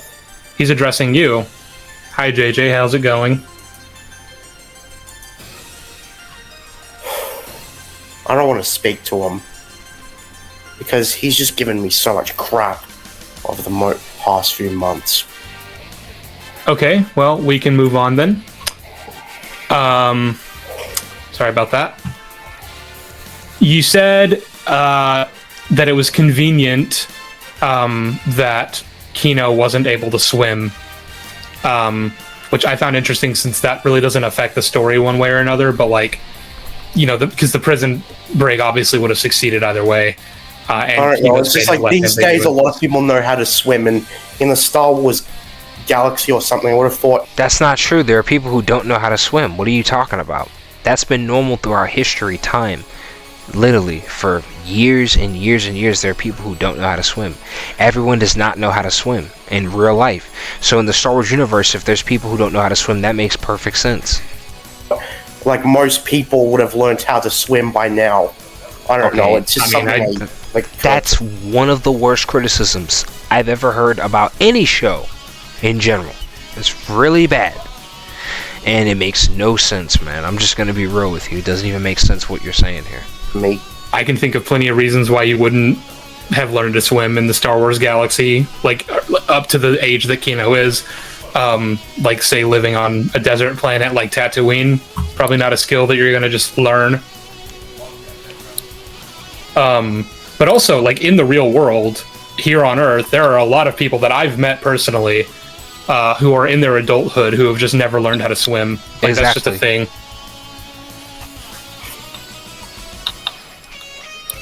Well, I mean, I guess I've forgotten how to swim, actually. Because What? I tried doing it years later. So even you have you forgot how to swim yourself, but you're getting on a TV show for having a character who didn't know how to swim. Come on, JJ, that makes no sense. And I was struggling, but you know what, never mind. I just would have thought that Kino Loyal, Golem, or whoever the hell he is, he would have learned how to swim. He seems like that sort of character, but I guess that's not really valid. Well, I also just think that, like, again, we're talking about the themes. We have the added context that we weren't privy to before, which is that this entire time, Kino understood that he likely wasn't making it out of this prison alive, even if the plan did work due to his inability to swim. But he still did what he did anyway, rallying the rest of the prison into fighting their oppressors, because he cared about his men and wanted them to get home. Look, so I think this is, like, we've written it so that Kino isn't able to swim, which is realistic enough. And we're then able to have this great, like, character beat for him, what it means that he did these things, knowing that he probably wasn't going to make it out alive. Like, I see only good writing out of that.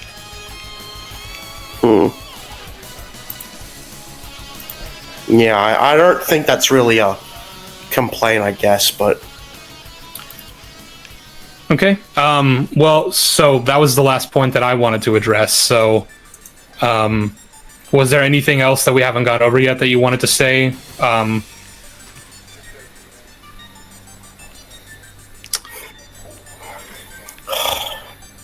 Sorry, I'm just a bit stressed. That's all right. It's just you and me right now. Don't even look at chat. Yeah, I'm not going to do that.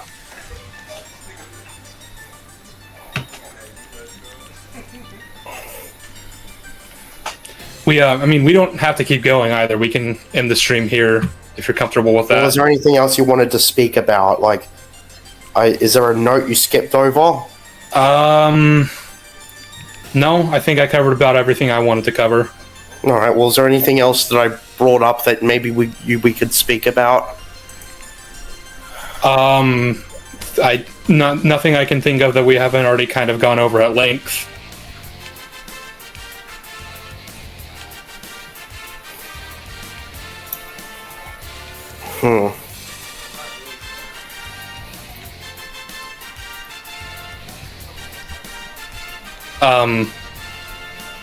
I guess I would ask you, like, what do you rate Andor out of 10 after everything we've gone over? I don't know. Pi? A 5? Really? Okay. I mean, that's a bit lower than I would give it, but Yeah, you know what number I'm talking about, right? I'm giving it a 9.7. yeah, 3.14, 159. Maybe even a 9.8. Yeah, like I just thought, like, if I can't decide, I just give it a Pi out of 10. Now, I can understand if you gave it a lower score, like maybe a 7 or an 8, but really a 5? A 5? Really? Like, I can understand. Andor's a 7 for me. I thought it was okay. It wasn't my cup of tea. Okay. Yours is... well, it was boring. I was on my phone playing Tetris 5. What? Okay. It's an irrational number. It's an irrational rating. Yeah, I know. Well, I mean, I guess if there's nothing else we want to go over, then I think I'll probably close out this stream now. Yeah. All right. Well, thank you. Yeah, thank you for coming on, man. This was a real pleasure. So, do I press leave studio? Yeah, you do. I'll just go ahead and close out of the stream. Thank you guys for watching. You can find JJ's content in the description. It's linked. He's gone. Whew. Yeah, no, seriously, thank you for watching. That was great. Yeah. So he doesn't understand that show whatsoever. JJ Plagiarisms basically made an assessment on an entire TV show that he doesn't even understand, barely even watched, and barely even researched. Literally. Hey, this was Tarragon, thank you for watching.